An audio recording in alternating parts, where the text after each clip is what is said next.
Well, good morning. Welcome to Catapult's Learning Showcase this morning. It's so good to see at least names on the screen and to welcome all of you to this event. I'm Bruce Clark. I'm CEO of Catapult.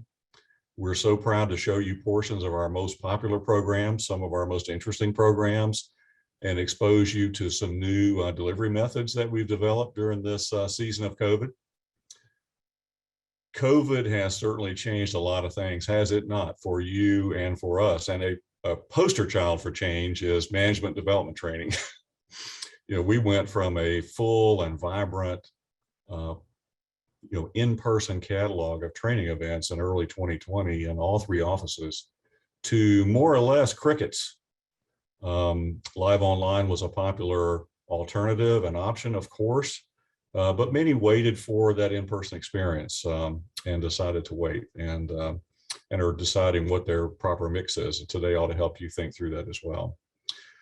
We use some of this time to hire an amazing new vice president of learning that I will introduce in a couple of minutes and empower her and her team to create new and fresh content and the new methods you'll see today.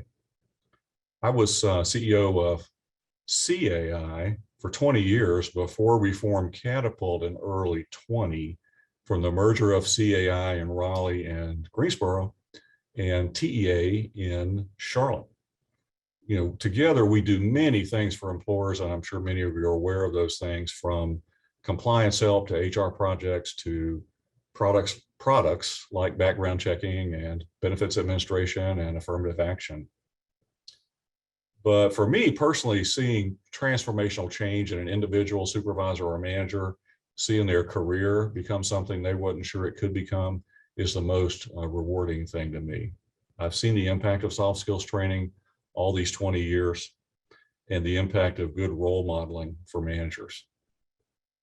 What you do for a young manager, a growing company, an emerging leader, even a member of a senior team, when you take the time to give them the tools to succeed and actually get work done through others, which is not an easy thing to do, it's a beautiful thing to watch.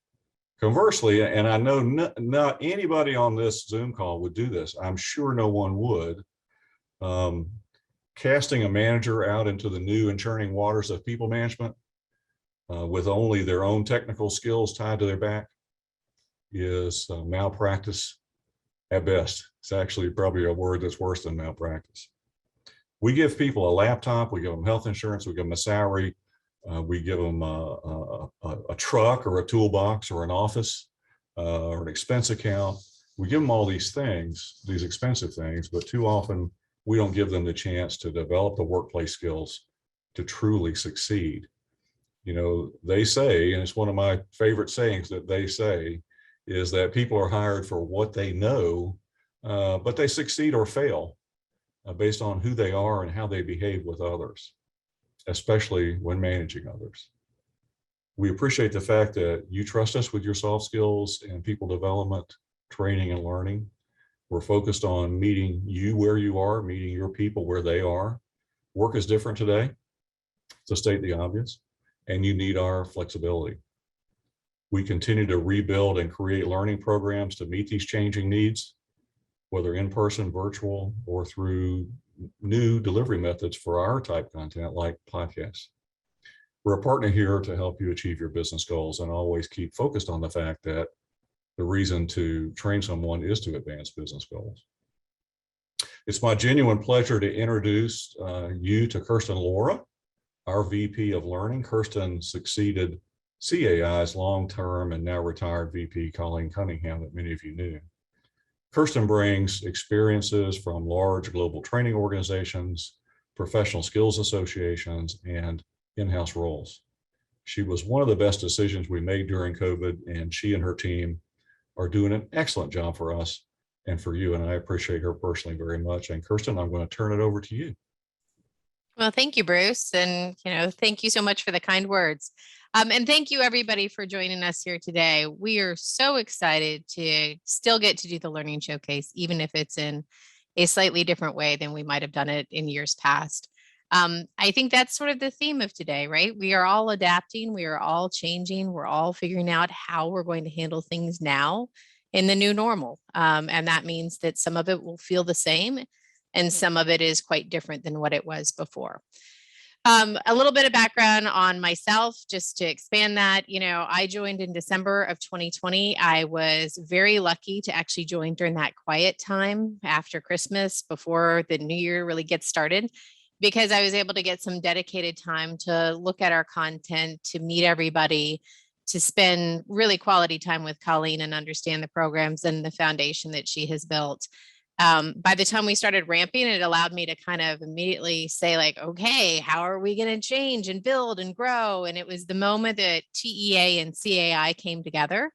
So I had a new team to work with, and the folks that you were going to be introduced to over the course of this day today, and then also next Friday, they're just the highest caliber facilitators. And I'm so very lucky to have the ability to work with all of them. What I've been doing for my entire career is learning. So I was lucky enough that my dad was in higher ed. So I grew up, participating in his classroom when I was super little. And I always thought I wanted to teach. And I went to school to be an instructor. I taught at NC State. I went to UNC for my doctoral work that I never finished. But I wanted to teach. And then I ended up getting a job helping college professors build their classes online. And it kind of grew from there. Like, I started in higher ed, switched over to corporate, and it's been I'm almost 30 years at this point is what I feel like, right? So a good career focused on learning and really trying to make sure that what we do, we are representing the best that we can, and that we know that the programs that we are delivering can truly make a difference to the individuals who take them. I have been lucky enough to actually be in our classroom and meet some of your employees, which is fabulous for me. So I love being here at Catapult because I can get my fingers back into things that when I was at a larger training organization, I wasn't able to do. So you might occasionally see me pop up in the classroom and, be right there to answer all of the questions that I possibly can about what makes a good leader or how to handle challenging conversations and things like that. But today, what we're going to really talk about is we're going to have some themes. So there are 4 main themes that we have today. And the first is really trying to make sure that you have what you need to get support for learning at your organization. So you're going to hear from Nelson in just a little bit about, building that business case and what are some of the things that you need to think about to get executive buy-in for learning. We're also going to try and make sure that you understand how Catapult can partner with you. So we have a number of different portfolios. Some of you might be really familiar with our Management Advantage program, but you may not know that we also have technology skills.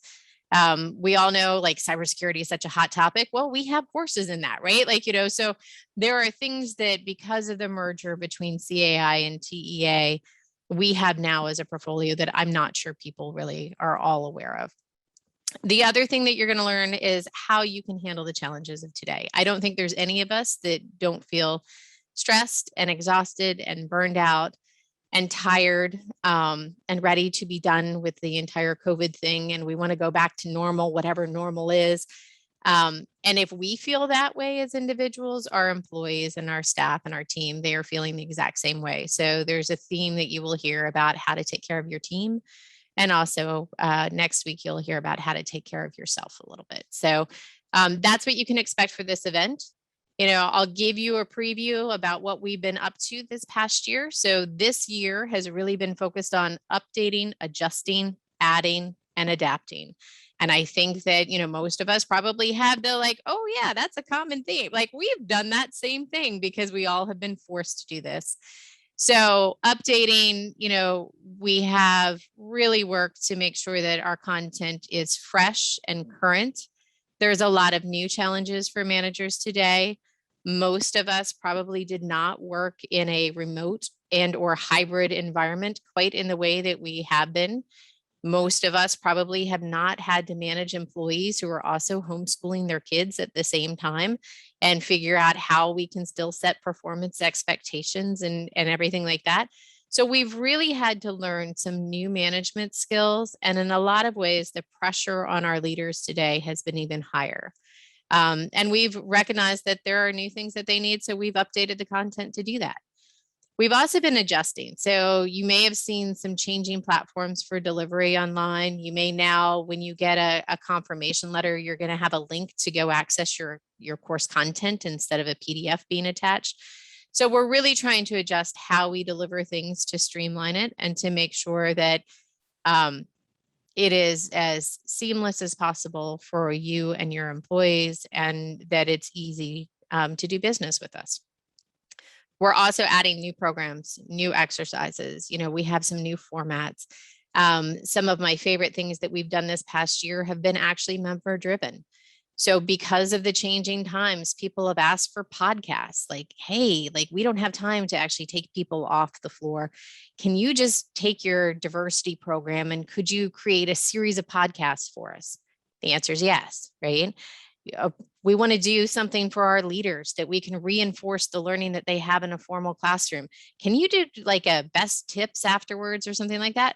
Yes, of course we can, right? So we're branching out and doing things in podcasts. We're doing webinar series. We have recorded webinars for people. We're blending learning programs. We're looking for, how do you take that formal moment in a classroom and have accountability, reinforcement afterwards? How do you make sure that people are actually going to go practice the things that they learn in the classroom and have true skill behavior changes? Really have an attitude of whatever you need as a member, we're going to try and make it work for you.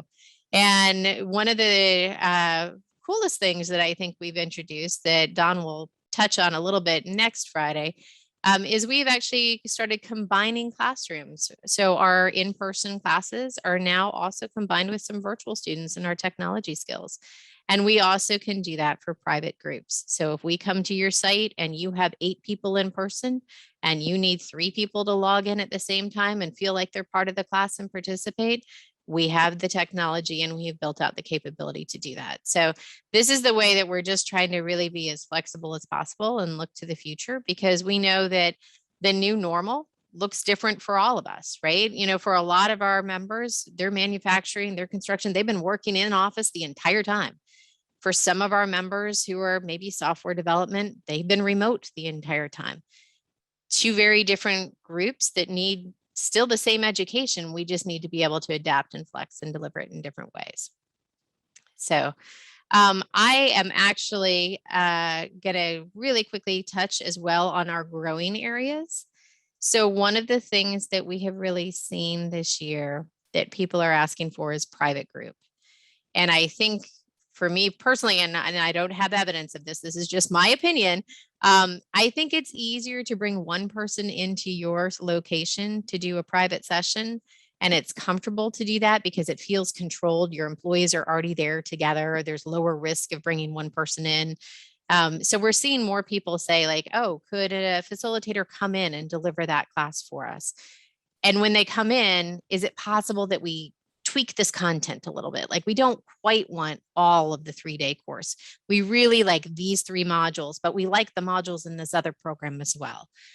So we're doing quite a bit of tailoring where we're combining classes or we're enhancing materials.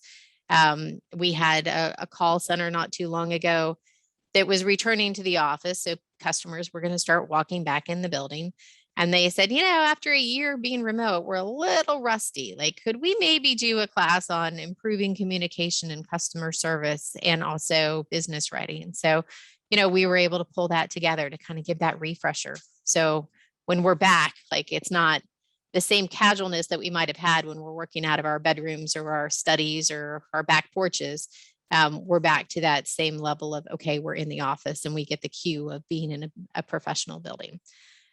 So really that focus on being flexible and trying to figure out how to adapt a private group. The other area that we're seeing a lot of interest in, and I think this makes sense as well, is e-learning.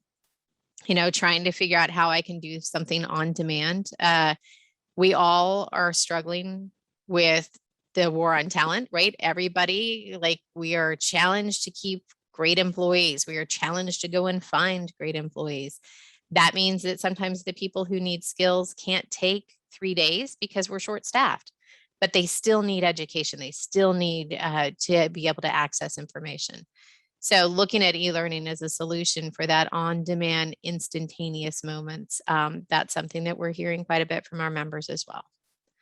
So as you walk into this next day today and next week, like you're going to hear a lot about our 4 primary pillars. And that is the first area for HR, like, really focused on trying to make sure that you have the skills that you need to be the best HR organization possible. Really looking at your managers and leaders and trying to make sure that they are supporting their employees through what has been a very challenging time and what probably in 2022, fingers crossed, I think all of us are right. Like, that this is going to be the start of the new norm. Like, we've crossed the peak of Delta, I think, like you're right. So we're seeing the trends go the right way. Hopefully there's nothing else waiting in the wings. And this is the last major surge that we're going to have for COVID. So we can start establishing what that new normal look and feel is and make sure that the leaders are ready for it. The third thing that we focus on is really on all of your staff, right? So how do you help your employees, whether it's through personal skills like time management, how to handle my stress, how do you help them with interpersonal things so they get along well with team members, so they can communicate well, so they can handle working in a virtual environment? How do they have the skills that they need to work in today's digital environment? Like, using Excel in its best way can save us all kinds of times. Using Outlook in its best way can save us all kinds of times. Most of us don't know how to actually use the technology that is on our desktop. And for some people that are just moving into a leadership role, they may never have actually been hands-on for a computer. So, that's another area of really helping with those professional skills. And then the fourth area is really looking at culture. One of the things that helps so much with organizations right now is having a culture that people want to be part of. I know when I interviewed for Catapult, everybody was so happy and so positive and had been here so long. And I was like, is this really real? Like, you always are suspicious, and I can say after almost 10 months, like, it's really real. Like, this group is really happy about what they do, and culture really matters. So we have an emphasis on making sure that, you have a positive culture, that you are able to embrace diversity, that you can build programs that keep people, attract people, retain people, and make it a really positive way to work. So I'm giving Nelson a heads up because I'm going to pass to Nelson a little bit early because I think that having a little more time on the business case is a good thing. Nelson, is that okay with you? I'm going to hope that okay, he's there. I'm here. So I'm going to Nelson, you're very choppy for me. I don't know if you can try a different voice. Can you say something again? Yes, testing 1. Hello, can you hear me? No, your voice, it's very choppy right now, your VoIP. Anybody else? Good, or we got thumbs up, Chris, and I think it's everybody else is good except for me. Yeah, I think all right, well, that's perfect. All right, maybe we have to upgrade. I'm okay being the only one. I'll just listen to you as if you're sounding like, stuttered. So, Great. All right. So Nelson is one of our facilitators, and I'm going to really quickly introduce him. So he is a globally recognized learning and development leader with over 20 years of experience in helping organizations with their talent initiatives. He really has been a great asset to our group. I reached out to him maybe, I'm going to say 6 months ago. It might not have been that long. And said, hey, any chance you want to work on some more classes for us? And he will jump in and do just about anything, which is great. So he has led talent development projects in over 25 countries, Americas, Europe, Africa, and Asia.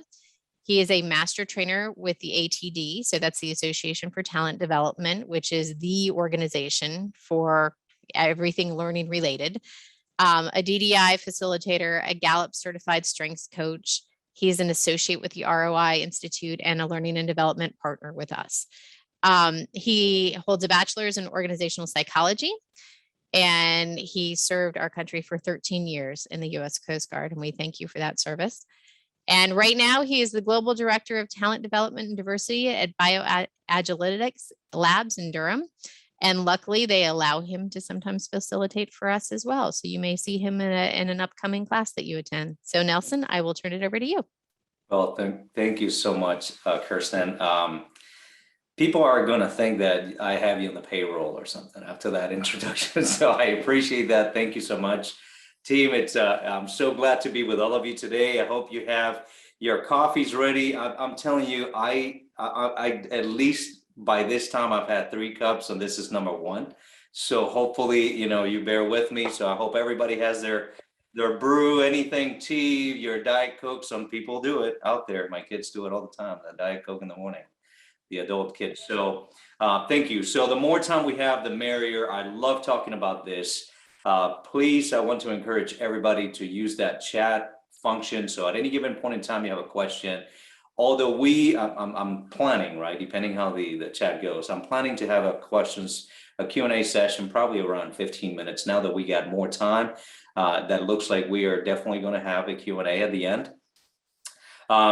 So please, I encourage you at any given point in time, you have a question, please post it up there. I am also going to add to the chat this document that we are going to use. So please make sure you download it real quick. I hope that everybody can see it. I just uploaded it in the chat. So please, this is an exercise worksheet that we're going to be using in the next 40 minutes or so, or 50 minutes now. So please go ahead and download that as I introduce the topic. So when Kirsten came to me saying, could you talk about building the business case for learning? It's interesting because in my 22 years that I've been doing learning and development, one of the first things that I had to learn it in a tough way. It was tough love. When you're very passionate about developing people and training people, and you know internally the value of a proper learning and development function in the organization, you're vested, you're in it to win it, right? But most of the time, not everybody is in your same page. Not everybody truly understand. A lot of people think that L&D, learning and development, right? L&D stands for lots of dollars. And that's not the case, right? Even though that it takes money, to make money. At one point in time, trying to convey the fact that learning and development, or talent development, what it's called now, it's truly a revenue generating support function. Because if you look at it from longevity, building a true, strong learning and development function in the organization, all it does is truly develop people for the future, for the next challenges that the organization is going to have. And just fun fact, let me throw this out there. Fun fact. Did you know that the shelf life of a skill set nowadays, this is ATD 2020, right? 2021 is not done yet. 2020 research states that the shelf life of a skill set, it's about 5 years. 5 years. So by the time you got hired to be able to do that job. 5 years from there, at one point in time, you're going to be outdated in some skill set. I'm not saying you're going to be useless, right? But there's some skill sets that are going to be outdated for many different factors. If you're a regulated organization, regulations change on a regular basis. You update your equipment, SOPs get updated. So again, if you don't have a culture of learning and not a culture of training, right? Training, for me, training, it needs to be used for a specific thing, because for me, training is an event, right? Learning is what you achieve, and talent development is what the organization should be striving for, right? So learning is what the learners do in the classroom. Training is an event, and talent development, which is developing that talent that you hired, is what we should be striving for. So building a strong business case for your learning is extremely important, because a lot of learning and development professionals, and most of the time those are HR professionals with learning and development responsibilities, get thrown into this position, right? That's what we call the accidental trainer, or the accidental learning and development professional. You get thrown into this position, or you're really good at your job. Therefore, now I want you to duplicate yourself, train others the same way you're doing it, right? That's why you get a lot of managers that get promoted to be managers, but they don't really have the skills to do it. just because they were good performers, good individual contributors, might not necessarily mean that they're going to be good managers without the training, right? And the big question that I started this, if you go to the description of this session, the big question that I ask is, why, if talent development, learning and development is so important for an organization, why is it that it's the first thing that gets cut in the time of need, in a turn time, right? If the organization goes into trouble when it comes to revenue numbers, making it learning and development, it's the first thing that gets cut, right? That training and development, because it's always been in the back burner. So how do we bring it forward with this? How do we bring it to the front burner? When it comes to building that case for learning. So let's go ahead and get started. Again, the introduction. So thank you so much, Kirsten. I had this slide. I don't need this anymore. Let's move on, because it's already presented. So thank you for that. Some of the resources that we are going to be using are based on the ROI Institute. So thank you so much for Jack and Patty Phillips for allowing me to use their content for this, because Jack and Patty Phillips have been doing research. They're research people, right? And the ROI Institute, their mantra is to have learning and development programs that yield a positive ROI. I was doing this study one time, folks, and I know some of you are going to cringe about this. They had a customer service excellence training. They brought it in. It was an epiphany by one of the executives. We need to be better, right? But there was no purpose. There was no main purpose. That we were not answering the question why. We'll talk about that, right? So it was just we can always be better, which I agree. But a training program or a learning and development initiative without a purpose, right? Without a purpose, it's just money spent. It's just literally, you're taking that initiative. If you don't tie it up, oh gosh, I'm so sorry. All right. It would be beneficial to share the screen. You know what, team? Food for thought. Are you seeing this now? Are we good? Yes. You're not seeing the presenter side, right? All right. We see the presenter slide with the Slido off to the right, I believe. Okay. You know, one main thing, team, again, one thing that you need to learn about technology, don't trust it ever. Never trust technology. All right, now I got the right one. Okay, please tell me that this is it. You see it now? That's perfect. All right. All right, folks. So the ROI methodology, if you don't have a purpose for your learning programs, it will not yield a positive ROI. So this company, again, brought this program in. I come in, did a full assessment of the program. And after asking everybody that participated in that program, after doing some surveys, focus groups, it came out that that program, after spending hundreds of thousands of dollars, because this program was going on for 2.5 years, they had a negative 65% ROI. So the return on investment was a negative 65. So that is not, for those of you that are not good with numbers like myself, that for me right there, anything negative more than zero, it's not a good thing. That is not a good thing. So again, it's one of those things that we need to think about that. And that comes with having a good program, a good purpose for that. So if we can do two things, I will ask you to do two things, please. If you can pull out your phones and scan that QR code, please, and thank you. And you're going to see that question there. And I want you to first, before you answer, I really want you to think about a challenge. What is the number one challenge that you have when it comes to implementing a learning and development program? Some type of initiative, a training initiative, some learning and development initiative. So think about that big challenge. And I want you to do two things, if you can. On the worksheet, I want you to write that challenge on that first part of the worksheet. And then second, this question right here that you can see, what word comes to mind to best describe your biggest challenge while implementing your program? Time. Right now, it's like a lot of voters and time. Budget. And we'll talk about that. We are going to have a networking session after this session. And we'll have a little bit more time to be able to expand some more on your learning challenges, time, budget, buy-in, participation, employee participation, buy-in, or buy-in from both sides, right? The leadership or the employees, the attendees of your programs. Wow, time, time after time. Valuable Words by Cyndi Lauper. If you don't know who I'm talking about, gosh, please tell me everybody knows who I'm talking about, because I'm gonna be so old. Just dating myself. All right. Buying time, participation, people resources, that's very important. Usually that comes with a budget, it comes with that buy-in, right? Time and participation.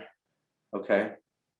We got 25 people that responded. We got about 55 in the actual room. If you can go in, who else? We got a few more minutes. I want to see some. But I knew that this is typically the answer, right? Either buy-in time or budget.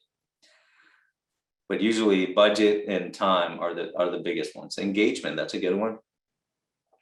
Engagement. Sometimes, marketing internally, those learning programs is challenging too, or people are, again, finding time. That's one of the ones I struggle with right now. People finding time to attend the programs. Relevance, and that comes with the design, and the design comes from doing all the legwork, and we're going to be talking about a few things here today that might help you with that. Okay, I think we got, anybody else want to share? Come on, this is a cool tool.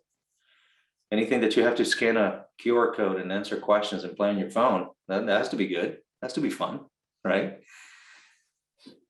If I want to engage my teenagers, all I got to do is put a QR code on the wall and tell them, play on your phone, answer this question, what's for dinner, right? So, that's always fun. Pulling those the topics and the cell phones out. All right, I think this is good.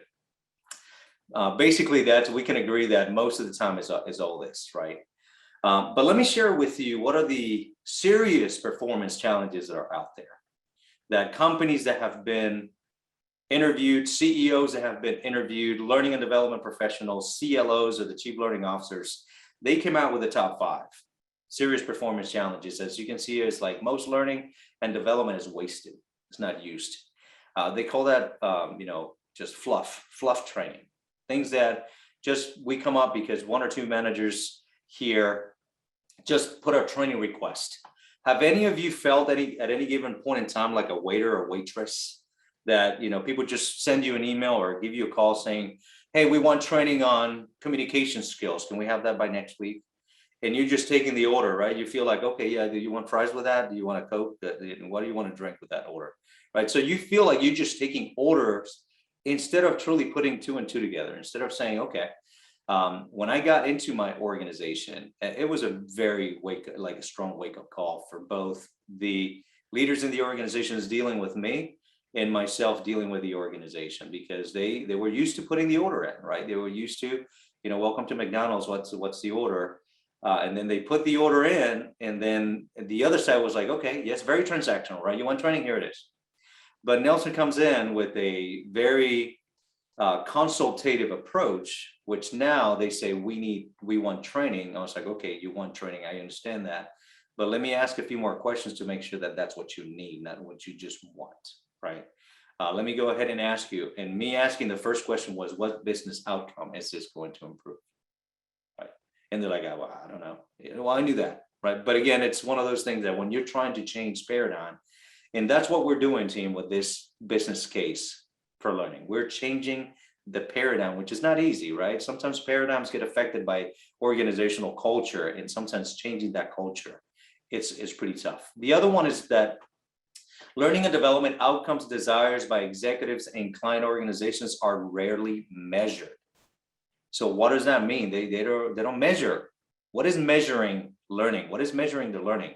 So if you look at, if any of you know Donald Kirkpatrick or the Kirkpatrick model of learning evaluation, they got 4 levels. I'm more into the ROI Institute, because the Kirkpatrick model, they don't measure ROI. And I do like putting money together, right? Tying money into outcomes, because money talks. You know, if you deal with the higher ups in the organization, money talks. Are we losing or are we making money, in a nutshell, right? And everything else falls within that categories. So again, and one of those things that, and I'll briefly going to talk about it, learning, what does that mean? So if you look at the 5 levels of evaluation, level 1, which is reaction, it's, are people liking your trainings? Are they willing to recommend it to somebody else, right? Then you have level 2, which is the learning. Are they learning anything? Are they really capturing or learning anything? Then you have level 3, which is, are they applying? It's the application side. So they learned it, they liked it, they learned it. Now, are they taking it back to the workplace and applying the learning? Yes, no. Can you see errors going down, mistakes going down because of that fact? Because they're applying the learning, therefore they're becoming better at their performance. Then you got level 4, which is the impact to the organization. And now we're talking about KPIs. You know, are the KPIs being affected? Are we increasing retention? Are we lowering turnover? Customer satisfaction, are we increasing that? Based on the training program, again, is the learning that you have done, the learning initiative that we have created, are they affecting positively that impact to the organization, or negatively? It could be. And then the level 5, which is the ROI, which is pretty much, are we getting that money back that we just spent, right? We just spent $120,000, whatever arbitrary number out there, to have this initiative in place. Are we getting that, or even more, right? Are we getting that back? At least, are we getting that money back, either by performance, either by revenue, either, you know, but it's a number game, right? Are we getting it back? The expense, do we have any revenue based on that expense? And does that negative out, or is it positive, right? So that's saying that the executives in the organizations are saying that is rarely measured in our organization. So I don't know if you, again, big question for you. Are you having learning metrics in your organization? Because the business case is going to help you if you do. Most learning and development providers do not have data showing that they have a difference in the organizations. Again, there's no impact. No major impact in the organization, that learning initiative is going to be cut. Okay, so again, how do we do that? How do we get there? How do we put tangible quantifying data to the qualifying data, right? To the quality data. For example, the ROI Institute has a full research on how to put a money figure to soft skills, right? And that's a conversation we can have in another day, but there is a possibility to actually put value, put a monetary value to having soft skills development, leadership development in the organization, or just go to the human skills, right? Soft skills is kind of like, I don't know, because we use soft skills to deal with the hard things, right? And the organization. So I like to call it human skills. Let's go ahead and, you know, improving human skills, we can put value on that. Number 4, most executives see learning and development as a cost, not an investment. So how do we, with the business case that we're presenting, how can we move the initiatives that we're doing from the P&L, right? We don't want that learning initiative to stay in the P&L and move it to the investment instead of a cost. How can we move that? How can we convince the CFO that this is not an expense, it's an actual investment? We're developing our people and it's going to help our revenue. It's going to help in the long run.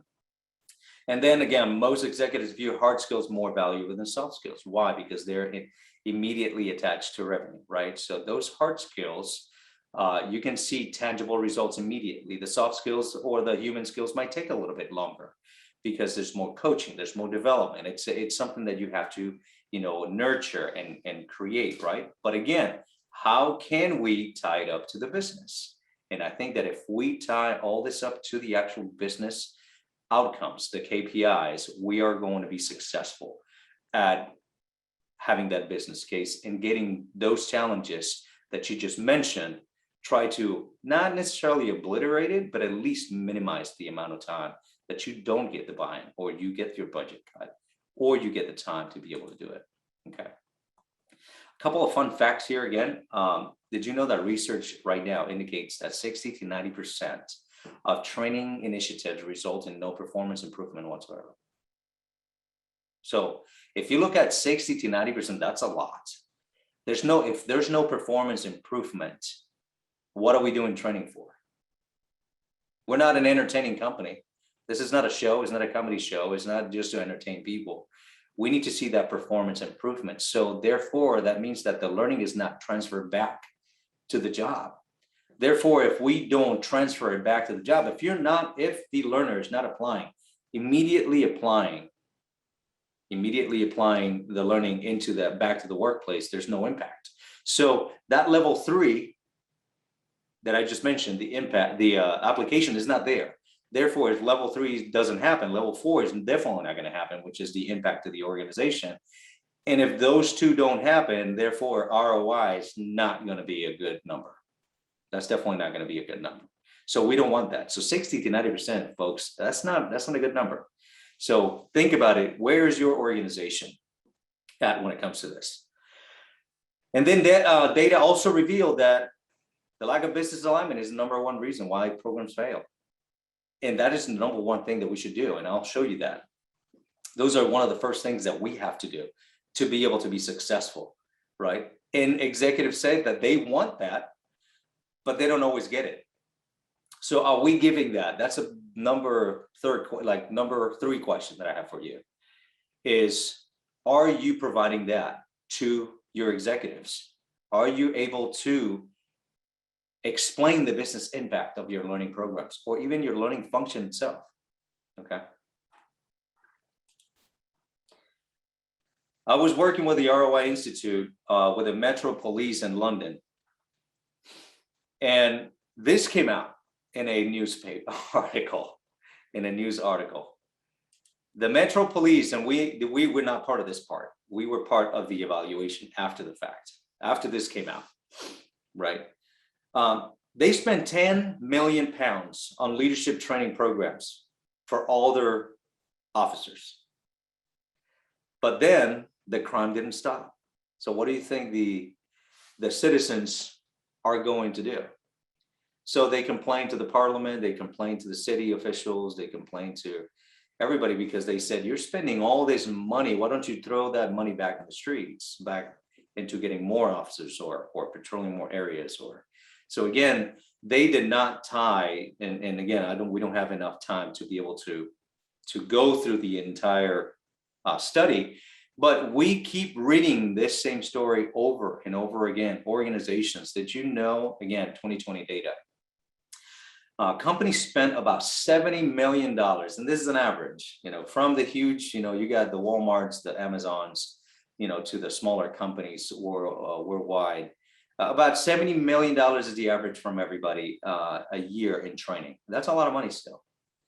That's a lot of money in training that if it's not appropriately tied to the business, it's just wasteful money, right? It's a waste of time. And we don't want to repeat this. And this is why this is what we're trying to prevent with our business case. When it comes to explaining our leaders, this is what we're trying to achieve, not to lose. So why does this keep happening, folks? Why? We all know that we need to improve. We need to step it up at times. So the organizations, they know that developing their workforce is a good thing to do. Sometimes the L&D is opting out. Right now it's an opportunity to say yes or no to the learning and development function. So sometimes it's not good. It's like we gotta opt it out. Results don't exist, and nothing is being done about it. Again, there's no tangible results. Right now, I don't know if this happens to you, but most organizations, the only thing that they evaluate is they give you the smiley sheets at the end of the program. Did you like the coffee? What about the air conditioner? Was it comfortable in here? Did you like the facilitator? The program, was it good? Did you have fun? Right? And then we take those smiley sheets and people are happy about the program. Yeah, that's fine. And that's good to know. That's good data too. We need that data. But then what? What next?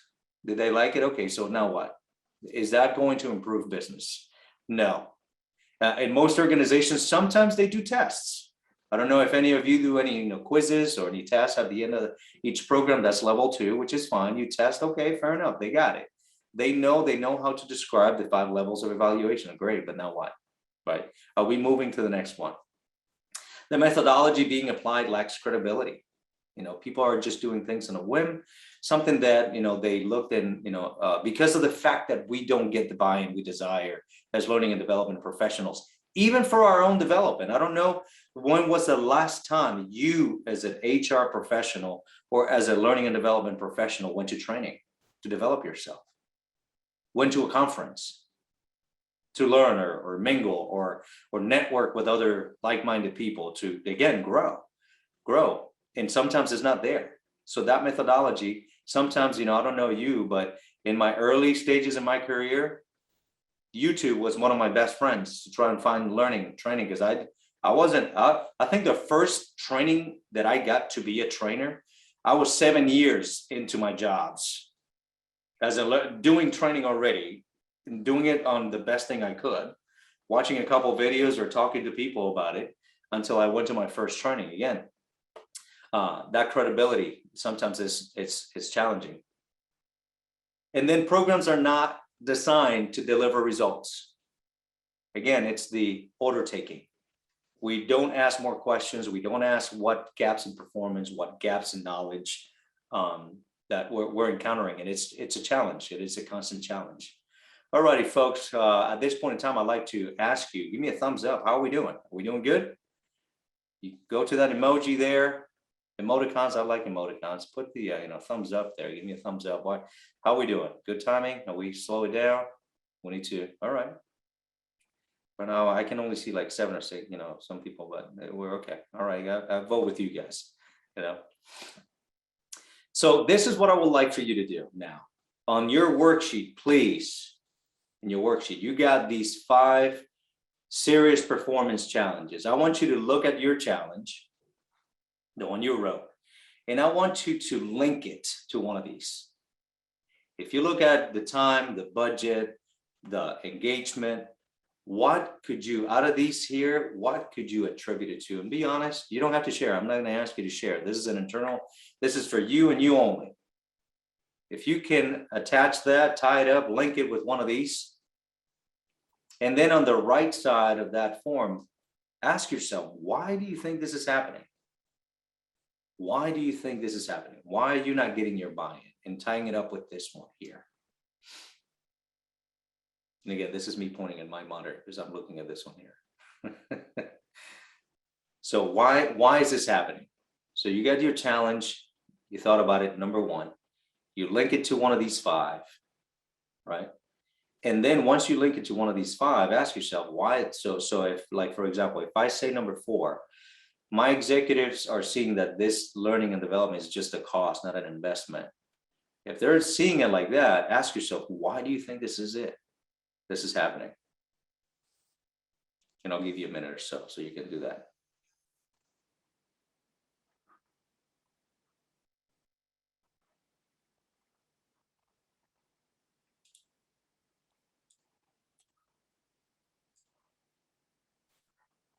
And really think about, is it one of these reasons? Is it anything else that it's happening?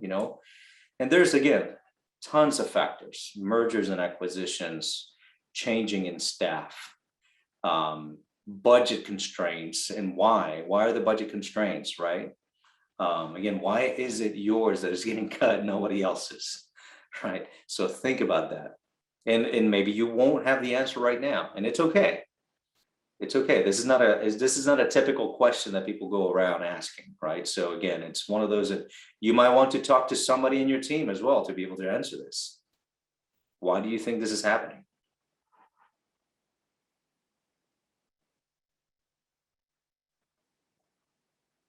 All right. So keep that in mind. So there's Nelson, there's Yes. a question in the chat really quickly. Okay. All right.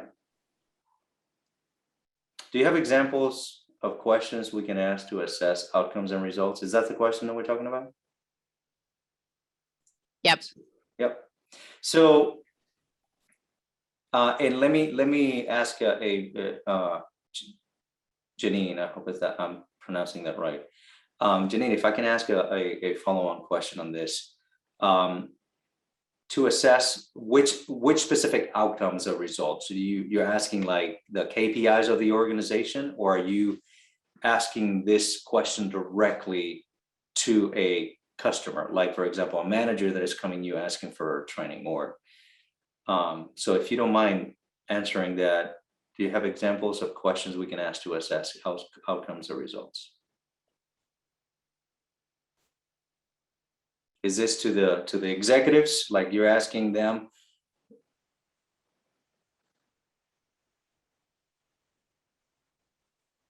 Okay, in order to training and development opportunity we give for our staff recently. Okay, so let me put it this way. Let me answer both.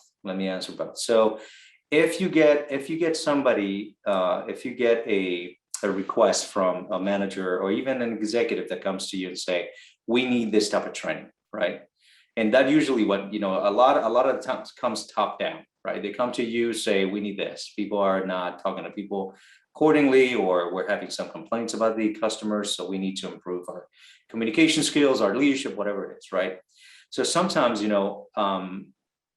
one of the first questions I ask is what gaps in knowledge or performance are you noticing, right? So what started this request? It could be something as simple as going back and saying, what is making you come to me asking for this, right? Because if we don't ask, and we call that human performance improvement, right? So we're asking those deeper questions and to be able to identify that. So you're asking like, what prompted you to come to me asking for this? What are we expecting people to do that they're not doing, right? So those are type of questions that I would ask the requester, right?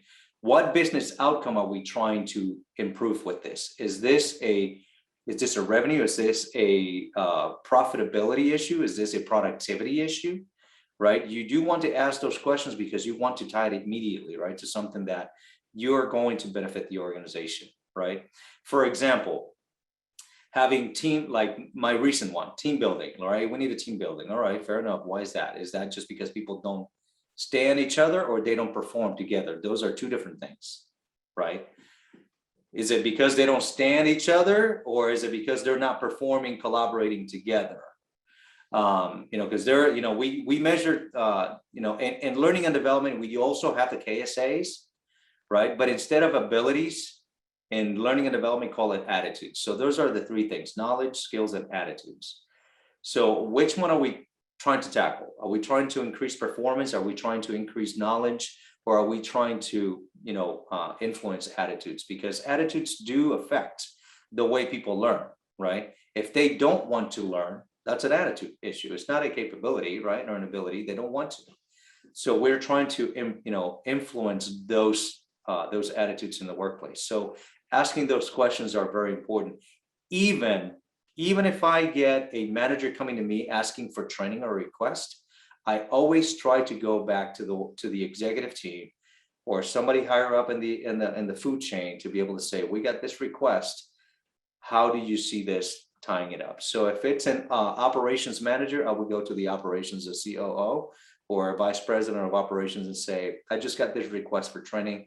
How do you think this is going to improve the department or the organization, right?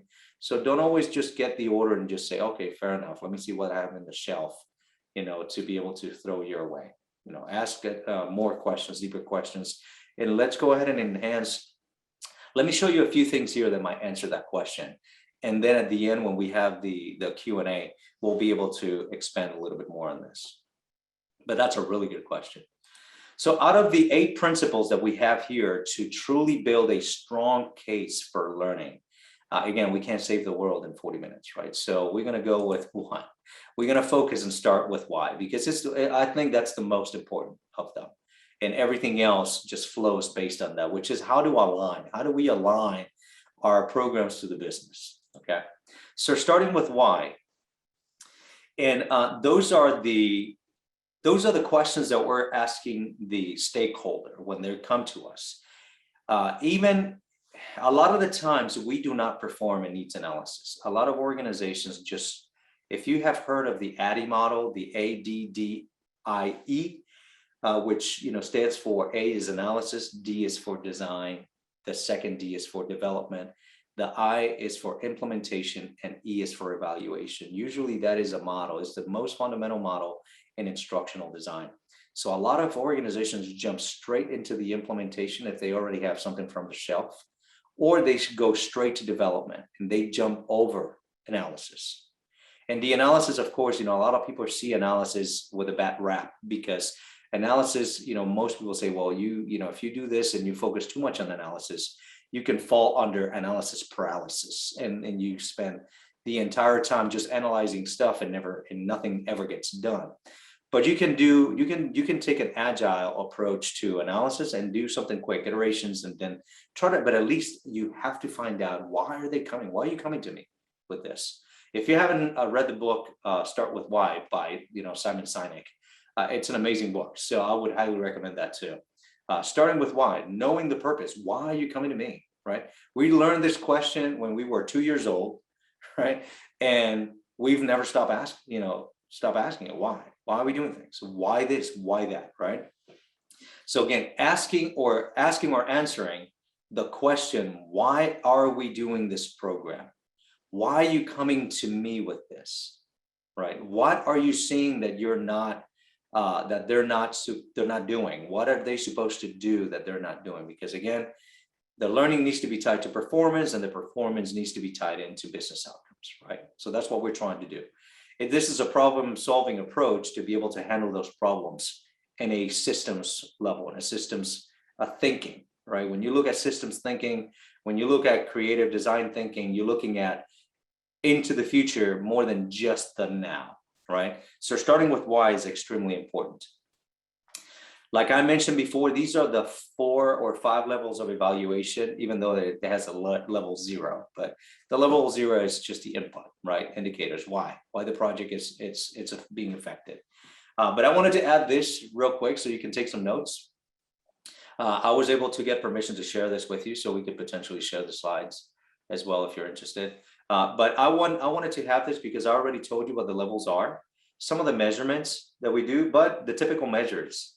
These are some of the ways that people actually can perform this evaluation. So if you're not evaluating at least currently to level 3, that could potentially be an issue, or one of the reasons why your programs are not sticking, or your programs are not supported, or your programs, you don't get the buy-in from the managers or the leadership for this. Okay. And again, we can always expand a little bit more. We're going to have additional time in our networking time to be able to discuss this a little bit more. So this is what I would like for you to do, please and thank you. Now we're going to do the last part of the worksheet. So if you can please look at the worksheet and see what are the actions, what actions can you take, knowing some of the questions that you can ask your stakeholders when they come in to be able to build that. What can you do next? And put a time frame. When are you going to do this? And I would highly recommend ASAP. The next person that comes in, I would highly recommend for you to sit with your team and saying, folks, we need to ask more questions instead of just, going straight and yes, we want to please, right? And sometimes learning and development professionals, we fall in the trap of, since we need to show results, right? People want to see results. They want to see some type of e-learning module being, produced, or some training in the schedule. Or when was the last time we had a training schedule in the calendar? Or when are we going to transfer all of our learning programs into e-learning or virtually, right? I remember that was the biggest thing in 2020 last year.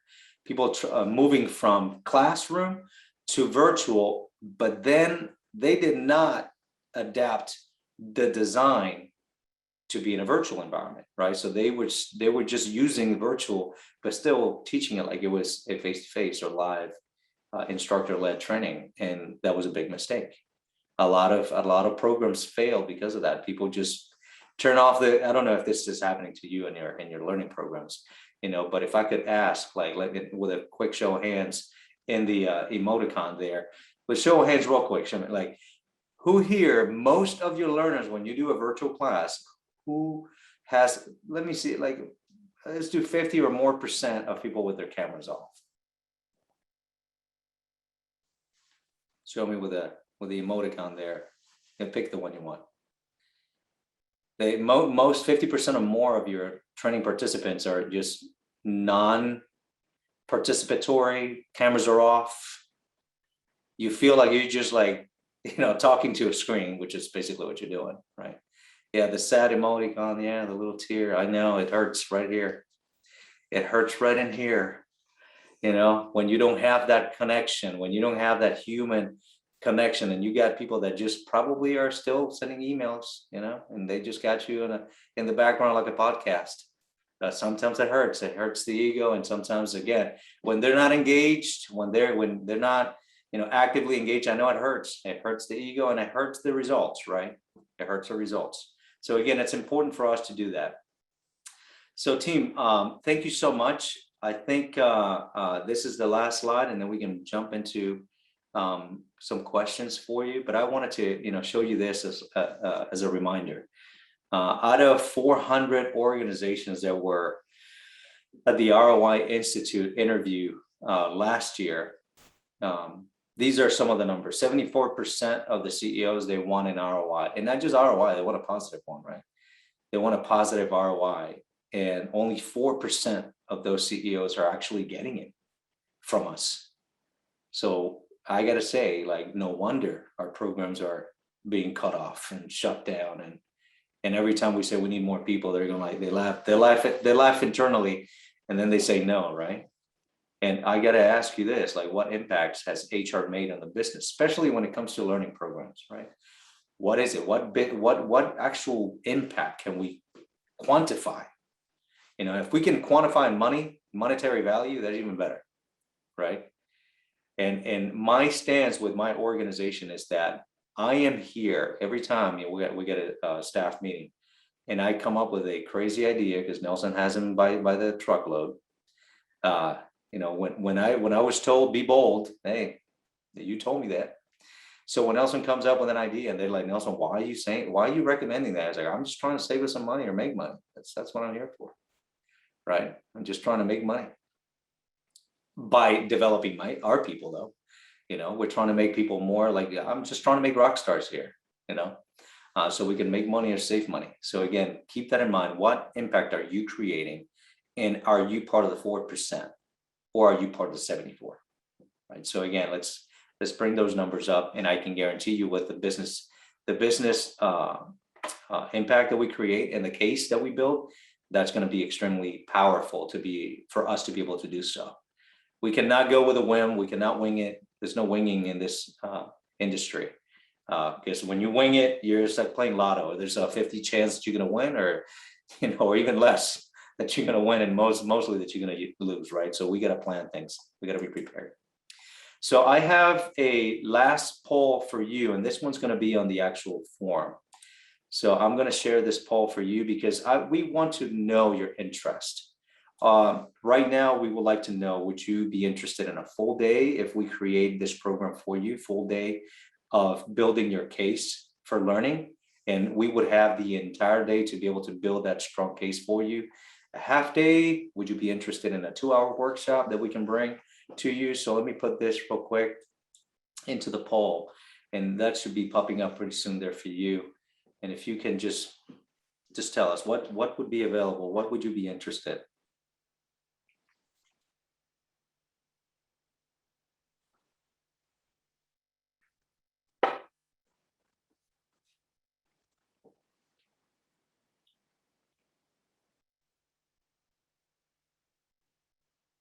All right, this is good. Thank you so much for sharing.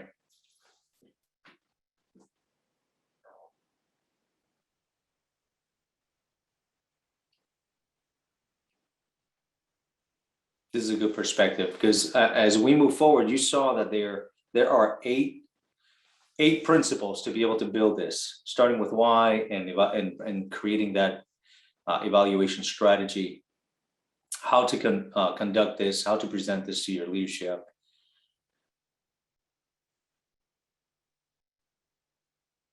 Okay, so it looks like a 2-hour workshop is winning. Okay, we got a few more people. We got a minute or so and we'll cut it off. We appreciate your feedback. This is really good. Kristen, can you see the results, Kristen? I can't see the results, but I will be able to see them afterwards. So, Okay. I just want to chime in and say, like, ROI and really proving programs is sort of that elusive gem that I think I have been talking about for the past 15 years with members and customers that I've been working with. And it always feels like, oh, it's a lift. How do I do it? And, everything like that. But it is so critical to look at learning as a process and not just a singular event, because it is actually what has some of the biggest impact to an organization. Really investing in teams and making sure that they have the skills and that they not only attend a class, but they know how to apply them and they get continual feedback and support from managers and leaders and everything like that. So love this conversation about it. Glad to see so many people actually asking questions and attending and everything like that. So This is great. Folks, if you're interested, I forget the year, but Forbes magazine published an article that said top 10 reasons, or no, hold on. It was 10 reasons why your top talent will leave you. So Google that. It's the top 10 reasons why your top talent, not just anybody, your top talent will leave the organization. So Google that and you'll see that one of the top 10 reasons is lack of development. They don't feel like the organization is developing them. They feel stuck. They feel like, okay, so you hired me for my skill set. Now you squeeze me like an orange for a cocktail. And now I am a rind with no juice. And now either you throw me away in the trash or the compost pile, but how are you going to help me develop those skill sets, right? I don't know if this happened to you, but probably like 7 years ago, there was this young man that in an interview, we were having an interview for a position. And at the end, it's like, do you have any questions for us, right? The typical, what questions do you have for us? He had a new version of his resume with a couple of blank spots. And he slid up to us and said, yeah, I got a question for what are you going to help add to this? Right. So pretty, but it's the truth, right? Very straightforward, which I appreciated, him saying that. What are you going to add to this?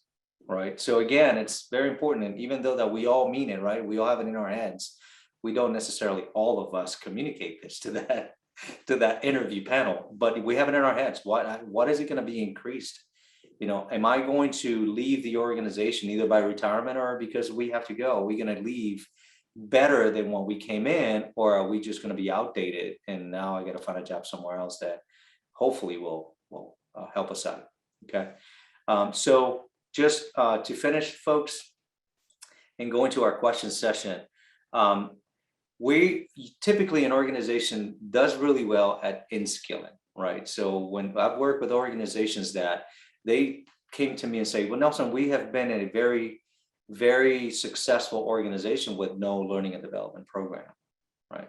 We didn't have to have it. And then after me asking questions and doing some focus groups and an analysis, I said, well, I can answer that right now very comfortably, is because you haven't had the need for it, because you hired it in anytime. You're growing so fast that you don't have the need for it because you're hiring in. You're in-skilling, you're not upskilling. So once you get to that level that now you need to upskill or even reskill, an employee, that's when you're going to need that learning and development, and not just any learning and development function. You're going to need a strong one.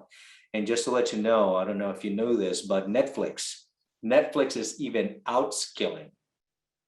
What that means is people that are leaving, they're putting it in a development program to help them upskill some of those. So when they outskill, they are still acquiring skills for someone else.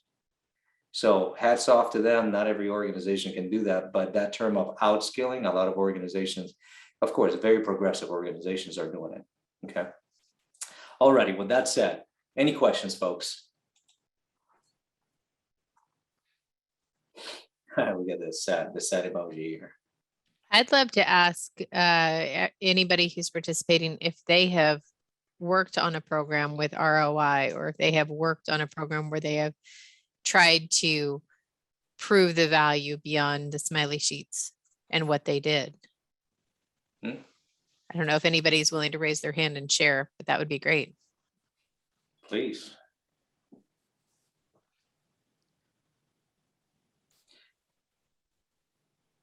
This is not atypical. Yeah, Right. a lot of organizations do not do, and it's okay, don't feel bad, but you know, at one point in time, we're going to start having to think at least. Let me ask you this. Raise your hand. At least you're doing level 2. Let me see, who's doing level 2, which is learning, the testing, the quizzes. Anybody? Use the emoticon there. Who's doing at least level 2? Level 1? Are you doing the smiley sheets? At least the surveys at the end of the program? Anybody doing surveys? Okay. All right. Sarina, you're doing it. Okay. Katie. Vanessa, you're doing it. Okay.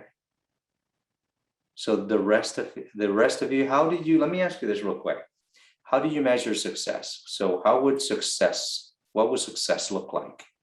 If you're doing a program and somebody says, how are we being successful? Let's see, we try to encourage our organizations to do the surveys to measure success. Yes, we're doing surveys. Okay. Okay, thank you, Christy. Okay. Because at one point in time, I don't know if you've had it, at one point in time, somebody that has the hand and the money, right? Somebody that has those spreadsheets with the money and the expenditures, they're going to be like, hold on, we spent $50,000 last year in training. What did we get with it? And why are the mistakes still happening? Like, you know what the worst word for me is a refresher training. Because for me, refresher training, unless it's a task that is not performed on a regular basis, let's say that is a task that you only perform once a year, I understand, right? A refresher training, because it's a task that you don't do on a regular basis. But something that you should do on a regular basis, it should transfer immediately to the performance, right? So therefore, it goes from training to doing it all the time. So therefore, you shouldn't need refresher training. Yep, some types of training is easier to measure success. Vanessa, yep, I agree. And sometimes it's the questions you ask in the first place, in the beginning, why are we doing this training, will help you build that measuring strategy. Because if you ask the question like, how are we gonna, because I ask that question all the time. Okay, you want training, Cynthia? Fair enough. How are we gonna measure success? How are we gonna know that we're successful after the training? And that's gonna help you track it at the end, right? So you can track that at the end. Christy, we tied our leadership development to our core values across functions, CEO, supervisor, to improve our communication skills, employee relations, engagement, and turnover. Yep, that's great. And then at the end, if you're actually, doing all these evaluation steps, you will have tangible financial numbers to show them that, yep, our trainings are validated, right? Let me see, I had a question here. Some other examples of questions you might ask the leaders. Robin, you were adding. Thank you so much, Robin, for adding that. Yep. Have you applied your learning? Yep. After the fact, what action items have you implemented? Yes. How, what they, after you implemented them, did they change? Did you improve? What percentage improved? Did errors, if you can say that errors went down, 20%, 40% after the training, that's a good number. So again, but you do need those tangible, right? Tangible outcomes. Let's see. All right, any more questions, folks? And let me go back and show you this, because I know this is going to, we got another minute or so, and then we jump into our networking. So this is what we would include in the future programs. We would go in depth in all these 8 principles. into building and the project itself, the project that we would be completing. And this would be mostly in a full day or half day program. We would help you build at least the first draft of your business case. That would be the project for this course, going through all these eight principles.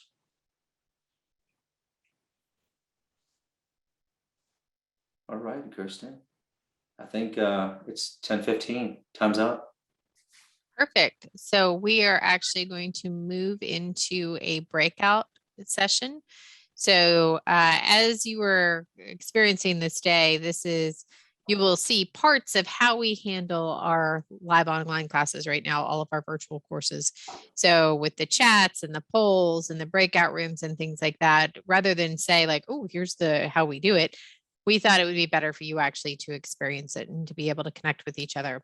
So Ashley will be moving us all into breakout rooms. And the thing that we would like to discuss is really looking at what are the challenges that you focus on right now for learning at your organization. So in this small group, if you are willing to share and connect with each other, that would be fantastic. So here are some questions.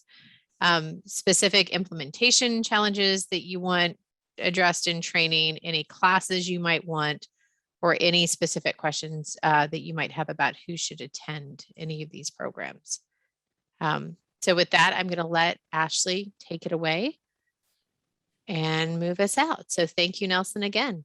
Thank you, everybody, for your time, of course. And Kirsten, thank you for the invitation. It's a pleasure to be here. So thank you all for participating in those and getting to know each other a little bit and sharing some of the challenges that you have.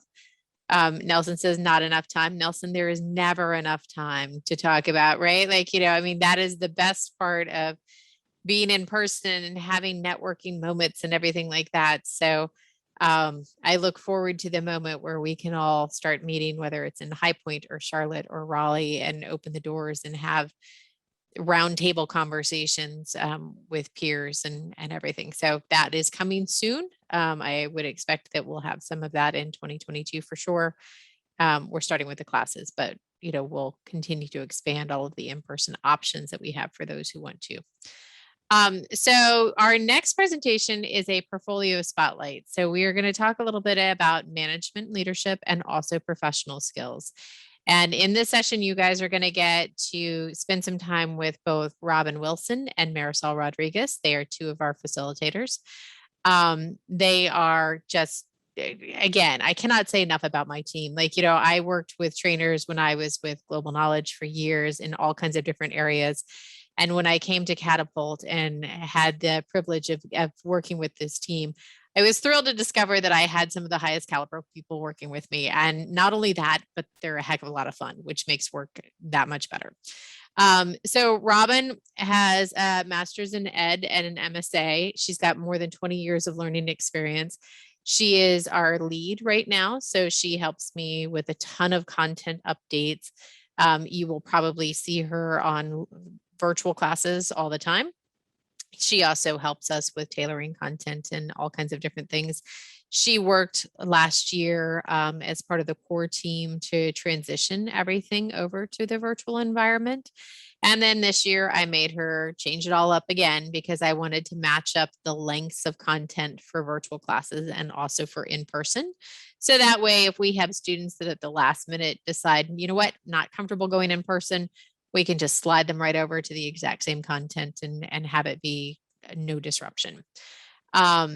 So she has experience in all kinds of things from curriculum design, corporate training, public education, team building, organizational change, process development, you name it, she can probably help you with all of it.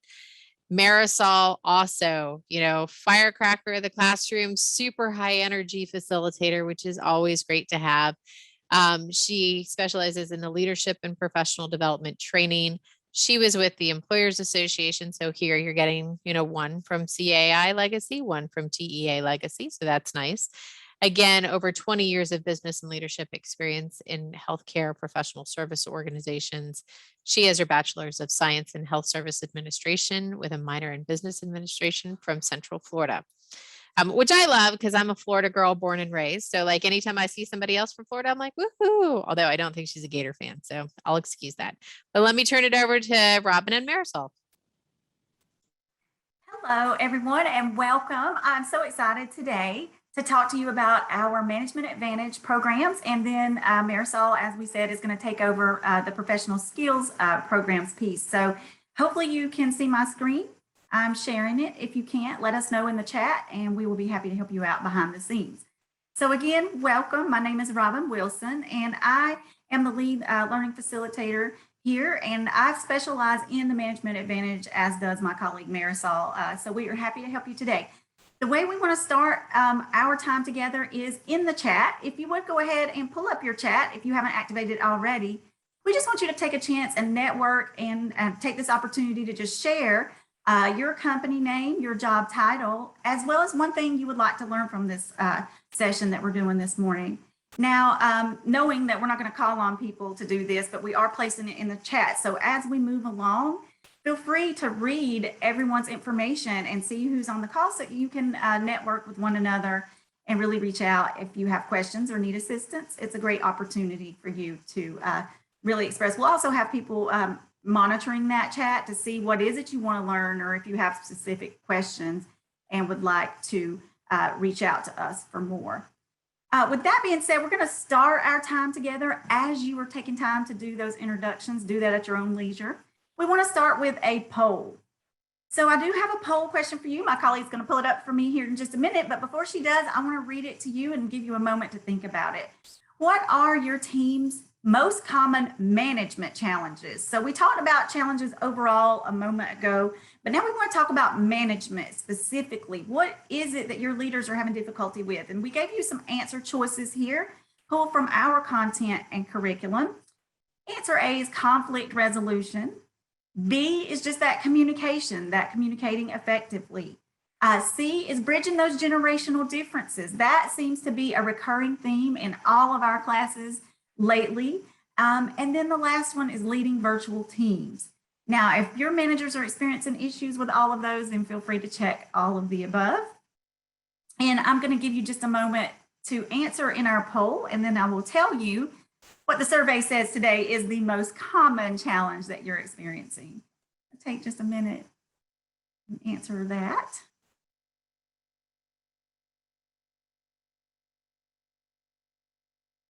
All right, I believe most of us have answered at this point.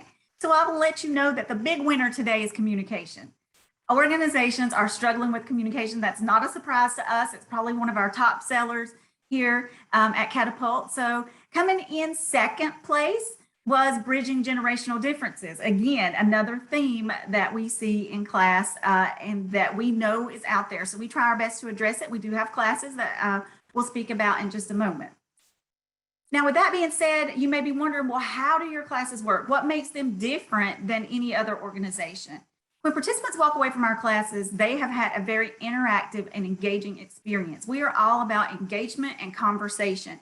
So we host a lot of our classes with that discussion component built in, where that we really give our participants the opportunity to work with one another, network, discuss their issues that they're having in a safe environment and a confidential environment. We give them the opportunity to work in small groups as well as in peers, and this applies both to in-person and live online. We've worked very hard to make our live online mirror our in-person classes, so they can still do self-assessments, the small group work in breakouts, whether it's in person or if it's live online. We also offer them opportunities to apply what they're learning through case studies, real life events that are taking place in the workplace. How will you apply this? I believe that question was asked earlier. So how do you apply it? Well, we give you some examples, as well as we let you apply it to your own team through some action planning, as well as critical questioning as well. So that's what all of your participants get to experience, as well as getting that future application piece. Our programs are designed so that in every content area, there is an action plan and a future application that participants can take back to the workplace and apply it out there with their teams. We also always offer the opportunity for participants to reach back out to facilitators via email with questions. We're always here to support your team. So we give that ongoing behind the scenes help if they need it. Now, why would you want to trust your leaders in our hands? Because our facilitators, as Kirsten mentioned, are knowledgeable, they're experienced, and not only that, they're flexible. So they're willing to work with participants on their needs and make that environment and the classes as conducive as possible so they can walk away with the best experience. As Kirsten mentioned, our content has been, I'm very excited about the content, and I'll share it with you in a moment. For those of you especially who have been around a while and seen our Management Advantage program, we've really taken the past year or so during this pandemic and upped our programs, refreshed them with issues that are going on in the business place that probably weren't even there before the pandemic. So we've worked really hard to add some things like virtual communicating and how do you lead those remote teams. And you'll see those spiced in the management program, as well as we offer individual professional skills that Marisol will talk about. Now, our professionals on our learning team work very hard to make every session interactive and engaging. Everyone participates, and that's what makes them really valuable and a great experience.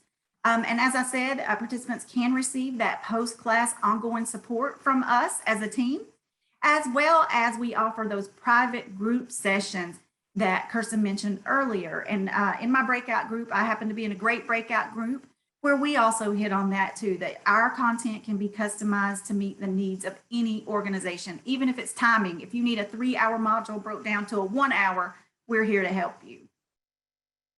With that being said, I want to spotlight the Management Advantage program. This is one of our flagship programs. It is our top seller, but a lot of questions surround what is it and who should be attending which class.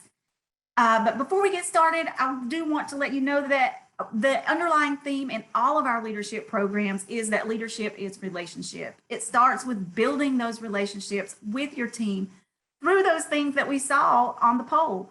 Effective communication being the #1 thing. Are your leaders asking the right questions? And are they actually taking time to listen?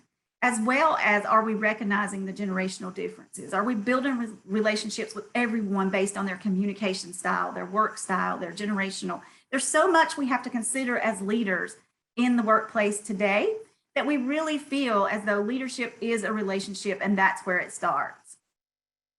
So here's a look at our Management Advantage programs, and I'll start with Stepping Up to Supervision. Now, this program is 4 modules. Going forward in 2022, all of our modules will be 3 hours. Right now, they're 2 hours, so that's something Kirsten had mentioned. We've worked on really making it a more rich experience for the online participants, as well as the in-person classes. So Stepping Up to Supervision has those 4 modules that you see mentioned here, but this course is really for those aspiring supervisors, supervisors who are new to the role, individual contributors, or maybe those who are just on the fence and they don't know if they want to be a supervisor or not. We help answer those questions in this class, and we really build on those leadership skills they already have existing, as well as introduce them to new ones.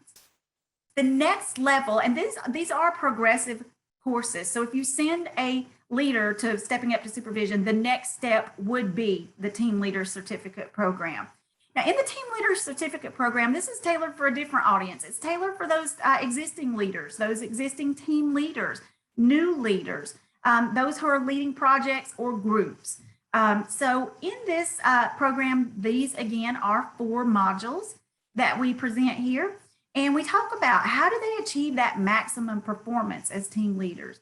And what is it that makes your team members leave an organization? We talk about it because we want to be transparent. We also hit on that effective communication and feedback, and we build on it as we move through our programs. Now, our top seller is probably Fundamentals of Supervision, and that's the 3rd one on the list here. This program is for supervisors, existing supervisors, or those you are close to promoting as supervisors. And we have people who have experience as supervisors in this program. Everyone brings rich experience to this program, but this is for supervisors and managers. Now, this class is actually 6 modules, and we focus on what is it to be an effective supervisor. And then we talk about how do they develop that trust and credibility with their teams and build on that those existing strengths and areas of opportunity. Also, we again touch on communication. As you mentioned in the survey, communication is very important. So it is a theme that we carry along through all of our leadership classes. Then we address conflict, as well as motivation and giving feedback. Next up would be managing for results. Now, this is for your higher level managers. These people are experienced, they are in the management role, and they want to be challenged to really build on their existing skills. We talk about how has management changed in the past 10 years in the workplace, and how are we adapting as leaders, especially and specifically we touch on the past 2 years. What challenges are they experiencing? We go into great detail on providing structured formulas for providing coaching and feedback in this class, and we give them a great opportunity to really put those skills into action by doing practice skill sessions on the coaching and feedback that they learn in the class. So this is a very rich class for them to really practice those skills before they go out and implement with the team. Then we also talk about how do we manage that employee engagement and performance, and what makes it so difficult for leaders. And we wrap up with that by looking at the Q12 indicators from Gallup and really that survey, and ask them to really reflect on themselves as leaders as well as their team. Then we move into Practical Management 1 and Practical Management 2. Now, for those of you who have been around with us a while, you'll notice these courses have changed. We adapted them to the times and to what's going on here in our society and with our businesses. So if you notice some changes, this program is offered for those higher level managers, again, higher level managers and leaders. So in Practical Management 1, we focus on communication more in depth with the DISC assessment and identifying those 4 communication styles. Then we move on into focusing more on feedback and developing others, while we talk about how do we inspire our employees and motivate them. We have some workplace laws in this program, because that's very important that our leaders know the laws in the business place, as well as interviewing for success. How do we get those high quality employees? Not only that, how do we retain them? And then we talk about how do we manage that problem performance? What do you do when things aren't going the way that you hope they would? And then at the end, conducting effective performance reviews. And then lastly, Practical Management 2 is a step up from Practical Management 1, again, for higher level leaders. We talk about strategic leadership. That's a new class. We're very excited to offer strategic leadership, as well as how do you build those successful teams. We're taking all the puzzle pieces and just placing them together here in this program. We talk about problem solving, as well as managing across boundaries. That's another new class that we added that we're very excited to offer, that we've experienced managing across those boundaries in the past 2 years, especially. We talk about bridging generational differences and why that's important. We spend a whole module on that. So we mentioned that in our survey earlier, as well as managing change. All things that are relevant and applicable in today's business world, and things that we hear from our leaders in our classes that they need assistance with constantly. Then we wrap up by resilience. A big topic that's happening in the workplace is burnout, especially from your leaders. So we love to offer and wrap things up with that resilience class to just show them, how do you keep going when the going gets tough? And that's tough for all of us. So we're very happy to offer these programs. So again, this is the Management Advantage program overall, with each of our certificate programs highlighted here. We will give you an opportunity to ask questions about each one of these when you go out into your breakout room. So if you have a question, please feel free to jot it down and we will answer it in just a moment. But before we do, we want to, I would like to introduce my fabulous colleague, Marisol. And I sit in the Raleigh office. I don't think I mentioned that, but I sit in Raleigh, and my colleague Marisol sits in Charlotte. So we are happy to be able to reach you wherever you are. So Marisol is going to now take over, and she is going to lead us through the professional skills courses and highlight on some of those for you. That is great. Thank you so much for that wonderful introduction, my friend Robin. And maybe one day we will be in the same city together, right? We're working on that, right? But that's not what today is all about. So glad to see everybody. I see some familiar faces, some familiar names online today. So we've already talked a lot about this morning, that business case. Both 3 people mentioned it already. We had Kirsten, Bruce, and Nelson talk about, those soft skills. right? You know, you have those technical skills, you know how to build the clock, you know how to take blood pressures, right? But do you know how to communicate within your team? Do you know how to collaborate? Do you know how to influence others, right? So we have that management advantage programs, but you know, we really want to touch on the additional items that we can offer you and your team when it comes to their professional skills. Because you have to think about, you know, like I said, not only those technical skills, but what are those soft skills your team needs help with? So I'm going to throw up a poll here. Okay. And the question is, what professional skills do your team members need more help with? Feedback, coaching, time management, motivation and employee engagement, or all of the above? All right, got some people answering here.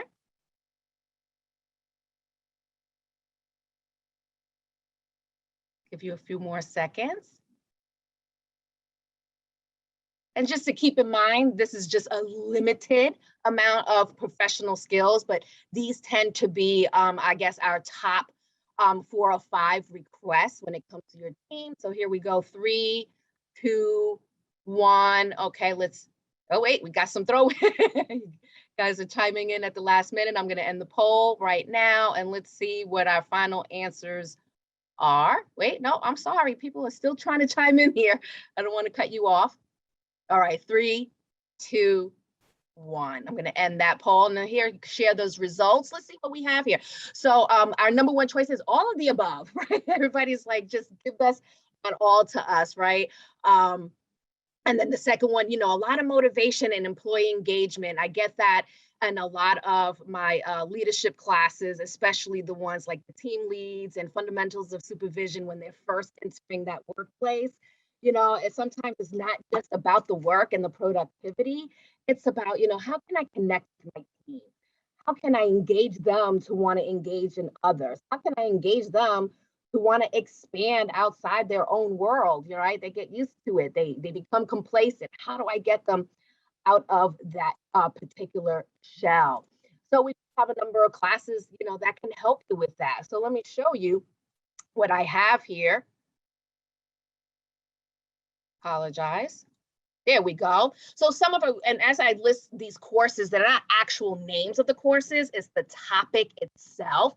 So Robin already talked about supervisory and leadership skills, but in addition to that, you know, I'm currently working on, hopefully we'll have that out soon, a team building activity course, right? How do I get my team connected, whether we're in person, virtually online, or in a hybrid situation? We have business writing, performance management, right? It's not just about that annual performance review, but how do I coach and give feedback to my team continuously throughout the year? Communication, it always rises up to the top. You know, within our communication courses, we have things where you can take an assessment so you can learn about your own strengths and opportunities and learn about other strengths and opportunities to work better together. I apologize. Oh, I'm sorry. Did I do something wrong? There we go. And then our next set of management course, I'm sorry, professional skill courses, right? How do you manage change, especially during this time? If no one has gotten the clue that we're going to have continuous change, right? It is here. It is here, right? Before it would take maybe 6 or 7 months to see change, maybe a year or 2. I'm surprised now if I don't have change within 24 hours, right? But how are you, you know, getting through that? How's your team getting through that? We have a wonderful course on critical thinking skills, customer service, interpersonal skills, you know, along the lines of, you know, emotional intelligence. How do I influence others? Along those lines, project management. And one of my favorites, the last one here, is time management. But here's my disclaimer with time management, guys, that I teach you and your team. It has nothing to do with time, right? So if you want to learn more about that, come join me and I'll tell you what I mean about that. I absolutely love all of these courses that we can offer you and your team.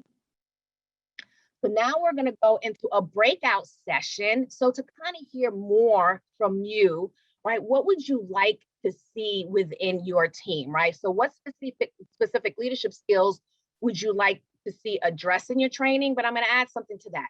Leadership/professional skills, right? Because it's not just about your management and supervision team. It's about your team outside of that also. Are there any classes that Robin or I didn't mention that you're interested in your team? We'd love to add that to the list. Are there specific questions about who should attend what programs, especially when it comes to management and or the professional skills? And then we'll open it up to any additional questions that you may have. So with that, we're going to break you out into groups. Let's be ready to discuss those questions and let's answer those. Help us out here so we can help you. So let's get started. Thank you all for participating and for asking questions. I know I was able to hear some questions about, well, which course do I need for this particular person, or how do I handle this situation? So I really appreciate all of you sharing with us and being engaged in those breakout sessions. This is a great slide to pause on for a moment, just to let you know how to get in touch with us. We are always available at our email box, learning@letscatapult.org. Multiple members of the team have access to that, and we answer questions as quickly as possible. There's also the 800 telephone number. If you ever chat with us through the website, we have folks that monitor the chat. And then obviously you can look at all of our course offerings at letscatapult.org. So we are now going to switch to our talking about your team and stress and stress and burnout. I believe that Becky is on the call. Is that? Yep, there she is. Okay, good. So super happy that Becky is joining us today. She has been a partner with CAI over the past at least year, 2 years, 3 years. I don't know how long, Becky, you've been working with them, but before I got here, helping our team with some strategy and working towards the future of Catapult. She's the founder and chief engagement officer of Simple Change. The organization is dedicated to improving engagement and productivity by building healthy, high-performing teams. She spent more than 20 years in senior leadership roles at various multinational companies, including Bank of America, Red Hat, Rise Against Hunger, and successfully led teams to greater efficiency, well-being, and impact. She graduated from Old Dominion University with a degree in business management.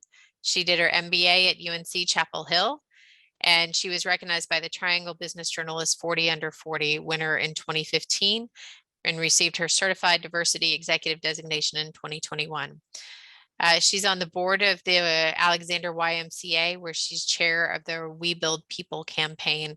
And she has been a pleasure to work with on a couple of different initiatives that hopefully you will see in 2022. She and I are still working through some things, but I'm going to turn it over to Becky and let her talk a little bit about how to help your team through stress and burnout.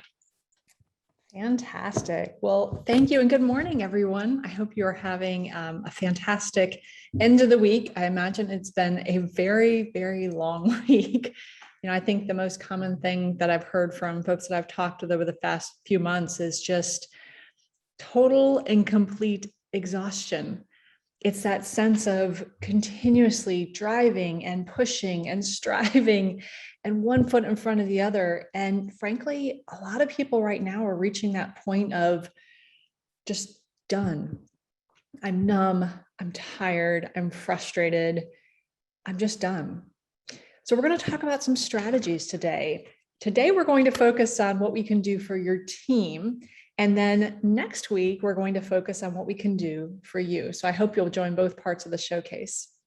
So we're going to start with how we can protect your team from stress and burnout. I'm going to warn you, I don't have a magic wand. If there was a magic thing that made everyone's stress and burnout go away and everyone feel amazing, believe me, someone would have come up with it. But I'm going to work with you on some strategies that can help address the things that often get in the way of teams being fully productive and engaged, and frankly, being able to deliver their best performance and have a sense of balance. So let's dig into this topic. Captain Obvious, right? The past few months, and it seems to be dragging on longer and longer and longer, have been really hard on many levels for many reasons for many people. So talk about understanding your team. We often will ask people, hey, how are you? No, how are you really? We have this habit of saying, I'm fine, I'm busy, I'm doing what I need to do. And we just expect that we're going to kind of gloss over it. I'm not going to pay attention to the fact that you've just asked me what is realistically a really important question, not just a formality. So when we ask our teams, how are you really? We often get a very different answer. We get exhausted, maybe fearful, or just frankly uncertain. I have no idea what to expect anymore. Especially in our remote world, many people feel out of sync and disconnected and isolated. Even if they're surrounded by friends and family, they may feel isolated from their work family, from those coworkers that brought us a sense of joy, sometimes not so much joy, but created social engagements, a sense of social well-being for us that I think in many cases we took for granted until it was gone. Some people are dealing with information overload.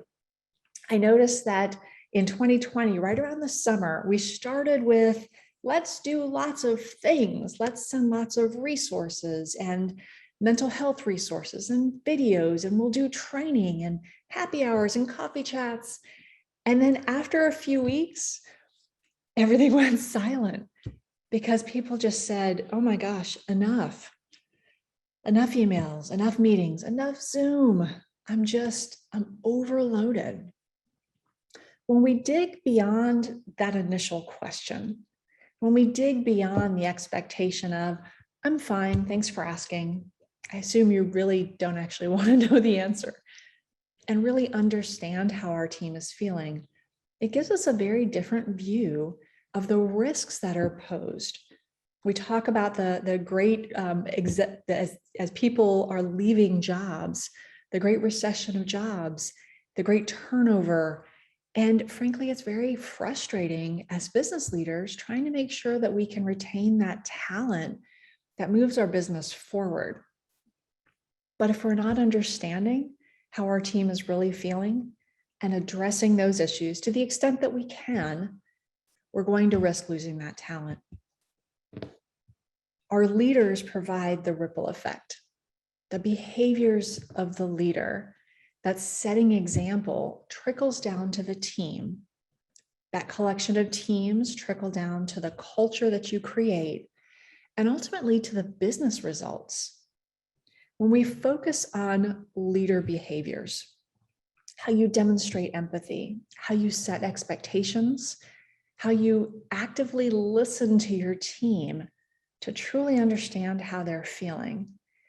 This is what changes the culture. This is what drives business results.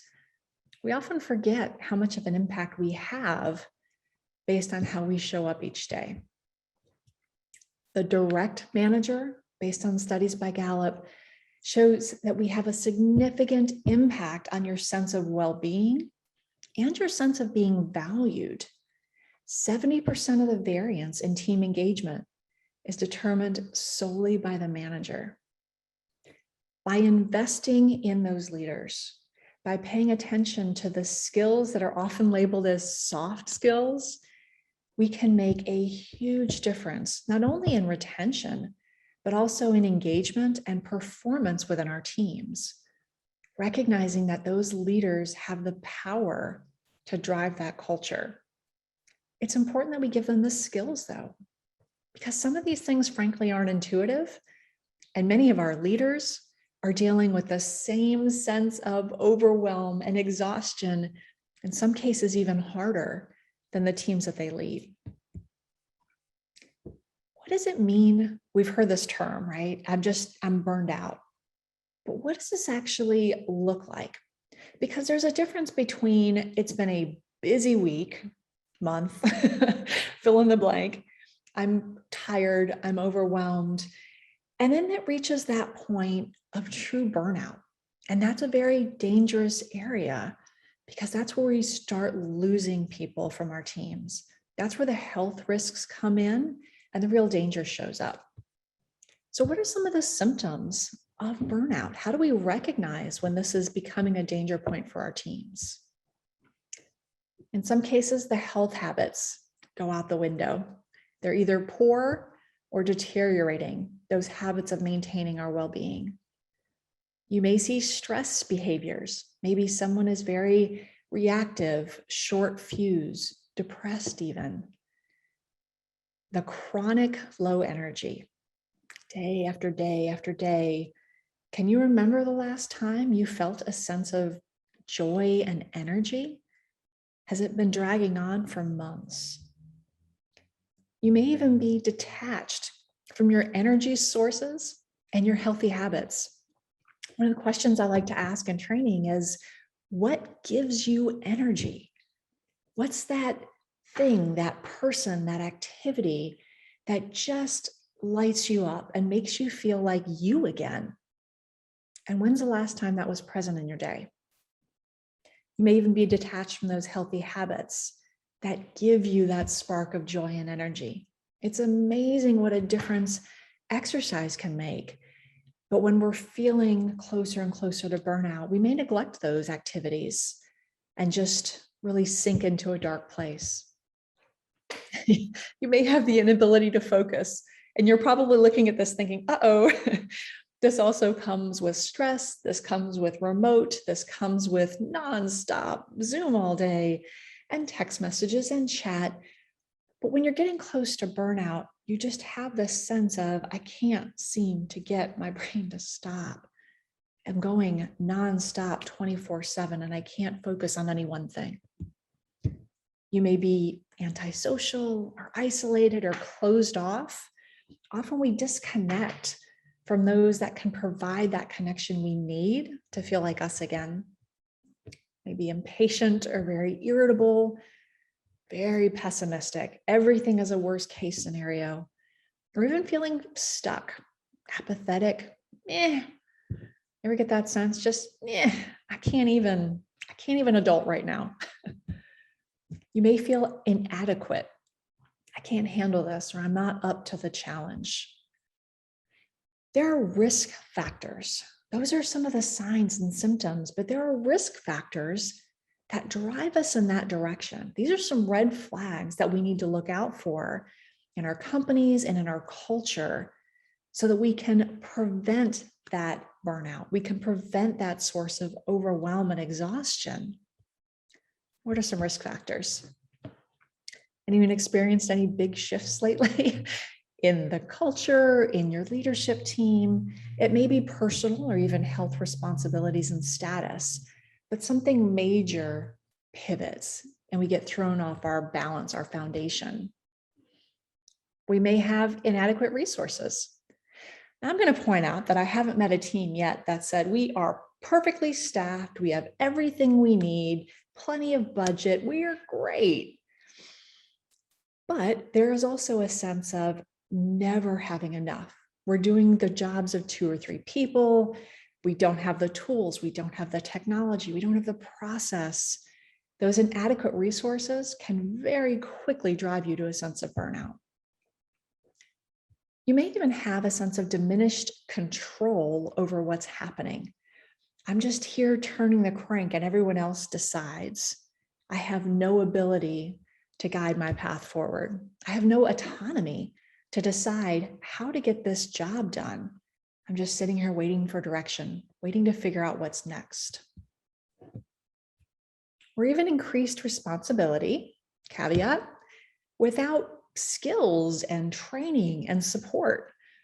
Many of us have grown our careers by being thrown in the deep end. But when you add the stress of the learning curve, and it is stressful, without support and without training and the resources we need, on top of this new normal, this world of uncertainty and chaos at times, that combination can very, very quickly overwhelm us and drive us to burnout. These are some of the professional risk factors, and frankly, elements over which we have a sense of control as leaders of the organization. Recognizing how these aspects drive our teams closer and closer to stress and burnout, and being able to have effective change management skills, a great learning and development program to make sure they have the skills they need, and recognizing how to guide people through these changes. These will all help prevent stress and burnout. Burnout at work looks like good performers suddenly becoming bad performers. Why is this person not delivering? Why aren't they getting through their deliverables? Why aren't they following through? Why aren't they communicating? You also may see high turnover, limited collaboration and cooperation. All of a sudden, there's a lot of friction, a lot of difficulty engaging with others. Low morale is very common. And then conflict, where it feels like everything is just a spark away from creating that wildfire. This is how burnout shows up at work. If you're noticing some of these signs, if you're noticing some of these difficulties, it's time to hit the pause button and take a serious look at what's happening within the organization. One of the things that we often look at are barriers to self-care. Barriers. No one talks about it. You just keep pushing and pushing, and you have a burnout culture. You're rewarded for working long hours. You're rewarded for being on 24/7. And we don't talk about things like taking a break. You may not have enough, fill in the blank, just for your fundamental getting the job done. There's no time left at the end of the day. Self-care may not be tied to performance, oversight responsibilities, or job descriptions. Perhaps there's no mentoring or supervision or guidance that encourages you or models for you what this looks like. There's no shared vocabulary, and permission for self-care isn't formalized or modeled by the leaders. We can say all day long that you should take care of ourselves, that we should show up as our best possible self. But if we're not doing it, we're not leading by example. And the reality is our actions are what set the tone for our team.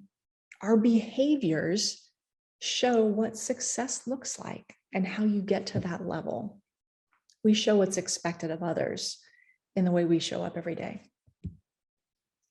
And you've got a disconnection in the realization that the organizational well-being and profitability and success is tied to our employees' well-being. It's tied to our customers' well-being. These things are all interrelated. And by taking care of our employees and recognizing some of these root causes and dealing with them at the root, not just polishing it over with a couple of videos, this is what will truly change your organization. I like to talk about the performance curve, and this may sound familiar for some of you. Have you gotten to that point where you're pushing and you're stretching and there's a level of stress associated with the work that you do? That's how we grow. We're not going to grow without a certain degree of stress, but you reach that point where stress has to be balanced with recovery. It's not just nonstop push as hard as you can. You have to come down from that curve in order to maintain that performance long-term. When we go past the point of stress, we get into strain, we get into complete overwhelm, and we go off the cliff into burnout.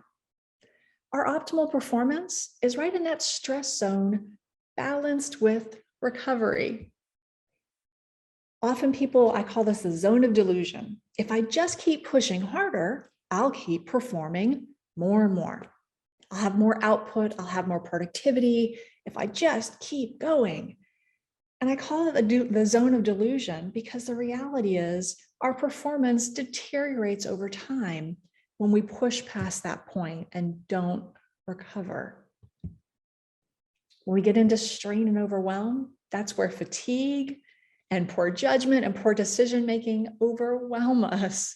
We are not our best selves at this point. And then we fall off that cliff. And this is that danger zone. When we get into overwhelm and exhaustion and burnout, this is where the serious health problems come in. Beyond just losing the talent for our team, this is a very dangerous place for those employees. So we need to oscillate between stress and recovery. Oscillation looks like we push for a project, or we push to a deadline, or we have a major deliverable that we're taking care of. And then we come down. We have that space to rebound and recover from that push. We have that permission to not continue to strive at 150%, because it's the oscillation that leads to high performance. That's what allows us to deliver month after month after month at our highest possible level. When we don't recognize the need for oscillation, we reach that zone of delusion and our performance simply suffers. So what does this mean?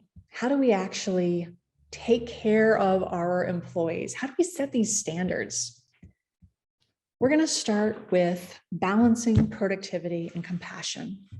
And for those of you that have seen some of the sessions that I've delivered with Catapult, you've heard this before.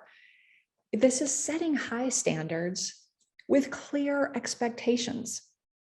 Often people think that compassion means you've got to be soft or easy or pull back or don't ask for too much. That's not what we're talking about. We're talking about having those standards, really challenging people to reach their highest performance level, which isn't necessarily about number of hours, and coupling it with clear expectations. This is what provides a sense of significance. We like to be stretched and challenged, but the clear expectations fulfill our need for clarity and understanding. A successful business provides more to the team. This ensures that your staff has what it needs to be successful. So setting expectations for productivity. What does this look like in a nutshell? First of all, what is the top priority? If you were to ask your team right now, what's the most important thing that we're working on? And more importantly, what are we not working on? I see a lot of leaders will talk about the top 1, 2, or 3 priorities. Here's our focus, and that's awesome. But what they're not talking about is the 800 other things on the list that people frankly assume are maybe not the top, but they're still there. You're still going to ask me about them. I'm still held accountable for them.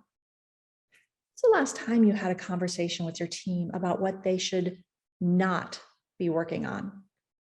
What's on pause? What comes off the list right now? What's deferred, meaning you don't have to focus on it. You don't have to touch it. It's just not a priority right now. Setting priorities is not just about what's the top. It's also about what comes off. So that's the first piece. What method do you use to set priorities and goals for your team? I talk to a lot of leaders who feel like they're doing a great job communicating priorities and goals. When I talk to their teams, the answer is a little bit different. Are you sure you're being clear? Do they see it in writing? Do they understand what's expected and how you're going to measure success? How often do you revisit those goals? Anyone have goals from, say, January? And you get to the end of the year and you say, no, none of that is really relevant. I worked on other things. How can we remain focused and productive if we're not sure what we're aiming for? How often do we visit the goals? Because the reality is they change. Especially now, we've learned that we have to adapt. We have to be able to be nimble and agile. Are you revisiting the goals too? And then how do our leadership behaviors enforce or work against the goals? If we're saying these are our primary goals and then piling 80 other things on top, are we truly supporting that employee? Are we really allowing them to be effective? How can we support our teams with clear expectations, clear priorities, and frankly, revisiting them because they change, just like our business changes? This is one of the cornerstones of balancing productivity and compassion. We have to understand those expectations. So I've got a quick reflection for you. Are the goals you set for this year still the right ones? Are they still important? Are they relevant? This last word is my favorite. Are they realistic? We want to stretch in goals, certainly. But sometimes we reach that point of it's gone a lot far beyond a stretch. This is just not realistic. At the organizational level, at the team level, and at the individual level, are your goals still relevant? Are they still right? Often people will say, well, we're getting to the end of the year, so we'll reset in 2022. Often by February, March, April, we'll have new goals. Can you revisit them regularly so that you can ensure everyone knows what's expected? It is a key to preventing burnout. So if not, if the goals aren't realistic, what can you do to course correct? How do you hit the pause button and just reset for everyone so you're clear on what you're trying to accomplish? This is an important factor of leadership. Speaking of important to leadership, expressing compassion. I talked before, balancing productivity and compassion. When you go too far toward productivity, it's all about the goals. It's all about the numbers. How are you? Fine, great. Let's talk about your performance. We all know people who are like that, don't we? But there's a danger in going too far toward compassion as well, where you're all about whatever you need, as much flexibility. Don't worry about deliverables, no accountability. When we go too far in the other direction, first of all, it leads to a lot of animosity within the team. Why does that person get a free pass and I'm working my tail off over here? It also makes it very difficult to reset. Has anyone had to have that conversation of, we've been talking about flexibility and adjusting and frankly, taking some of your responsibilities off for a while. And it's time to revisit that conversation. I feel like this is an important time to figure out what next looks like, because days have become weeks and weeks have become months, and I'm not holding you to a set of expectations. Can you reset?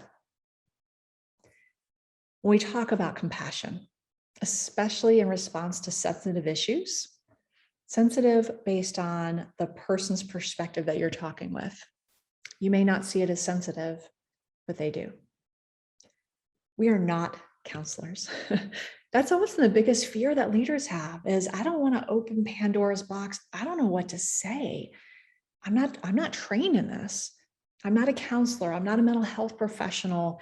They're going to start crying. I'm just going to only talk about their goals and productivity. And we miss that opportunity to connect, genuinely connect with our team. So we're not counselors. We're not professionals in that space. But when there's a personal issue on the team, there are two things that are really important. First is expressing empathy. We're going to talk about that in a minute. And compassion for the person without prying. You don't need them to tell you all of the details. You don't need them to go in depth about everything that happened. They may not feel comfortable disclosing that information. But it is important that we express empathy as we're engaging with them, that we express compassion for a difficult situation. And then secondly, what can we do from a business perspective to alleviate some of that job stress? Are we reevaluating goals? Are we looking at those deadlines? Are we trying to find other ways to accomplish the objectives? Maybe there are things that can be done at different hours of the day to provide some flexibility, while also providing the right opportunities for the person to remain connected and successful.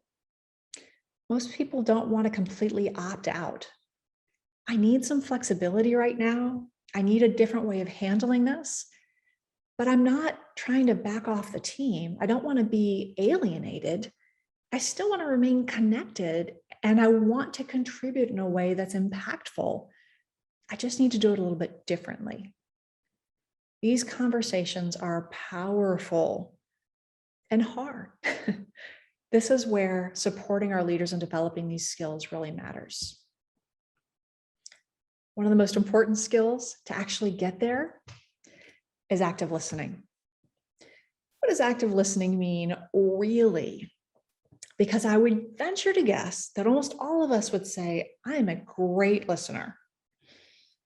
Here's your challenge. Let's look at this list real quick, and you tell me if there may be some pieces in here that make you say, well, giving your full attention, not thinking about your text message or your screen or an email, full attention, limiting interruptions. Yes, looking down at your phone is an interruption. Embracing silence. Recognizing that sometimes people just need a minute to level set and breathe. They just need a minute to deal with the silence. You don't have to fill it immediately. Reflecting back, what I hear you say is, I understand your concern. Reflecting back what you're hearing and validating. And I'll talk in a minute about some of those empathy statements that help you validate those concerns. Asking thoughtful questions. What a great way to demonstrate we're listening is, I want to understand more about what you're saying. All right. Now, most of you are probably thinking, yep, I had you up to here. And then often we get into the role of leader because we are great problem solvers. And when people bring us concerns, when they bring us difficulty, we want to solve it.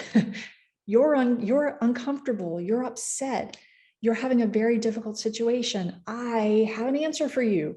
Have you tried? Did you think about?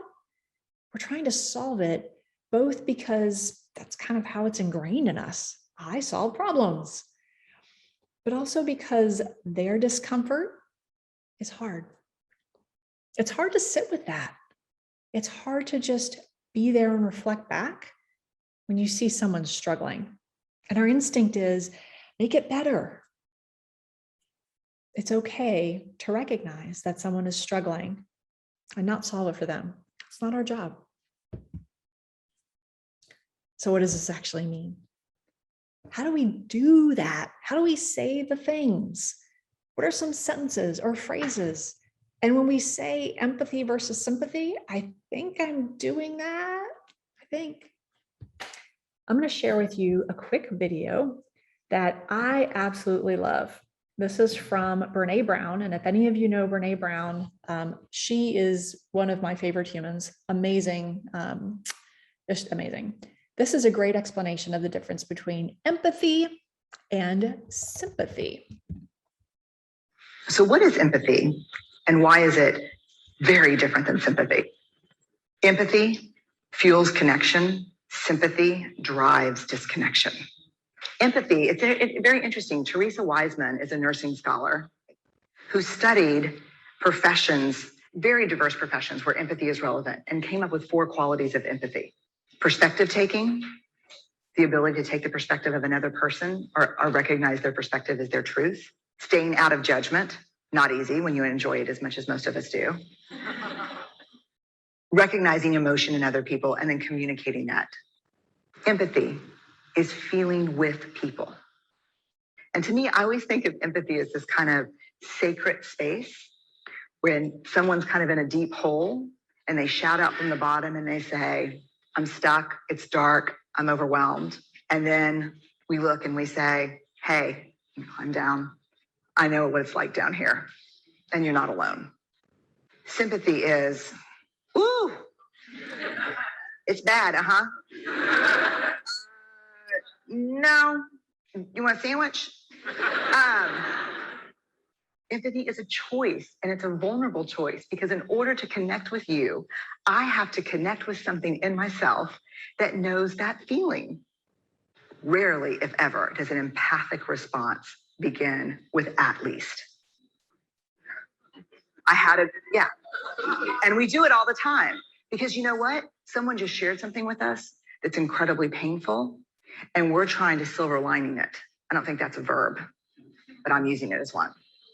We're trying to put the silver lining around it. So I had a miscarriage. Oh, at least you know you can get pregnant. I think my marriage is falling apart. At least you have a marriage. John's getting kicked out of school. At least Sarah is an A student.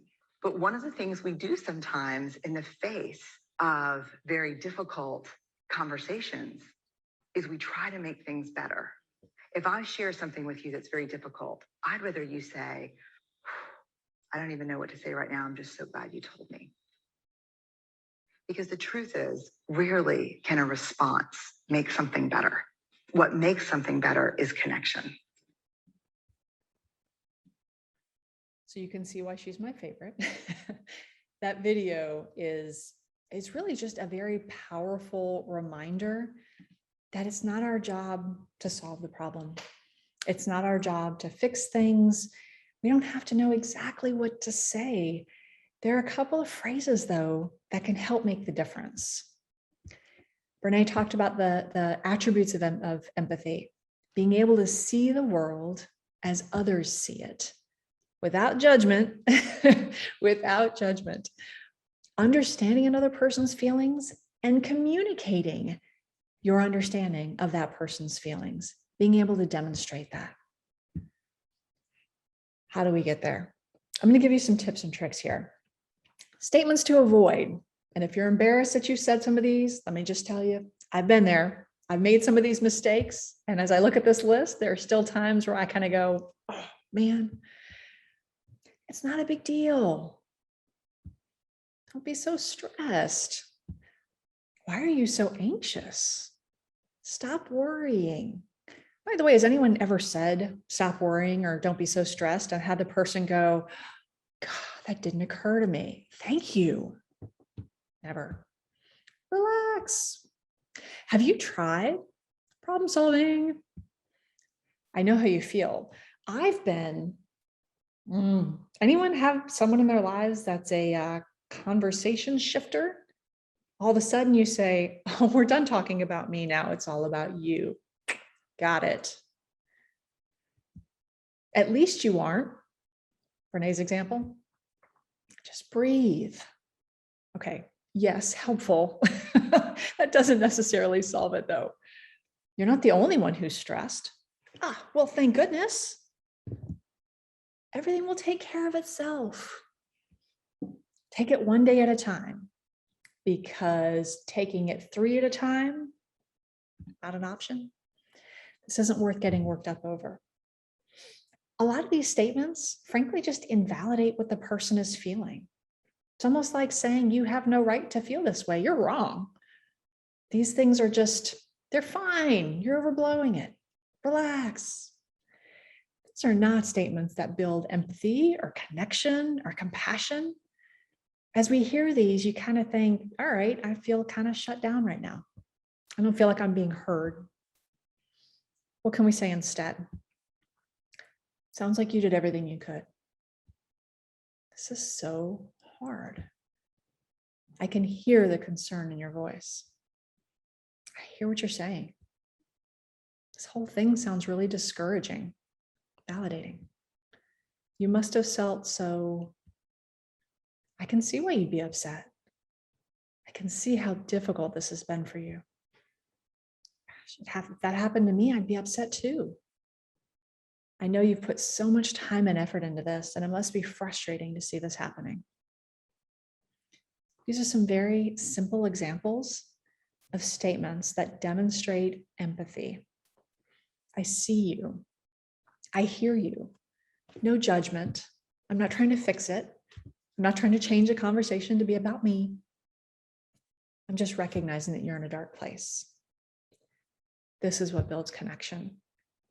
This is what allows us to prevent our teams from going into dark places.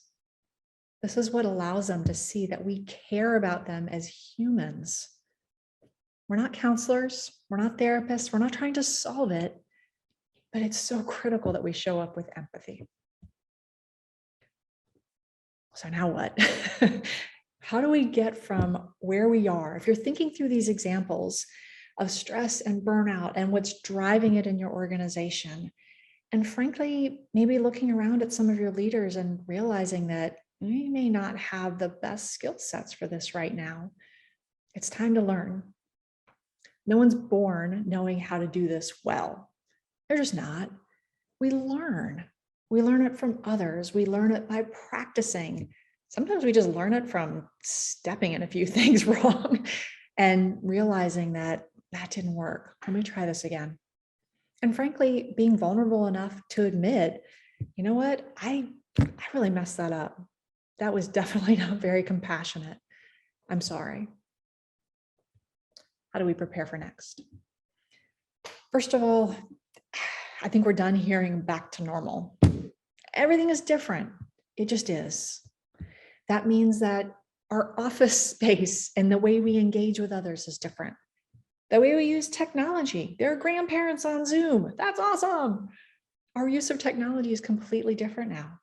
How we communicate, hopefully with much more intention, because that connection is critical. The way we operate as teams is different. And fundamentally, people are different. Every single one of us has been impacted. Every single one of us. Things are not going back to normal. This is normal. This is us right now. So how do you support mental health at work? Because we need to support mental health at work. We need to show up for our teams, not only because it's the right thing to do as humans, but because it's good for business. This is what drives us forward. We need to model self-care. Yes, it starts with you. Culture change starts with you. It starts with demonstrating that PTO does not mean pretend time off, and that we can celebrate taking breaks and unplugging. We can celebrate getting exercise and taking care of ourselves, because that's what leads to high performance. We can give ourselves and our teams permission to be human. You don't have to be happy all the time. You don't have to have the magic answers. This isn't a place of, everything is awesome. That false wall of protecting ourselves from vulnerability. We're all human. And I think the last 18 months has shown us that more than ever.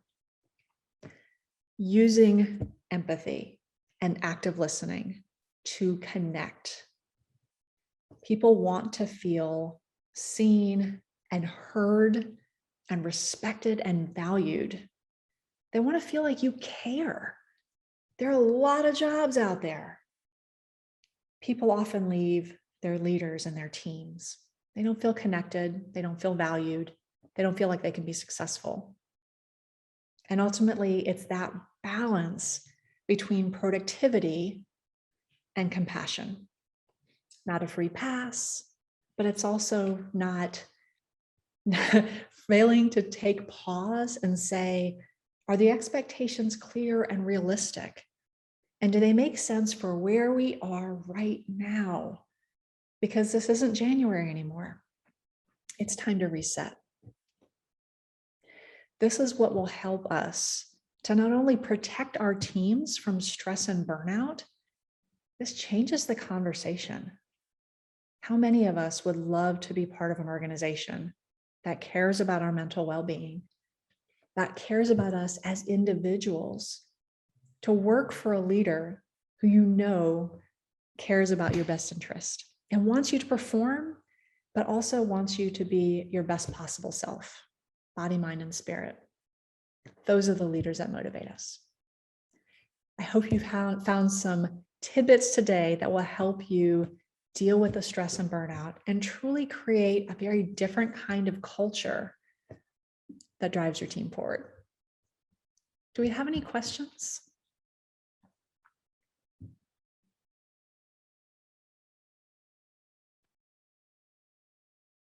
Yeah, pretend time off. I use that all the time, Brittany. By the way, I used to use that on myself. Like, I'm taking PTO again. Yes, I'm pretending to be off.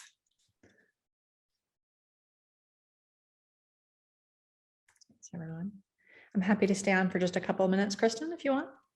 Sure. Like, and thank you for this. I mean, I immediately am swirling with, never set goals for my team when I came on board. Need to fix that. That would be good. Like, oh yeah, pretend time off. Still haven't taken any time off. So need to fix that. Like, so this is great for me personally to start thinking about how I need to change some things up for my team. So thank you. And for any of you that are struggling with this a little bit with your teams and seeing that they're having moments of stress and burnout and things like that, by all means, we can get you in contact with Becky to talk about what she can do with her organization and how to support. Like I said, they have supported us at the leadership level as well. So we can endorse and say, yes, it's very helpful. Thank you. So I'll pause and see if there are any questions about any of the topics that we've covered today.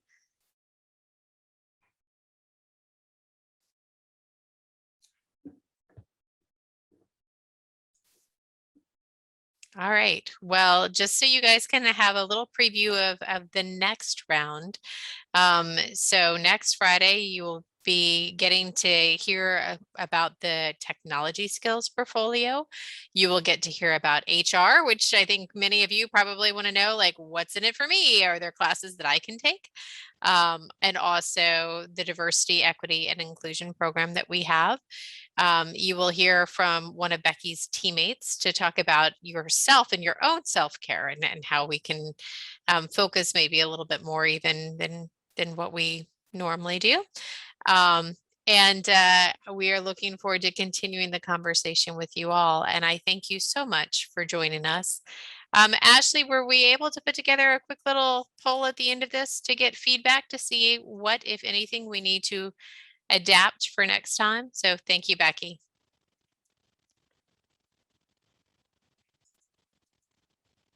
I don't see Ashley even online right now. So I think we're going to sign off. But thank you so much, and we will see you next week.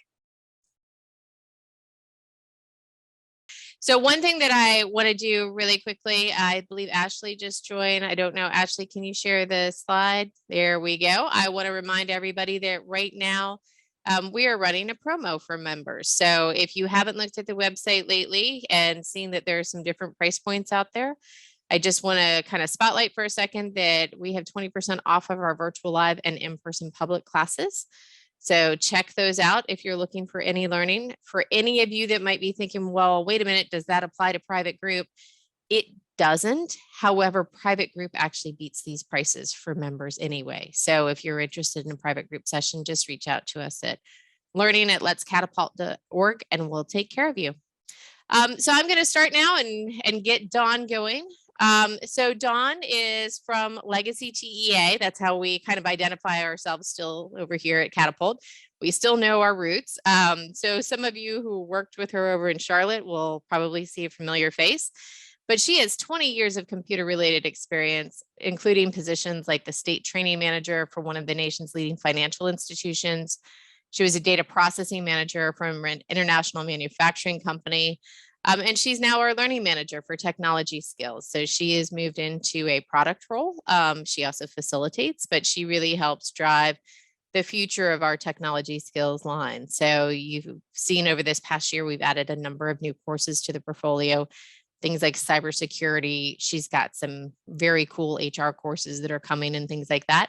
I'm not going to steal all of her thunder because she's going to talk to you about them. But she has done everything from management, training, curriculum design, helpline support, system design, implementation, programming, and way more than that. And if you ever have a chance to get her on the phone to help you with any issues in the Office suite, I can't tell you how many times in a meeting, she's like, hold on, do you want me to show you a shortcut? Can I show you how to do this faster? And she'll give me like, a quick little tutorial, and all of a sudden I'm like, oh, that just saved me 5 minutes of cutting and pasting the way I was doing it because I didn't know how to actually do something quickly. So Dawn, I'm going to turn it over to you. Thank you so much. Good morning, and I appreciate the introduction, Kirsten. I love looking on here. I see some familiar faces and I see some new faces, and that is always a wonderful combination for any learning agenda. This morning, I want to tell you a little bit about our technology skills offerings. I want to tell you about our skills surveys, which are available to everybody on this session at no cost for your team or company.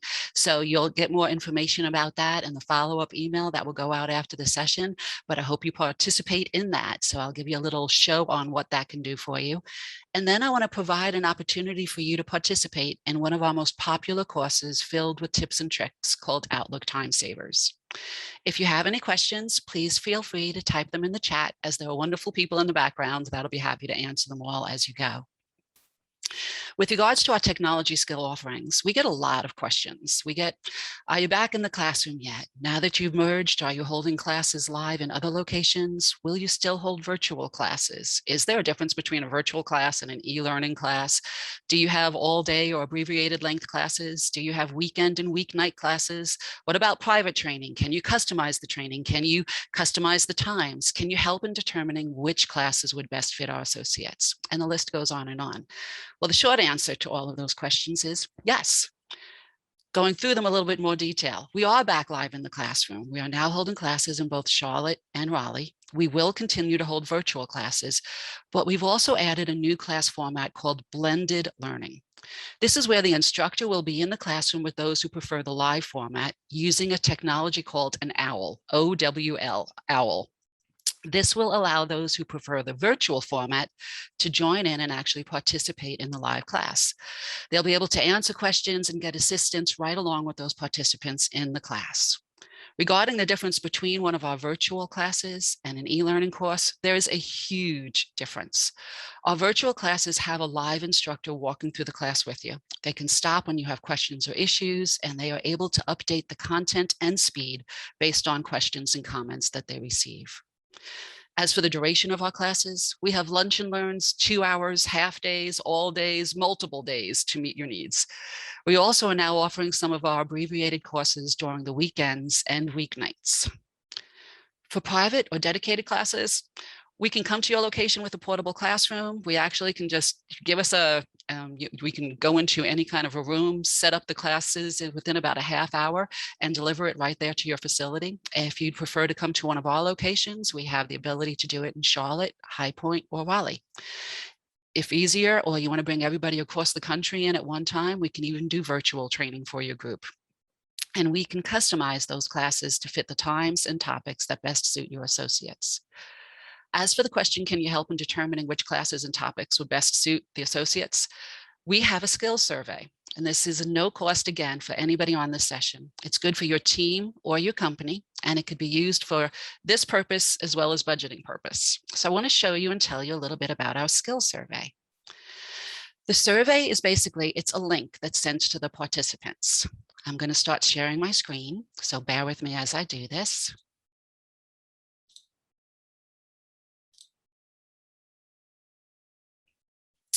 When the person receives the link, they basically have the information, basic information to fill out.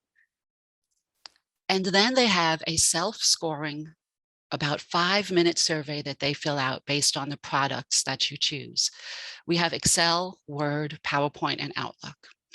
Now, if you're reading through some of these questions, these are usual items that would belong in every one of the products. What we do is then we take this information that is provided and we turn it into this. This skills assessment basically is used so that you can see the proficiency that the associates feel in each one of the levels of the products that you choose. Now, this is an actual survey that was done for one of our companies. And obviously I changed the names. The presidents were not participants in the company, but it was an easy way to go on down and do this. But this company was debating on whether they should do public training and just send the participants to a virtual or a live class with us, or whether they should do dedicated training and just hold dedicated classes at their location for the associates. Well, by looking at this survey, they realized that the associates pretty much were good in Excel level 1, except for some of the associates. So those associates took our live public classes or our virtual public classes. They had a few associates that just needed refreshers on some topics. Those associates took our e-learning. So they jumped on and just did a review for those topics that they needed a refresher on.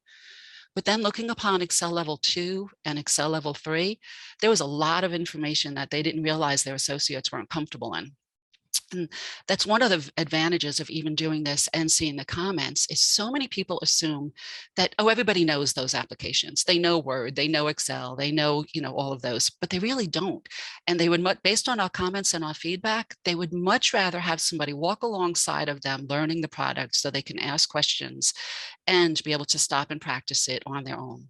So this skill survey, these people decided to hold dedicated classes, and then based on the needs of the company, we customized those classes and customized the times based on what was best for their associates. So again, this skill survey, we can send out to an entire team or the entire company, and then we can show the results and share them with you. This also provides you a great example when you're doing your budget. All right, you now have a physical data that you can show to represent your team's strengths and the areas that they need for improvement. Think about the fact that you can also use these during review to assist in creating a learning path for the employees. So there's multiple reasons that you might want to do this skills survey.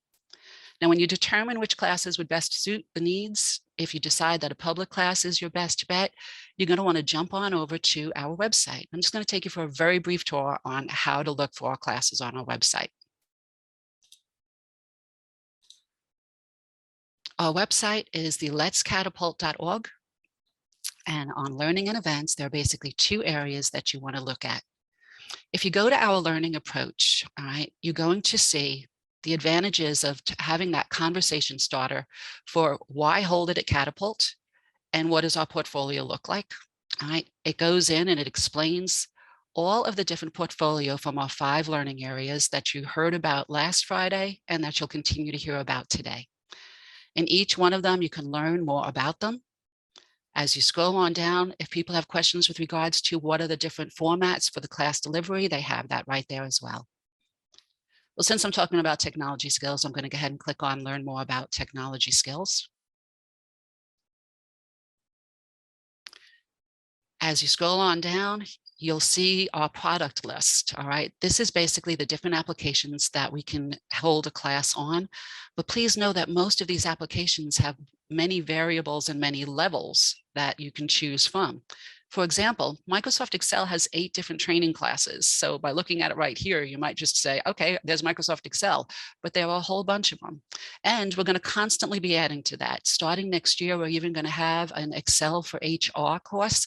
And Cynthia is going to give you a little bit more about what that is a little bit later on. So thank you, Cynthia. When you look and see what you have, you can go to the All Technology Skills courses. Now, at this point, it's actually going to bring up the classes and events area, which would have been the same if you went to learning and events and then classes and events. The only difference that this does is if you went the other way, the checkbox for which category would have been done for you already. So here's our technology skills. You'd see a list of all the technology skills classes come up. If you were only interested in one specific thing, say Excel, you would simply type in the Excel search right there, and then all of those would display. When you find the class you're interested in, say cybersecurity, because honestly, all of us need cybersecurity, okay? So cybersecurity essentials, go in and find out what the class is about, go to your dates and registration. It'll bring in a little topic about what this is. If you wanted somebody to take this class, simply copy this link, paste it, and send it to them and say, hey, you might be interested in this class. And you've now got them set up so they can see when the classes are available, what the delivery method would be, how much it is, and then they can register right there. If you or your associate that's registering have more additional questions, there's a live chat on our website, and you can click in there, ask the questions. There's usually someone that can answer the question right there, but if they need advanced assistance, they'll get you in touch with that person as well so that you get the correct answering right there. So that's our website, easy enough. So now what I would like to do is offer you the ability to join me in an Outlook Time Savers class. All right. Now, normally when we hold our Outlook Time Savers class, we'll send a link out about 3 days before the class, and that will give you the link to the class, as well as the ability to download the class files that are needed, including a reference participant guide that you can have. Now, our typical Outlook Time Savers class is about 2 hours. That gives me the time to go through, and I take a lot of deep breaths. I do go slower. The New York accent does not go away if I'm participating on that, just so you know, all right? But we take the time and I do what's called the 4 Ds. I discuss a topic, I demo the topic, I do the topic with you, and then I have you do the topic on your own. That gives you the ability to see what's going to happen. I understand why you might want to pay attention to it. And the reason I demo the topic first, and I ask everybody, please don't do it with me when I'm demoing it, because I want you to see what's to expect afterwards, the good, the bad, and the ugly. I show you what may happen that you don't want to happen, and I show you what you should expect to happen. Then you have the ability to do the option with me, and then you can do it on your own to make sure that you get it. Well, for today's class, we have a lot of information that I want to cram into about 20 minutes. So instead of doing those 4 Ds, I'm actually going to be discussing the topic and why you want to listen to me, and then I'll go through the demo. Now, in a typical class, when you receive the instructions, we'll recommend that you have 2 monitors. One monitor would be so that you can follow along with the instructor, and the second monitor would be so that you can actually practice and do it along with me. Now, if you don't have dual monitors, you would then want to take your one screen and split the screen so you can see 2 applications at one time. Now, if you're not sure how to do that, we have this great class called How to Use Windows and how to, that would be a great one for you. It goes through file structure as well and the internet. So we can take you from the basic levels all the way through the advanced levels. And we even have Power BI and Tableau out there. So we have a lot more than just the basics of these applications. Now, when I'm looking at my Outlook Time Savers, it's basically a class of did you know? So here's an example. Did you know that you can use true live voice? All right, it's called natural phrases when creating an appointment or a meeting to set the date. So let's say that I'm looking in at Outlook, and again, you can follow along with me if you want. And if you have Outlook, go ahead and do it with me. I'm going to create a new appointment. And when I create my new appointments during the start time, instead of using the calendar drop-down arrow, I select the information in here. And if you have somebody that says, hey, I want to meet next Friday, did you know you can actually type in next Friday and it populates that date for you? Now, at the Employers Association, the 3rd Friday of every March, we always held our big HR event. So that would involve normally somebody sitting here and going, I'm going to click all the way to March and then count down the calendar from there, and not me. I would select it from here and I would actually go 3rd Friday of March, and bam, there's my next 3rd Friday of March coming up. Huge time saver for those of you that actually have events that involve that kind of dates or planning. So that's one of the things that we can show you. I'm going to close out of that and not save my changes. Now, as I go and I look at my calendar, one of the things on a regular basis, if I'm doing a dedicated class, I usually get somebody that'll say, I have this date, this date, this date, and this date. And they're usually not all in a row. They're usually scattered among the months or the weeks, all right, in a month. And what that again would involve is me sitting here and going, all right, they said the 6th and the 15th and the 20th. And then I have to remember which ones I had which availability in. And if you go, well, Dawn, look at your monthly calendar. Well, this is my training calendar and it's nice and empty, but my monthly calendar is so jam-packed with information that there's no way that I could look at that and actually get a feel for what days would be the best for me to rearrange a schedule if needed, or what days I had the best opening. So instead I do this. I go to the Arrange view. So I'm on my home tab. I go to the Arrange view and I click on the day view. I then click on the first date that somebody said they had available. So let's say they said October 11th. I then hold the control key down and I click on the other dates that they were available. Now, they do not have to be continuous. They can be in any range. So as you see, I've got October 11th, 19th, and 27th, but then I actually have November 4th. Now, I can very easily say, you know what, the 27th works best for me. All right, so let's go ahead and hold the class at that point. So again, all right, I'm going to turn it off by going back and changing my Arrange to the week view. To do that, I clicked on the day view, I clicked on the first date, And then I held the control key and I clicked on random dates. And that is how you can actually see non-contiguous days in an Outlook calendar. To turn it off, I'm going to go back to my week view. And I want to talk about this arrange and this go-to area that you see right here. Yes, you all know you can hop to today, all right? And you can see your week, your work week basically just removes out your Saturdays and Sundays. And for those of you that are like, all right, I really just want to look forward to the next 7 days, you probably have already found this guy out, the next 7-day guy. But what if I don't want the next 7 days? I only want the next 4 days. Well, again, you're going to look up here and you can be on any one of these views as long as it's week, work week, or day. And instead of just hitting the next 7, hold your Alt key down and type in the number of days you want to see. So if I do, right, oops, I waited a little bit too much time for that one. Alt 4, there's my next 4 days. If I do Alt 9, there's my next 9 days. So that Alt key works with up to 9 days into the future that you can see, rather than always having to go based on the week view that the computer usually gives you and having to scroll and get to your next coming days and weeks, right? Again, that was using the Alt key and able to do that. Now, if you're going through, I see some of the chats going through directly to me. Make sure that you're doing a chat to everybody and you'll get those answers right there. I'm glad that you're enjoying it. So I'm happy that you're good with what I'm showing you, and I will be happy to show you some other stuff from there. Another thing that usually I would do is if I'm looking in my inbox. Now, again, this is my training one. This is not my real inbox, all right? But if I'm in my inbox and I go, oh, I've never received a message from Christopher before, this would be a great time for me to add him as a contact. Well, rather than go to my contacts, type in new and go from there. I don't know, you can literally just click it, drag it on top of your navigation pane, wait till you see the plus sign on top of the contacts, let it go. Oops, and it opened up on my other screen, so bear with me as I pull it over so you can see it. There is Christopher's contact information. What I like the best is it actually gives me the email that it started with. Now I could obviously delete anything I want or leave anything I want out of this, but I've got Chris's information right here, including his email, and I didn't have to start recreating it from scratch.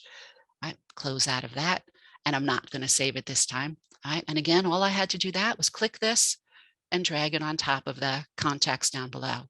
Now, in the same case is Chris does want to meet to discuss and this is the agenda for the meeting that he wants to have, but he wasn't sure when I was available.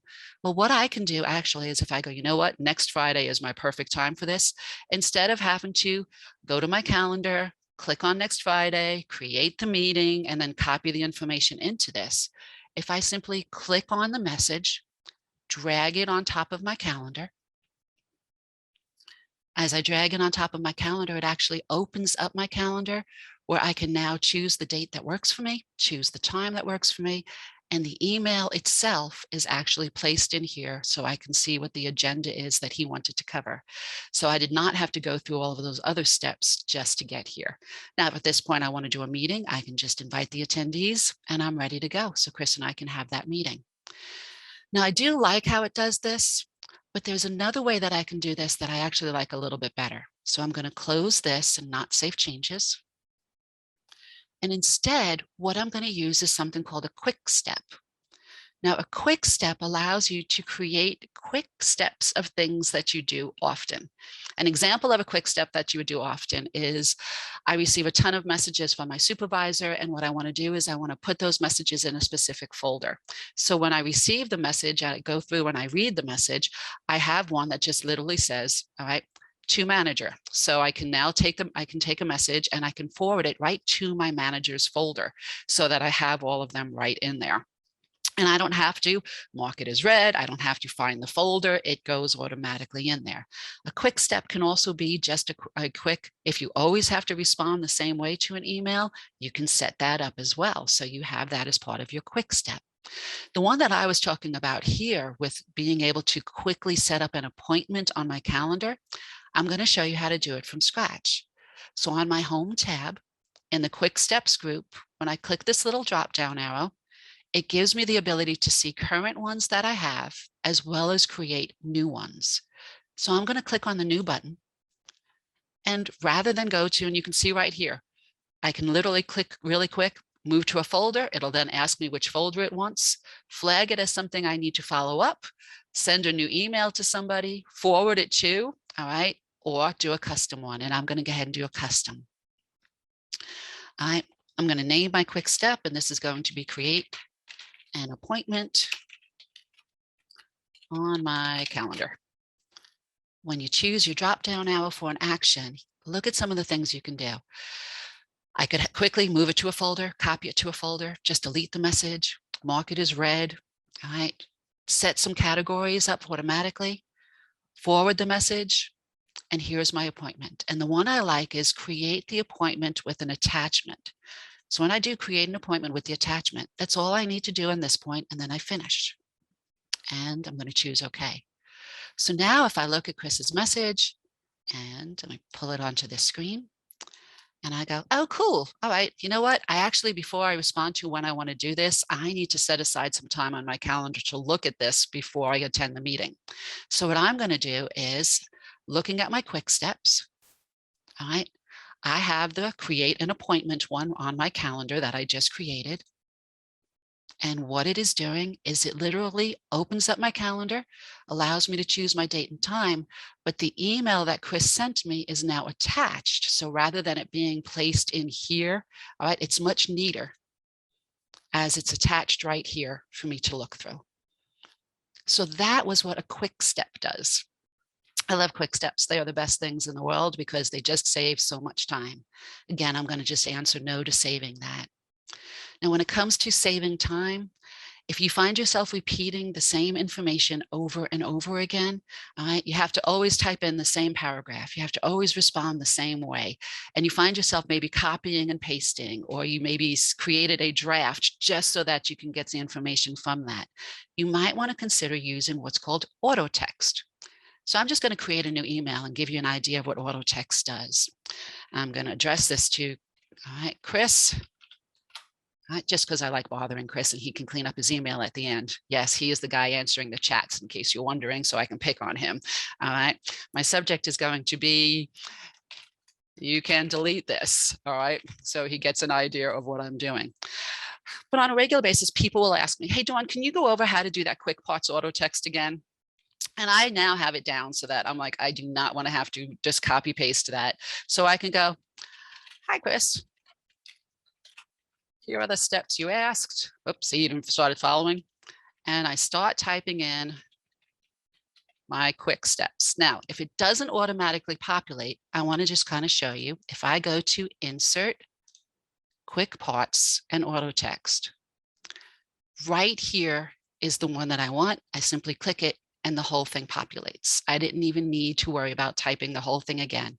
It's already formatted how I wanted, and it comes right in. All right. So now, if you're wondering why it started that way, is because I should have done the insert right as soon as I started. So I'm going to show you another one. Select it and delete. All right. A lot of people are like, Dawn, how do I get the link for the class? I just type in the word link, I press enter, and here is the information that is needed. So I don't even have to retype that. That is auto text. It can be formatted how you want. You can have any information in there, including live links. To do this, you have the information in there and you simply select it. You go up to your Insert tab, go to Quick Parts, and there is your auto text. Scroll on down to Save Selection to your auto text gallery and give it a name. So good morning is not going to help me at all. So what I might want to put on here is Send Link, and I choose OK. So now if I come down here and I start typing in Send Link, there's the information I just put up. And I can press enter and it populates automatically. So that's auto text. Again, great time saver. Use it for anything that you can imagine on there. It's going to be the best thing. Now, before I went out of time, one of my favorite things when it came to all of a sudden we had COVID And we had meeting madness, and everybody schedules meetings back to back. And you're like, one meeting ends at 10:30, the next meeting starts at 10:30. And the next thing that you know is you don't even have time to run to the ladies' room. So we had one of these Outlook time savers for the entire corporation. We said, okay, everybody, let's do this. And what we walked through, I'm not going to send the message to Chris. All right, what we walked through was just setting some of our options. And I went into file options. And if I go to my calendar tab right here, there is this little mini option right here that you can shorten appointments and meetings to end early. You do, if it's an hour or less than an hour, so say you schedule 30 minutes, it'll do 25 minutes instead. If it's an hour or longer, it will do 10 minutes instead. Now, we had everybody pretty much in the company do this. So I want to just show you what that does for me when I go into my calendar. And now I set a new appointment. I see by default, it's actually 25 minutes instead of 30 minutes, right? If I want to do, I actually have a choice to say about 30 minutes, and it just gives me this choice to go, please don't do a full hour. And by us all doing this, we now gained 10 minutes of our sanity back to run to the ladies' room. And for me, I have a puppy. It allows me to run and let out the puppy.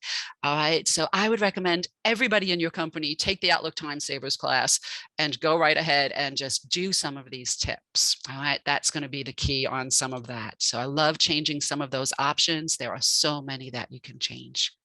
The last thing I want to just show you before I run out of time is something that just some people do not realize that you can do right in an email message. So I'm going to create a new email message. And while I'm down in the email message, and let's say that I'm working with my associate Cassie, and I need to say, please loop in, and I would need her to loop in somebody else within my organization that's already part of my contact list. I can use the @ symbol. And now when I go and bug Chris again, right, his information comes up here. It also addresses it to him. So it automatically adds it to on my address line. And when Chris receives it, all right, he will actually see a little @ symbol in the inbox, letting him know that he's been referenced in that email and that he needs to respond to it, all right, or at least look at it. It is the quickest way to bring other people into your email conversation without you always having to remember to add them into the address line and go from there. Well, I think that's going to bring me to about my end point. So instead of showing you additional things, what I want to do is just wrap up and remind you, we have a ton of technology skill offerings. Please take some time and look at them. If you have any questions, my email is dawngates@letscatapult.org. All right. So please feel free at any time to ask me any questions. All right. And let me just kind of put this. And yes, we have social media. Please go ahead and add yourself to our social media. The kind of tips and tricks I just showed you, we spent the month of August, I think it was, every Tuesday, we did a technology tips, added in maybe a 2 or 3 minute thing that said, hey, you may not have known you can do this in Excel, Outlook, PowerPoint, and Outlook. And we plan on doing that again. Please join us in LinkedIn and add us to your social media for Catapult. You may not have known about the showcase, but Catapult, we've got, I think we just broke 10,000 people now that are watching us on that LinkedIn. So please do that as well. I hope this was worth your time. Remember that on the following Monday, this coming Monday, you'll get an email inviting you to take a skills survey for your company or your team. I'll be the person that will communicate that with you, and I'd love to see you then. So Kirsten, would you please take it back? Sure. And I just want to give Dawn a shout out for the social media work that she's done. So this past year, I've thrown a few things at the team that were new. And one of the things was, hey, Dawn, could you record yourself doing some quick tips that we could use for social media? I think that her posts are actually some of the most popular ones as far as views and likes. Took her out of her comfort zone a little bit. But I also took Cynthia, our next speaker, out of her comfort zone because she got to start doing podcasts for us. So, had to figure out how to do that whole thing. I'm going to open it up to questions right now. We have a little bit of time before break, and I just want to make sure if there are any questions about our technology skills portfolio or any of the tips that Dawn just sent you, that we could answer those right now. Anybody have any questions?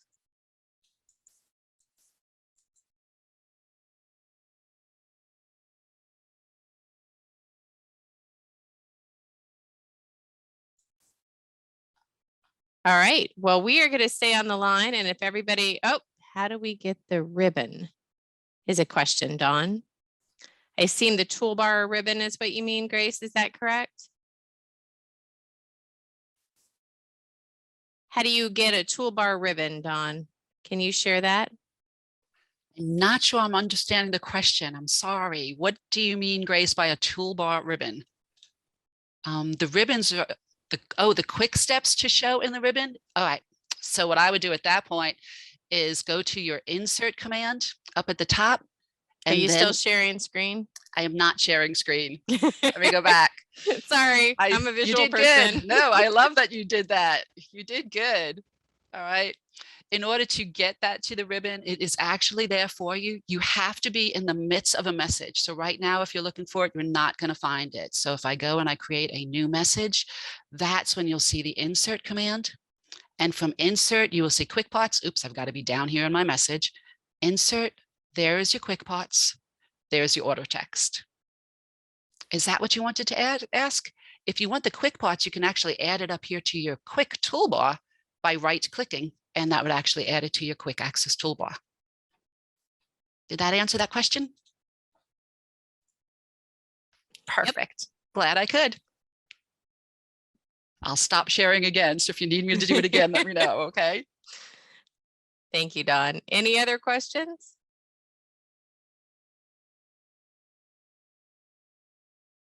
All right, well, we will go to break.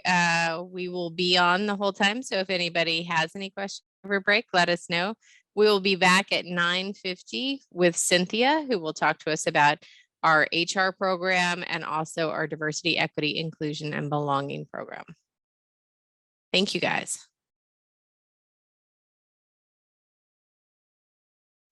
All right, we are going to get started again. And I am so excited for this next session to introduce Cynthia Daniel to you. She has been with Catapult for almost 9 years, and sadly, she has just recently made a decision to leave us. But she's moving into a diversity position outside of Catapult, where she will be full-time and get to take everything that she has done for us and apply it directly for an organization. So I am super excited for her at this new opportunity. And I'm even more excited that she's going to continue to work with us on the side. So we will continue to benefit from her knowledge and wisdom and guidance about the HR programs and the diversity programs. So happy that she's willing to do that. She'll also be working with some of the short-term HR programs.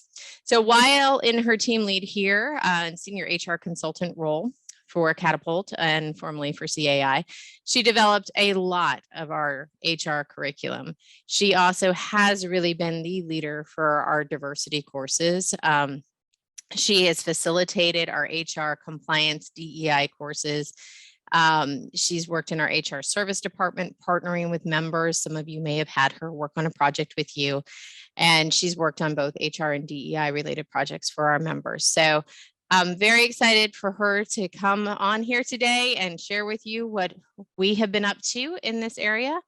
And then even more excited that we will continue to get to work with her in some capacity. So Cynthia, I'm going to turn it over to you. Thank you. Good morning, everyone, and thank you for joining us. I just want to take some time to let you know about Catapult's offerings within human resources and DEIB, diversity, equity, inclusion, and belonging. I'm trying to move us into incorporating belonging into our portfolio there. So you'll hear me say DEIB or DEI as I go through the conversation this morning. But I'll be giving you a high-level overview of the courses and some of the upcoming things that we're going to be offering in 2022. I have it just broken out into 2 segments. So first we'll look at the HR portfolio, and then we'll move into DEIB. I do have a poll midway through, so just be prepared for that as we enter into the discussion on diversity here shortly. So if you have any questions as we go through, please take some time to ask those questions in the chat area.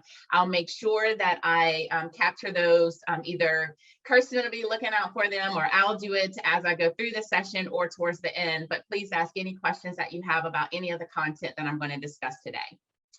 We are going to talk about HR first, so we're going to start there. We have tons and tons of HR courses that can be helpful for you in your HR career, whether you're new to HR or whether you have some, level of experience, or whether you've been in HR since you started. Wherever you are in this space, Catapult has many learning options for you. Many of our HR courses are very general, covering a wide array of topics, which we'll discuss a little bit more on the next slides. We also have some options that are more compliance related, which will also be highlighted in the presentation here shortly. All of our programs are typically offered in full day sessions or half day sessions. And most importantly, for those of you that are certified, they also come with HRCI credits and SHRM credits. So I'll highlight those as we go through. I mean, I'm a certified person, and so I'm always looking for a course that will offer me some of my credits to every 3 years, all those things that we need. You have the ability, honestly, to take any of our HR courses in any order that fits your learning needs. So you don't have to take anything in a particular order. Just know that based on what you need, you're able to just kind of pick and choose based on, like I said, your learning needs. We're going to start with our HR certificate program. So we do offer 3 core HR certificate programs: HR Assistant, Essentials of HR, and HR Business Partner. And I'm going to give an overview of each of these. Our HR Assistant program is offered several times throughout the year. This is a course that's 2 days back to back. This course is great for new HR practitioners, as well as those just seeking a refresher. This course also comes with HRCI and SHRM credits. And in this course, you will receive really just a broad overview of employment laws, recruiting, HR paperwork requirements, filing and record keeping, and HR sensitive issues, and a ton of other topics in this course. Our Essentials of HR program is offered, again, also several times throughout the year. However, this course is 3 full days, but the 3 days are spread over 3 weeks. So it's one class a week over 3 weeks. Our Essentials class also has those SHRM and HRCI credits. This one is great for HR practitioners with some foundational knowledge of human resources, because it will take a deeper dive into more of the compliance side of HR. So most of my participants that take the Essentials of HR have taken HR Assistant previously, but keep in mind that you don't have to take either one of them first. Just a good flow is to take the HR Assistant first and then kind of move into the Essentials of HR. But this course will cover topics such as employment laws, harassment, workforce planning, compensation, FMLA, performance management, and workplace EEOC investigations. So this is definitely a great class that's going to give you a full scope of all the different areas of HR, really more on that compliance side. Then our last certificate program is great for our seasoned HR professionals that are really seeking some guidance on becoming a strategic HR business partner. This class is also offered 2 full consecutive days. And this one comes with those credits, but it also has business credits for my senior certified folks. So if you are SPHR, you can also get some of those business credits if you take this class. This class doesn't focus on like the compliance side of HR like my Essentials class. Instead, it does focus on the strategic part of HR and provides participants with the tools they need to really gain that seat at the table and make those impactful decisions with other company leaders. So the topics in this particular course include gaining trust and credibility, adding HR value, developing HR metrics and analytics, and coaching, influencing, and problem-solving skills. Keep in mind, again, I know I've said it a few times, but keep in mind that these programs can be taken based on what your learning needs are. So you do not have to take them in any type of order. So those are our HR certificate programs, but we also offer some more specialized HR programs. Some of these are going to be offered full days and some of them are half days. So let's talk about the recruiting options. So our newest class is Recruiting and Onboarding in Today's World. This class is actually replacing one of our older recruiting classes. We took a look at that content and said, you know what, this needs to be revamped. We need to do some things different. Recruiting has definitely evolved over the last 10 years, 5 years, even a year, just with the pandemic. So this class is new and will provide participants really with practical everyday tips to recruit in today's world. And then also learn some different and more innovative ways of onboarding your new employees. This class is going to be offered for the first time in a couple of weeks, and it is one full day. It will also come with HRCI and SHRM credits. Next, our next two courses, both of these are half days, but they are great options. Next is the Interviewing for Success for Managers and Supervisors. This class is great for HR practitioners or the managers within your organization. At just in half a day, it gives a lot of great information to the participants on really those do's and don'ts of interviewing, as well as instructions on developing success profiles to attract skilled talent. It also helps you develop questions that will allow the interviewer to really assess the candidate's skills. And then it also provides some knowledge on conducting legal interviews with candidates. As you know, if you're in HR, we know that that's really big. We want to make sure that we're being legal and compliant in how we interview our candidates. And the last option in our recruiting portfolio, behavioral-based interviewing, or BBI. So I'll just call it BBI as we go through this. This class, again, is also half day, but BBI is a great way to really test candidates for that real success on the job. So this class will provide a lot of insight into BBI recruiting and helping us to learn how to make better hiring decisions. It will also help us to learn how to develop those behavioral-based interview questions. And this class is great for HR practitioners as well as managers and supervisors. So all of these are our recruiting options. At some point in time in the future, we may be adding more recruiting options to the portfolio. But again, all of these do provide HRCI and SHRM credits. The next set is compliance. So we do offer, I mean, we can't offer, we have to offer some sort of compliance HR to our portfolio. The first one is our half-day course, Workplace Laws for Managers and Supervisors. This is a great option for those individuals that need to learn a little bit about the basic employment laws that are going to impact managers' day-to-day interactions. So the majority of the time in this class, I typically have managers and supervisors throughout many of our organizations. But it's also, I've had HR folks that will come in and say, hey, I just want a refresher. So this is a great opportunity for you too, if you want to just get a quick basic overview of some of the laws, just to make sure you're still on track with your interactions at work as well. So in this particular class, the participants learn about Title VII. We also talk about EEOC, ADA, ADEA, FMLA, FLSA. I know I've thrown a lot of acronyms to you here, but most of my HR folks know what those mean, but it has more topics as well. Again, a great way for your managers to really learn how to legally navigate some of those sticky situations in the workplace. So this is a great class to provide that overview. The next one, we offer two options for our work understanding and preventing workplace harassment. We do offer a manager level version for 3 hours and a 90-minute version for employees. Both classes will provide a deep understanding of the different types of harassment, including sexual harassment, and will also cover other topics such as bystanders, social media, workplace bullying. As we know, it's always important for everyone in the organization to understand harassment, get a little education and awareness around that. And this is a great class to provide that overview. So a lot of times we have members that will want to split out the group. And the reason why the manager session is a little bit longer, because they have a little bit more information that they need. As managers and supervisors, we have to handle those situations differently. And so we just need to provide a little bit more content to that manager level session, just so they know how to deal with any complaints that come to them. And the 90-minute session is just a great quick overview for the employees. Both offers opportunity for them just, again, to just really engage and learn about all of the different types of harassment.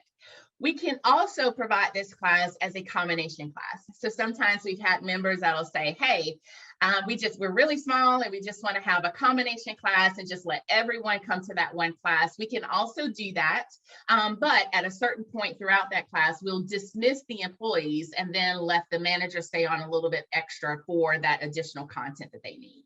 So there is an option to kind of customize that based on what you need. And then our last compliance class, FMLA. We offer 2 options for FMLA. Both of these courses are half day. The basic class just really gives a basic overview of the law, but the advanced class is typically facilitated by one of our attorney partners. And so that individual will give more instruction from a more legal perspective. So depending on what you need, I've had individuals that will take the basic class and then take the advanced. Keep in mind that that basic FMLA class is a part of the Essentials of HR program. So at some point, we'll probably offer that as a standalone, just for those individuals that may just kind of need a basic level understanding. But the advanced is also an option as well. Again, all of these classes that you see here on the screen are offered HRCI and SHRM credits. So some additional programs that we do offer for HR practitioners that are really ready to pursue their HR certification. So if you have not thought about this yet or you're not certified, we have some HR certification classes for you. The certification classes are led by David Seiler of Distinctive HR. He has a 90% pass rate. I took his class when I did both my PHR and SPHR, so he is a phenomenal instructor. Definitely gives you a lot of tools to assist you with studying and preparing you for the exam.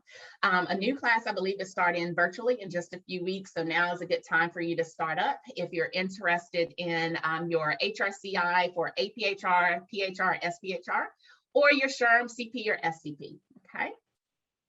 We also offer a newer class as well. This class is unemployment compensation. This class is offered at a half day, well, a little under half day. It's a 2-hour time period. Also will come with SHRM and HRCI credits. But this is a great class to, as a refresher, if you just need a refresher for unemployment, or if you just need to learn a lot about this required benefit. I think this became really huge when the pandemic started. We started getting a ton of questions around unemployment, and that's just one of the classes that we've decided that, hey, we need to keep in the portfolio for HR professionals as they have questions as they're navigating unemployment compensation. All right, so we have another new class. So obviously some exciting things that are happening at Catapult. We have another class, and this is in Dawn's area. She mentioned it a little bit earlier, but this exciting content coming in 2022, Excel for HR. And I don't know about you, I'd be totally excited about this particular class. But think about it. How much time do you spend trying to format your Excel reports? Many of us, I know for me, it takes me a long time. I am not an Excel expert, so it could take me a long time to kind of navigate that. Usually when we're downloading things from our HRIS system into an Excel document, we still have to manipulate the data in some way. Maybe add a column, add a row, move things around, add some additional content, whatever the case may be, because maybe it's just not captured in our HRIS system.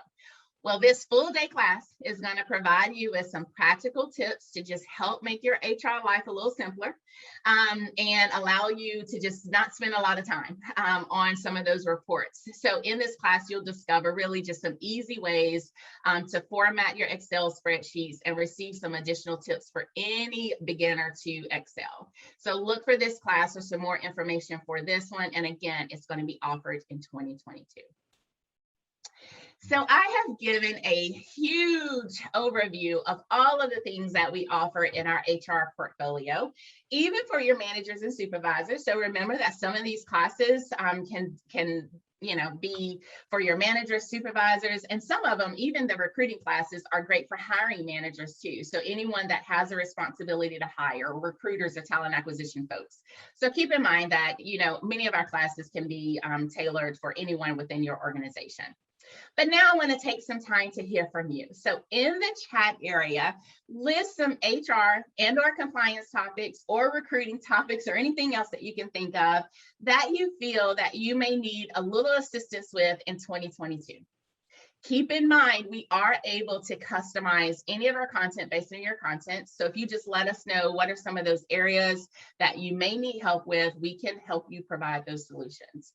I'll give you a minute or two just to get some ideas in the chat area. We'll be capturing those and we'll definitely take some time to reach out to you. But again, in the chat area, if you can just list out maybe some of those HR and compliance topics that you think right now that you may need help with in 2022.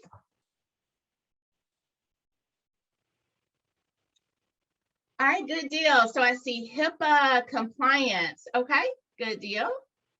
All right, so we'll definitely take a look at that and see what we can come up with for HIPAA compliance. It's mentioned just very briefly in our Essentials of HR program, but we can definitely look at that. Okay, so HR Essentials and Recruiting. Good deal. Anything else?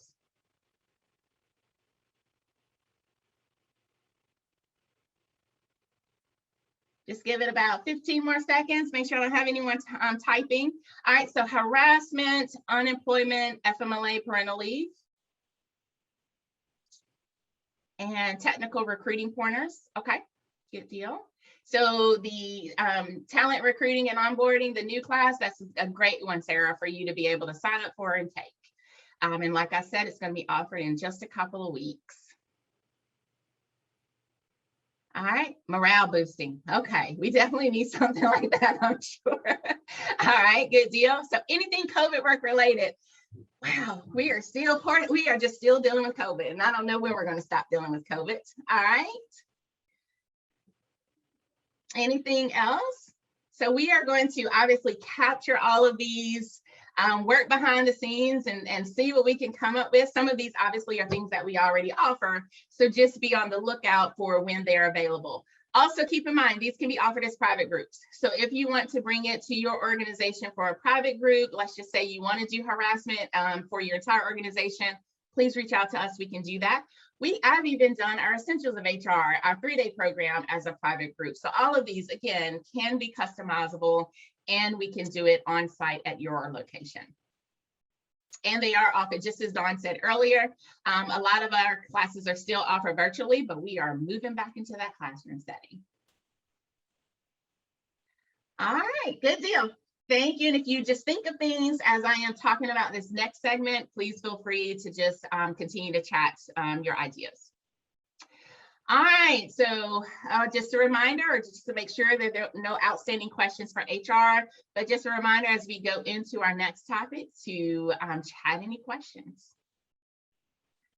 All right, so we're going to shift to DEIB, and just to go ahead and give you an insight into the next slide, you're going to be doing a poll. So just get to your computer, make sure you can access your computer in just a few minutes because we're going to launch a poll. But we're going to shift and talk a little bit about some of these statistics. So just take a look at these statistics that you see on the screen. By 2044, minorities will become the majority. And that may seem like a long ways off, but you and I both know time is moving fast. And so right now is really a great time to start thinking about your DEIB journey and what that looks like at your organization. Diverse companies enjoy 2.3 times higher cash flow per employee. Racially and ethnically diverse companies are 35% more likely to perform better. So, I mean, just let that sink in. Many leaders and HR folks and DEI folks in organizations are really trying to shift their focus to incorporate DEIB into that culture, into their company culture, for many reasons, including the ones you see on the screen and tons of other reasons. There are so many different advantages and benefits to thinking about D&I, diversity and inclusion, and making sure that your employees feel welcome and making sure that they can be their authentic self at work. So what does all of this mean from a learning perspective? You know, while it's obviously great that people are starting to think about DEIB and really embedding it in the company culture, but you need to ask yourself, is your workforce ready for these changes or this shift? Hopefully so, but also maybe not. So this is where learning and education comes into the equation. Here at Catapult, we have a lot of different options for you to really help you begin having some of those critical conversations at work, and to help your employees to become just more aware, and to kind of be mindful of what it means to have that type of culture. So we're going to explore some of those options that we do offer over the next several screens. But as I just said a few minutes ago, we're going to do a quick poll. All right, so I am going to launch the poll in just a minute. I really just want to get an idea from all of you about your DEIB journey at your organization. If you're there yet, and if you're not there, that's totally fine. I have a question about that too. But the poll is going to launch, and I'm going to give you just a couple minutes to answer those questions. And this is really going to help me as we navigate through the discussion, and it's going to help me to kind of prep you for our breakout group that we're going to do at the end of the session. All right.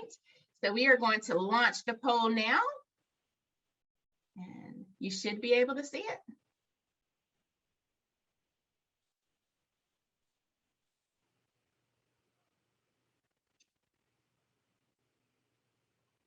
And once you finish the poll, just make sure that you hit the submit button.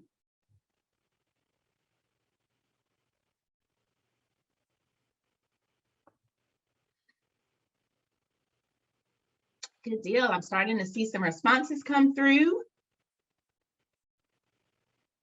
I am so glad to see that, you know, many of you are already starting to think about DEI. So far, I have about 70% that said, you know, yes, we are starting to have that conversation. That is awesome. Let's see. All right, it's kind of a split on the second question. You know, I'm getting everyone kind of right there at the same percentages. We'll talk a little bit more about that in just a second. Another split for, do you know how Catapult can help? And what is your plan to learn more about DEI? Glad to see some things there. So I'm going to give it about 15 more seconds, and then we'll end the poll.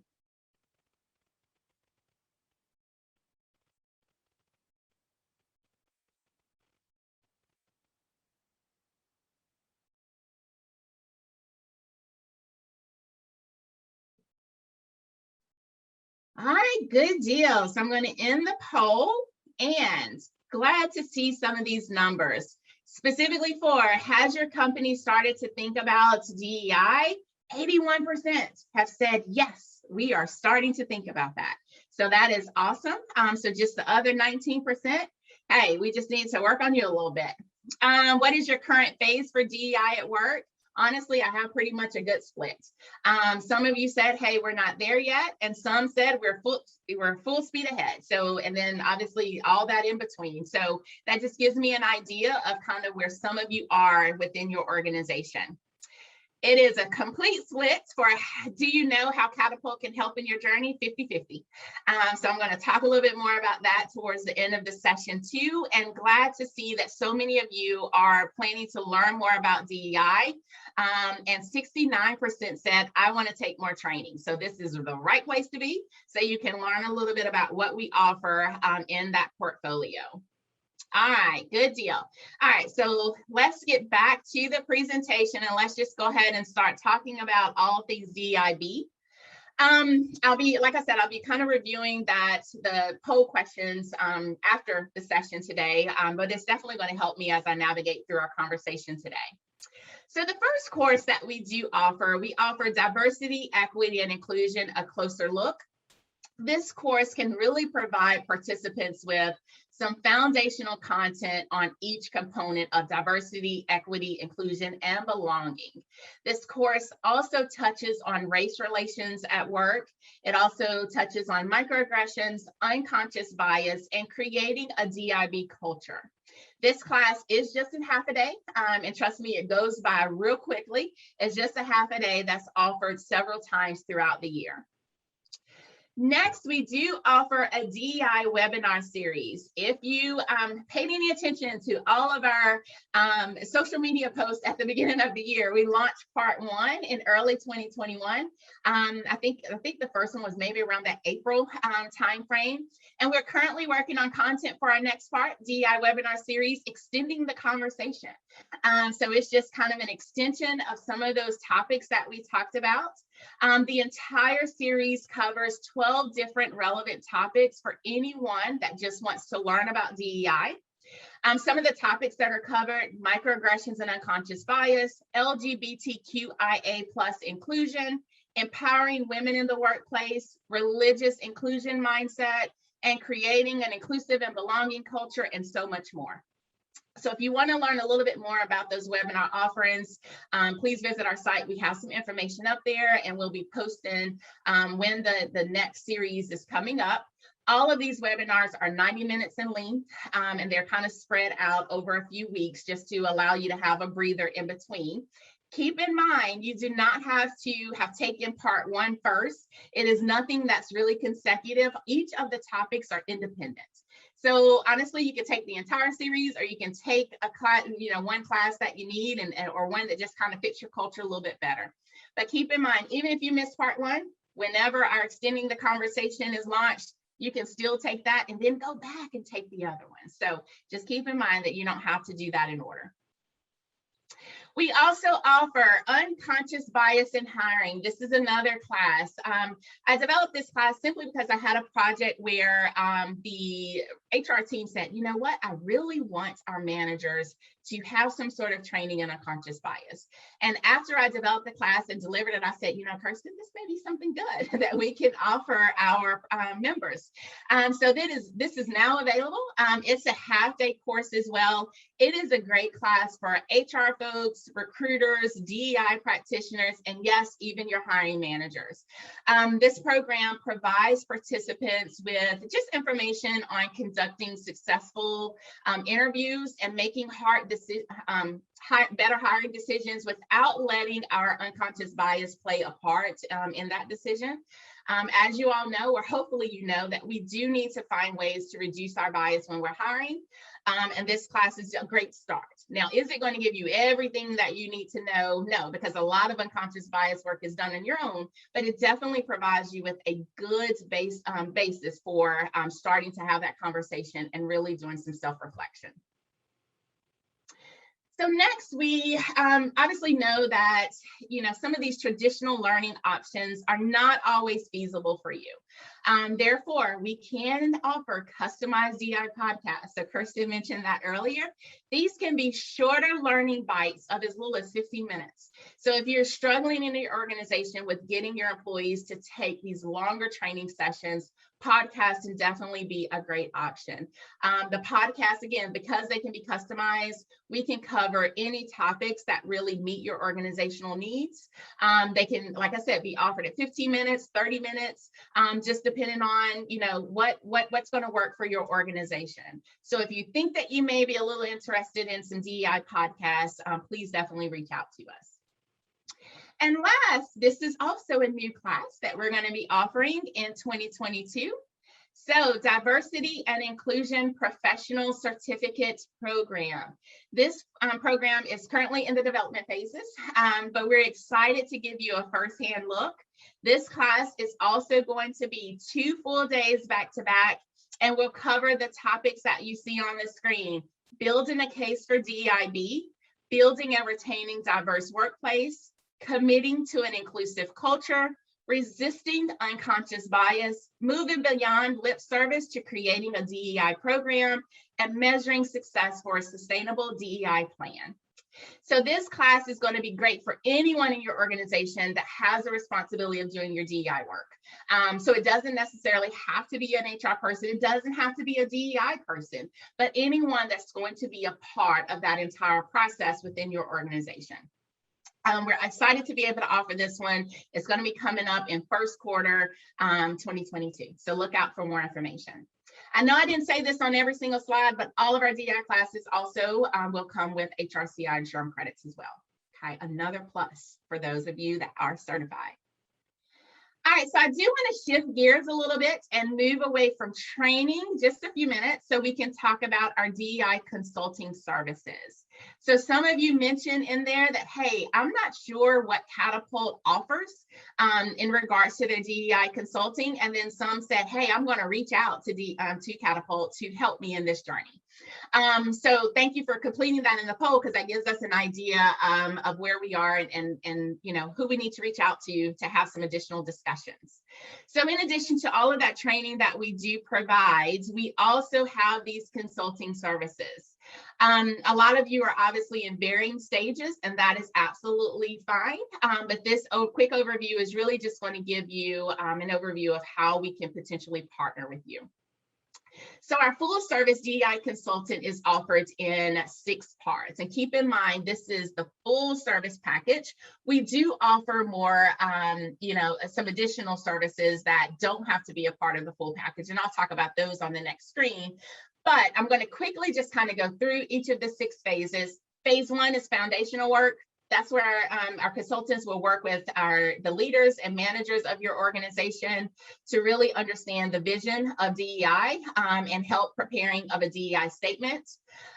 Also look into the demographics of your organization to get a better idea of what some of those challenges that we'll be faced with as we begin to do that DEI work. In this phase, we also will administer a DEI survey. That just gives us an opportunity to see what your employees are thinking. Then phase 2 is learning and education. So that comes as part of the consulting package, but I talked about all of the training options earlier.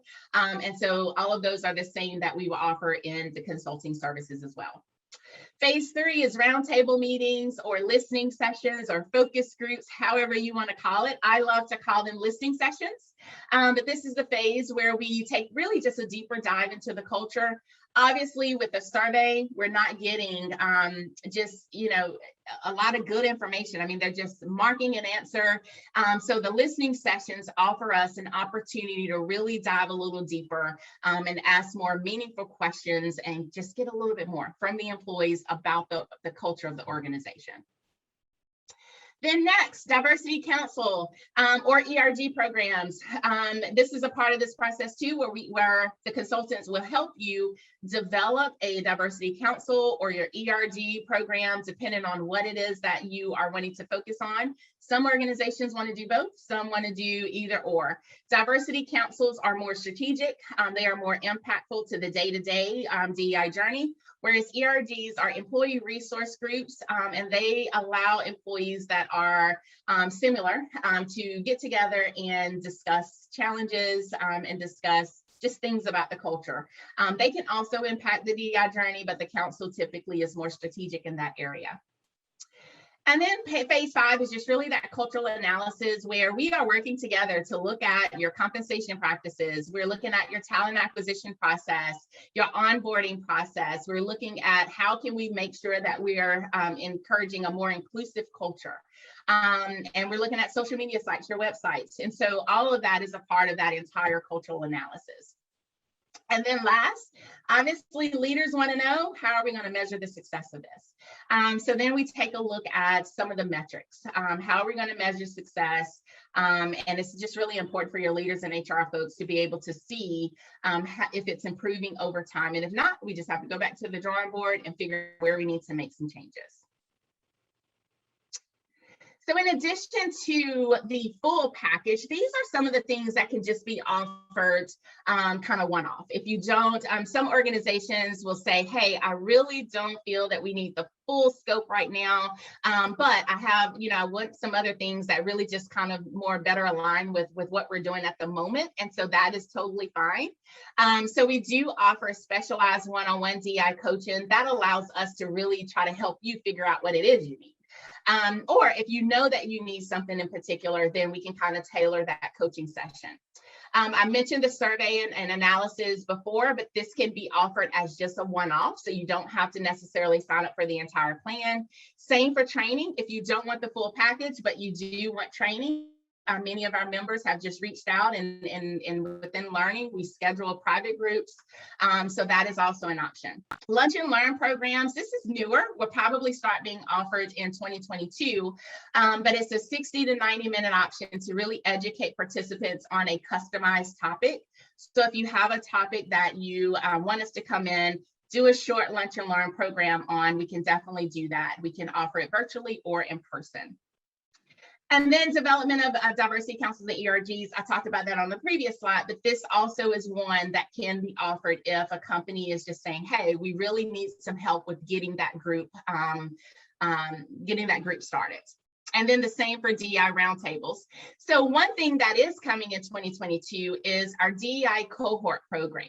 And so this cohort program will be available to DEI practitioners that will allow them a space to learn and grow from other practitioners. We are in the planning phases of this, and we're just trying to really determine the cadence, the length, the price, and all of that. So really look for more information in the coming few months. So if you need any more information, I mean, as you can see, we offer a ton of different options for training as well as consulting. So if you need some assistance with really outlining that plan, please reach out to learning@letscatapult.org, and we can definitely help you. All right, I think I have some questions in the chat. Let me see, let me get here. Let's see, do you place resources on the website for members to use for in-house training? I'll let Kirsten answer that question. I don't know exactly what we have on our website for in-house training, but I do know we have some templates available. Ashley just provided a link for some tools and things like that. So yes, Okay. immediately I was texting her saying like, you know, what is that on the website right now? And where can we get it? So she just posted that. Good deal. All right, so another question, what are the costs for the programs? Honestly, it varies depending on what program you're looking for. I don't know if you were meaning for a training program or consulting services, but the costs vary depending on what you need. So if you know you want something specific, obviously if it's training, you can see those costs for public classes right on our website. But if you need something for a private group option or consultant, just reach out to us and we can definitely help you. And I think those are all the questions. I saw a hand raised, so I don't know if the person put something in the chat area or not. But if you have any more questions, please just let me know. Yeah, it was an accidental reaction. I think. Okay. Yeah. All right, so we're going to go. I finished right on time to go into our breakout room. All right, so breakout. In your breakout group, I want you to spend some time reflecting. I want to give you just some time to really chat with some of your colleagues on the call today, and this is what you're going to discuss. I want you to talk about, you've already completed the poll, but really just have some meaningful conversations. Has your organization really started to think about DEIB? How are you incorporating DEIB into your company culture or organization? And be sure to share some best practices in your breakout group. All right, so we are going to move you to your breakout groups now, and I'll see you back here in about 10 to 12 minutes, I believe. All right, so welcome back from your breakouts. I hope you had some great conversations about DEIB in your organization. We had some great conversations in my group and share some best practices. One of the things that came up was remote work has really affected inclusion. And so we talked about some different things that we can do to still make people feel included. So I really just wanted you to be able to walk away from, the breakout groups with some ideas that you can take back. If you want to share some of those in your chat for everyone else in the group, that is welcome. So if you want to share some of those unique ideas that came out of those discussions. So really, as we end this session, I do want you to really think about inclusion at work and what part you can play in creating an inclusive culture every day. Think about how you can make someone feel more welcome, how you can encourage authenticity among your peers. So just really be thinking about that as you go back into your workspaces today and next week. So thank you for taking some time to listen to me about HR and DEI, and I'm going to give it back to Kirsten. Perfect. Thank you. I really appreciate that, Cynthia, and I appreciate everybody in the breakouts for sharing with each other. I said in mine that I really like roundtable moments and, you know, love the conversations where I can actually talk to members and I feel like I learned something every time I have that interaction. And it makes us all feel that much more connected and hopefully head in the right way to support you even more. So what I'm going to do is talk a little bit about learning plans today. We talked about building the business case for learning last week. You know, I don't have a formal introduction of myself that I read like I do for every other presenter. So, but in my last role, I got to spend a lot of time building a consulting group that really focused on helping organizations create learning paths, career paths, figuring out how to do skill gap analysis, learning needs, things like that. So it's an area that I find particularly interesting. And I think now as people are looking for different ways to learn, really trying to figure out exactly how we put together our learning plans and our learning programs. It's a little different than before, right? Like, you know, it used to be that on certain topics, you could just know that every 2 years you needed to do an update. Like if you were teaching an IT department, every couple of years, the software updates, you're going to do an update on the software and make sure everybody knows how to use it. It's getting a little more complicated because how people want to learn and what they want to learn and how much we have to cover. It's getting broader. We have to know more. We have to interact with people globally. We have to, you know, work with members closer. So things have changed certainly in the learning area. So learning plans are a great way for us to address that. When we talk about learning plans, you know, what we are talking about is really a formal plan to help us achieve our skill goals, right? So it's how we're going to figure out taking a business case where, you know, we've gotten funding, like, okay, we've made a business case that we need to invest in our people. And it's critically important that we actually put together learning programs and that we train them and that we engage them and we build their skills and they feel that they have career advancement and that they're invested in. But now we have to actually figure out, well, how do we take that, yes, do it, and make it into an action plan, right? So where are we today, right? Where do we want to be in the future and how are we going to get there? Those are the 3 questions that a learning plan really answers. So I want to start with a poll just to give me an idea of how many of you actually get to create learning plans. So we have a quick poll that fingers crossed this will work.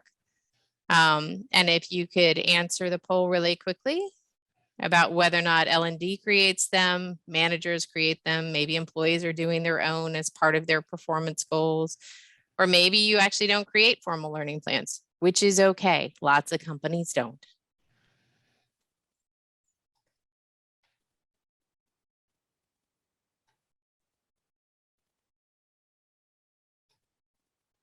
So it looks like it's kind of split across right now.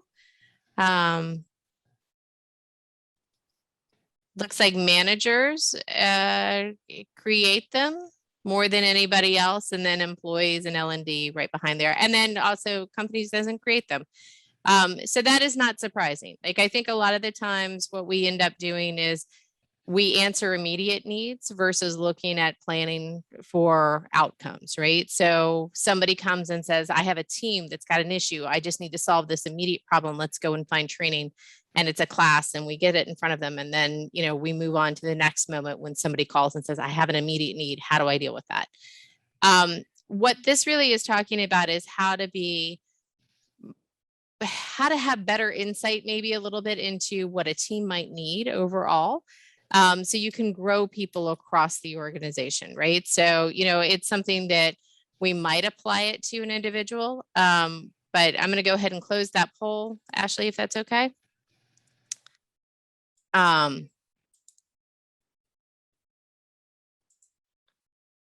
But what we might do is we might use a learning plan for a job role. We might do it for an individual. During times of change, like a lot of the times we might go ahead and do a learning plan, right? So a great example is I am working with an organization right now who is about to go through another reorg. They are actually having people interview for their new jobs. So it's not a perfect match where, you know, you used to be a project manager. Now you're going to be a project manager. There are nuances. So as they interview, they are identifying where there might be gaps for those people, and they're going to be creating learning plans for those people. You know, so how else might you guys use a learning plan?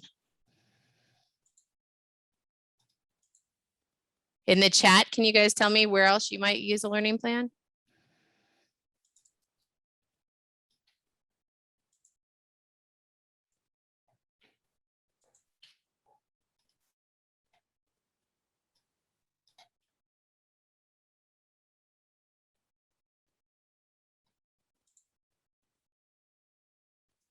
So other places you might see a learning plan, new employees. Yes, absolutely. Onboarding is a great moment. You know, sometimes we have formal onboarding programs, sometimes managers create it, right? So I know when new people start at Catapult, the manager comes up with a long list of things to go and learn. I think Cassie spent at least a week, I spent at least a week on Salesforce training, where, you know, we're going in and we're learning everything we possibly can about the system through their e-learning, interviewing with people, trying to understand what's going on. Yeah, those who are underperforming, skill gaps for annual reviews. You know, career planning is another place that sometimes you'll see a learning plan, where you might have somebody who is saying, like, I don't want to just stay in this role forever. Like, I want to be able to advance. How do I advance? You know, and you can work with them to create a learning plan. So it might be for individuals. It might be for job roles. So this is where, you know, you might decide, and we're going to look at job roles a little bit today. You might decide for job roles, like, you know, what do we actually want out of that role? And how do we actually want to apply that across the organization? So I have to ask, because my second screen is still showing my second slide. Can you guys see a slide that says how and when to use learning plans right now? Or is it still back on the 3 circles? 3 circles. Well, this is ridiculous now. Okay. Well, here we go. So how do we create learning plans for job roles? You know, so this is really this skill gap analysis process, right? So we're going to first of all figure out what skills are needed, you know? So before we can create a plan, we have to know, how do we actually want to define that job role from a skill perspective? We're going to figure out, where are the gaps? How are individuals doing today in that role? And when we look in the future about what we want for that role, like, how are they maybe lacking a little bit? And is it everybody that needs skill set? So remember on like Dawn's grid, where she had created a skill inventory, everybody self-rates, and then it comes back and it's a color-coded spreadsheet. Everybody who is, you know, like in red, like, I have a gap, this tells you these are the places that you're going to need to actually create learning programs, right? You need to figure out what your goals are for your learning plan. You need to make sure that you actually are going to have outcomes, right? So Nelson talked last week about the importance of learning programs actually having measurable outcomes. Sometimes that really helps us go and get additional funding for the following year. So how can we actually make sure that we are going to get the goals of our learning plan met? And then we're going to create our learning program, which, you know, that may be a multitude of things that we're creating. So it's not always just a course. There are many of you right now that we're talking to who are putting together learning programs that might be, you know, 4 to 6 months long. And you're using internal resources, and you're using Catapult to support pieces of it as well. So it's really putting together those programs and trying to figure out, how are you going to close those gaps? You need to think about ongoing support for your program. I wish that things that we built were static for a little bit longer than they are nowadays. I don't know about you guys, but I feel like everything changes so quickly that we are constantly in a let's update, let's be agile, let's change, let's prepare for the next thing. So when we create learning programs, we're constantly looking for, how do we get that feedback from people who are participating? How do we adjust the goals as we're going?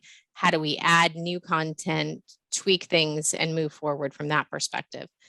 And then one of the things that we have to really make sure that we do is, how are we going to define and track success metrics?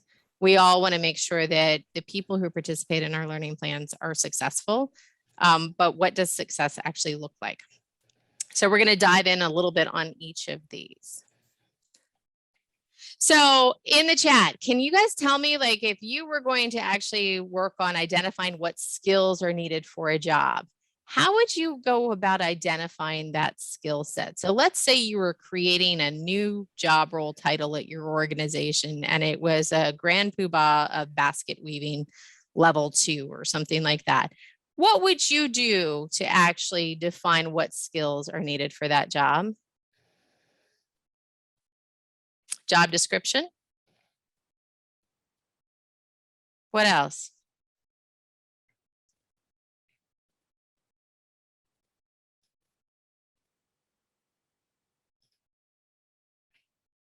What if you don't have a job description right now? Talk to the hiring manager. Yeah, the manager and the department team. Ask employees. Yes.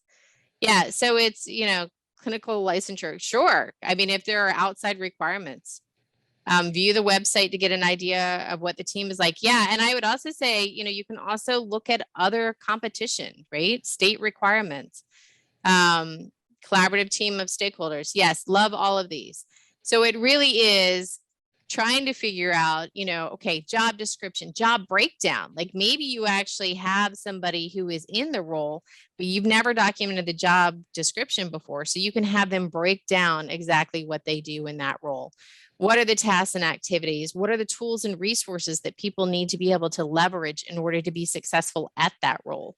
How are we going to make sure that they have all of that information? You also need to look at, you know, managerial input, right? So what do people want out of that role? Like if I'm creating something that's new for the organization, or if I'm upgrading a role, like let's say we're doing a reorg and we're saying, you know what, right now, because we are in a period of transition, we need to change the roles that we have a little bit and we need them to do different things. And we realize that means we're going to reskill people. What are the new things that they have to do? Well, you know, we've got to listen to that manager input to make sure that we understand that. And then if there are people in the role, like ask them. Like a lot of the times they know exactly what needs to change for them to go forward. So, and what about skill gaps? How would you guys identify skill gaps? Can you answer that in the chat? So if we have the role, if we've defined a role now and we say like, okay, here's the North Star of where we're headed. How do we figure out where people are today against where we want them to go?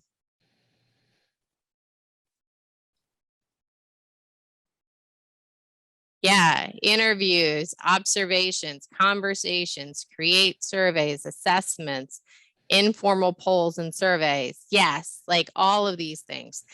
And this is where it can be lightweight or it can be super heavy, right? Like, you know, if you want to, you can get super heavy and you can do all kinds of formal tools. You know, you can do surveys and self-rater tools, focus groups, 360 feedback.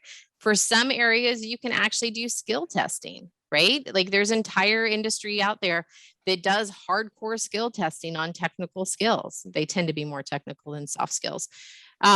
You can also be, you know, more informal about it. You can talk to people, have focus groups, you know, but then follow up with individual interviews, you know, hear from the managers. What is the coffee chat telling you? Like, what are you actually able to learn about where the gaps are?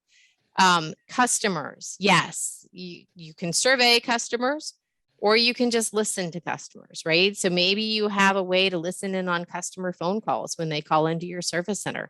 What are they complaining about? What are they asking for? What needs aren't being met? Those are the types of moments where you can often identify where there might be gaps. So love some of the ones that are coming in, you know, looking at breakdowns, procedural issues, workflow problems. What are the business requirements? Identifying the desired state. You know, all of these things are great inputs in how you can identify those skill gaps. And then our favorite, I think we use the SMART acronym. How many people probably have seen this in just about every training program that you have out there, right? Like, you know, we love SMART goals. So, and I love them, whether it's for, you know, how I'm going to achieve something this week or how I'm going to achieve something in a year, right? So really looking at, once you know, okay, here's what I want to have, here's where I'm at today. And now I'm going to start saying, well, how do I really set these goals to say like what people are going to be able to accomplish by the time that they're done? I need to be really specific about things. I need to make sure that I can measure what I am doing. You can't say I'm successful because I have closed a gap if I don't have a way to measure if that gap is closing, right? It should be attainable. It shouldn't be something that is unrealistic. Like nobody wants to set ourselves up for failure. So don't say that you can totally change somebody's behavior in like a week. You can't.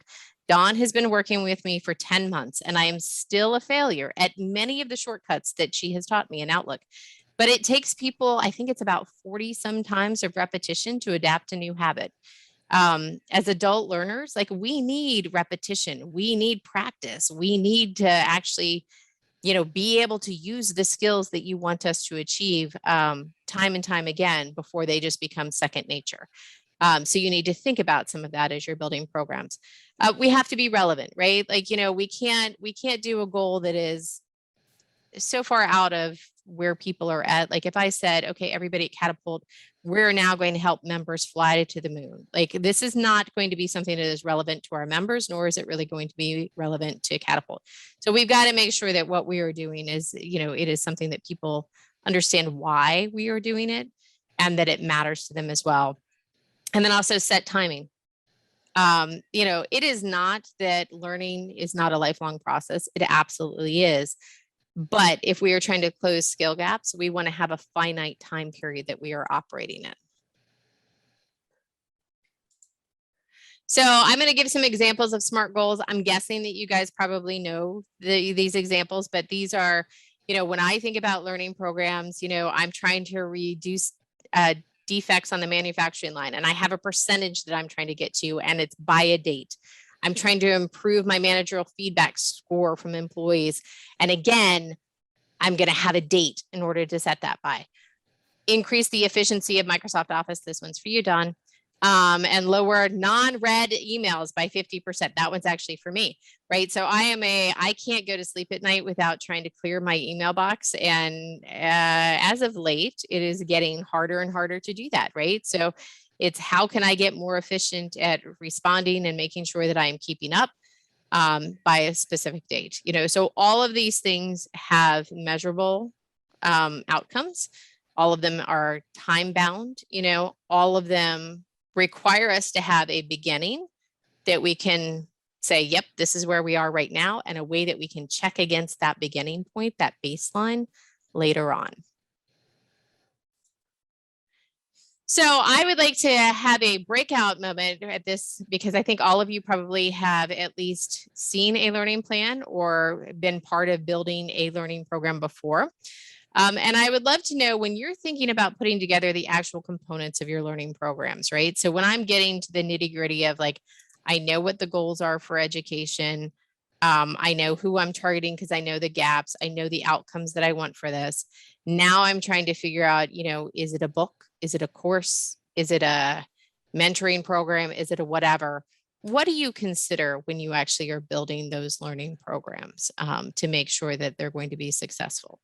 So Ashley, could you send us to breakout, please?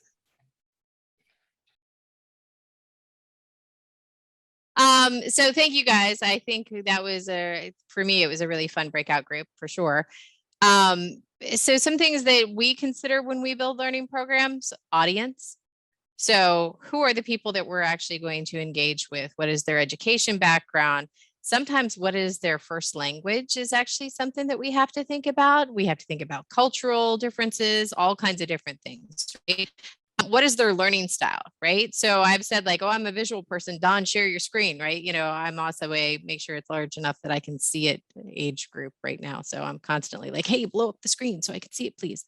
But you got to think about that for our visual learners, right? But some people really like to hear, right? They're auditory. Some people really like to do, they're kinesthetic learners, right? So what is that style? What is the style? Are they people who really want to go and sit in a program for 3 days and they want to be immersed in something? Or are they microbursts and I just want to quickly get content and then I want to move to the next thing and the next thing and the next thing? A lot of the times you have a common core and then you might have different approaches, right? So you might have like, okay, I'm building a learning program and it's 4 to 6 months to achieve these goals.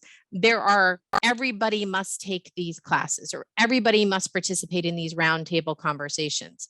But then depending on learning style, maybe you go and read some articles, maybe you listen to a podcast, right? It really is trying to figure out how you can engage everybody where they're at and make sure that they're going to be involved. For every single thing that you do, if there's a formal training moment in it, so you might have a whole bunch of informal pieces to your learning program. It might be that, the videos are more informal. It might be that you have outside articles that you want people to read or things like that. But for the formal classroom moments, we have learning objectives, right? Because we want to measure that particular learning against those objectives. We probably, if it's a learning program, if we're truly trying to reskill somebody, we're probably going to look for reinforcement activities. How can managers support what people are doing when they go back to the job? How do we actually engage with them? So for the other teams, can you guys give me an idea if there are other things? Can you pop them in the chat and say, like, here's some other of the top things that came out from our conversations? Time, yes. Yeah, it's really hard. Well, time is huge, right? Some of us have a whole bunch of time that it's been allocated towards career development. I say a whole bunch, but some of us have time that's been allocated towards career development. A lot of people don't, Define roles and responsibilities, the conversations, everything like that. Yes. Making sure that the needs assessment is done. Yes. I thought there was a good one that I heard in technology. Not everybody has access to technology. I mean, Christy and our team was talking about drivers. Well, if I'm out driving a delivery truck, I'm probably not going to, at that moment while I'm driving, be able to tune in to a live virtual session, right? Like, so it's how do I take time to make sure that those people can come back and everything like that. Yes, Robin, the patience, making sure that you are patient and that you don't expect immediate changes overnight. So step 5, consider ongoing support. And this is sort of 2 pieces of it, right? So this is the ongoing support of the people who continue in the program, but this is also the ongoing support of the program.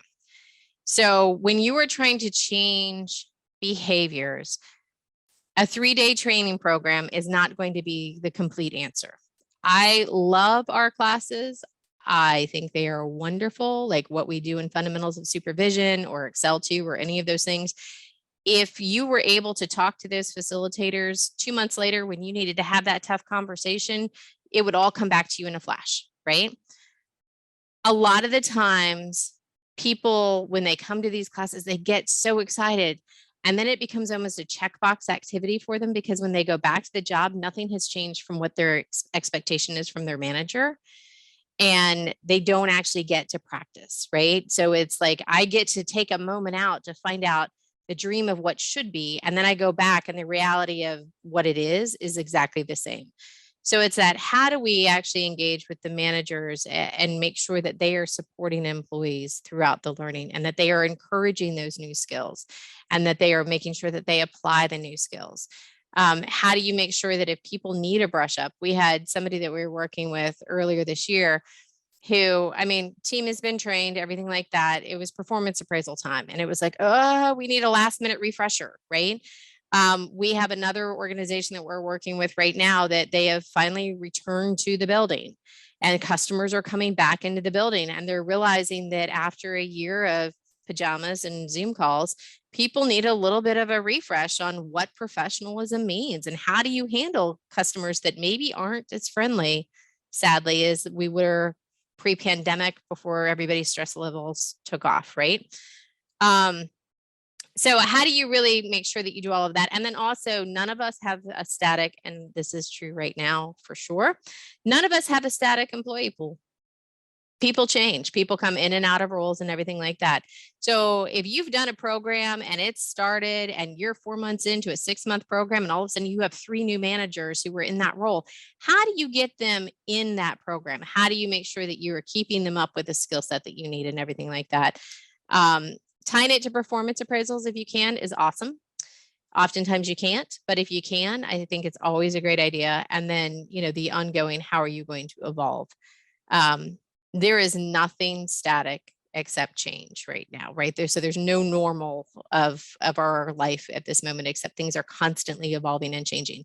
And even pre-pandemic, we have never had the rate of global economy, digital transformation, change in organizations, automation, just new competition and everything like that. Like the industries today have just gone through a disruption that we have never seen before. Like the Industrial Revolution, not even close to what we've gone through in the past 10 years.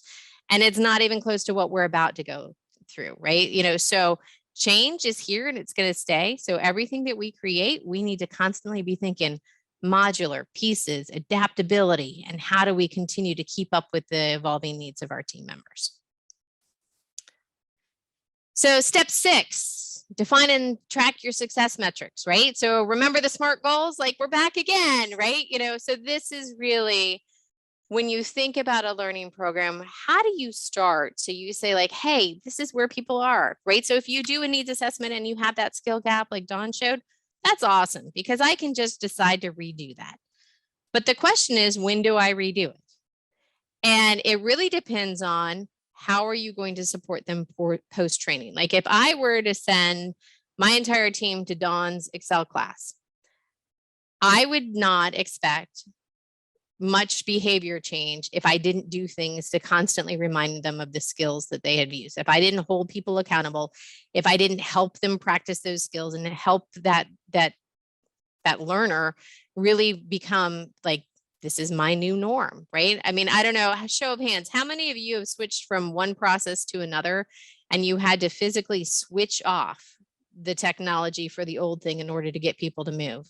Anybody have that? Ever? Just us? Yes. Okay, good. Yeah, right? Like we are creatures of habits. We really like to keep doing the same thing that we know how to do. It is hard to change what we have been doing forever. So we just went through automating how materials are fulfilled for everybody. For all of us, we have gone to the Z Drive for forever to get the content, and now it's out on a SharePoint site, right? We're physically shutting off the old drive. We are going to make it so our behavior changes because we're going to shut you down from being able to do something else. If you can do something like that, getting behavior change is pretty easy, right? But if you can't, then it's how do you constantly nurture those developments? And then how do you baseline and then reassess? So if it is something that is massive transformation, let's say you're changing everything about how job roles are structured and everybody has to go through learning programs and things like that, you're looking at 12 to 18 months that you're going to want to rebaseline because people have to go through the program to learn. And then they need the time to actually acclimate and make sure that it's part of their DNA and how they actually do their daily job. So I'm going to open it now to questions, and these can be about learning plans. These can be about anything that you want. Does anybody have any questions?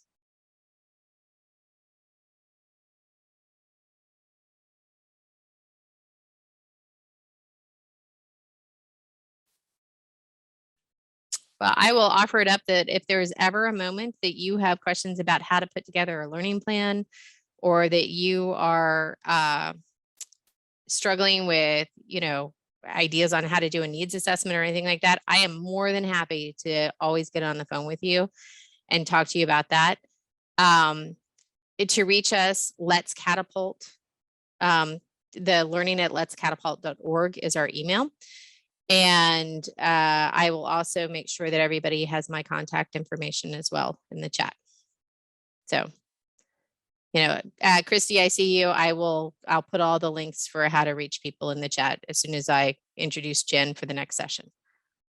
How do you find the best way to help coworkers who disorganization affects everyone? Oh, yeah. So, Chris, I would say that it's about time. Marisol, am I correct that, when we have somebody, I think Marisol is here. I know you love that It's About Time class. That really is more about, not about time management, but more about personal management, right? Correct. That's why I always say, I know the classes talked about time, but the class is not about time.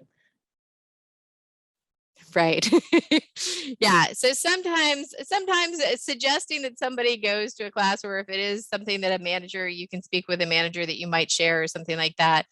There are programs that can help them. The other thing too is it sometimes helps for all of us to understand how other people operate. So whether you use DISC or the predictive index or, strengths finders or some other tool, I find that if I know how other people respond to things, I'm going to use my kid as an example. She's 14.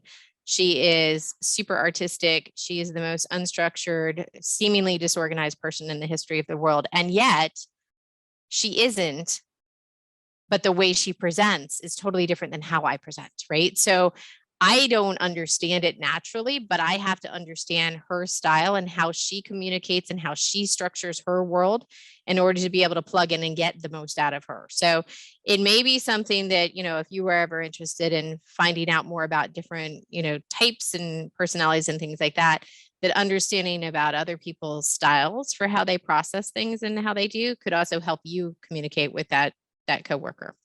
So I'm going to switch over now and introduce Jen.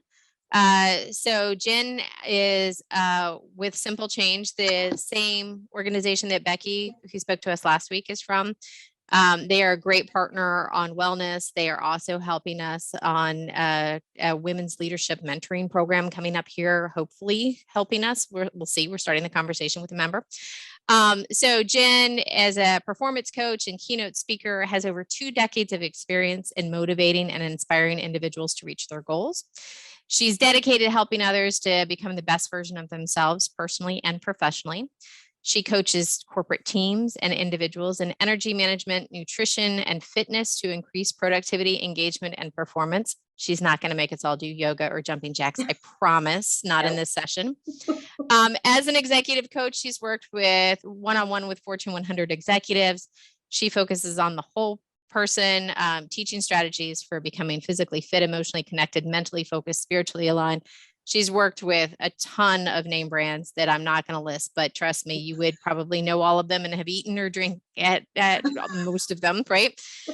She has a bachelor's in communications in German from Wake Forest. She's passionate about exercise and nutrition. She's an AFAA certified group fitness instructor, personal trainer, and has been leading and encouraging clients to achieve their personal goals for over 25 years. She's also certified sports fitness nutrition coach, a PN1, and has helped teams and individuals learn how food can help perform the best in competition, which is interesting because I took a study course years ago where they wouldn't allow you to eat certain things. You had to sign a contract, and during your study class cramming for an exam, you had to only eat certain foods to help you actually learn the material even more. So fascinating on that one. So Jen, welcome. Thank you so much. I'm going to turn it over to you. Great. Thank you so much, Kirsten. I'm going to try to show my slides here. Wow.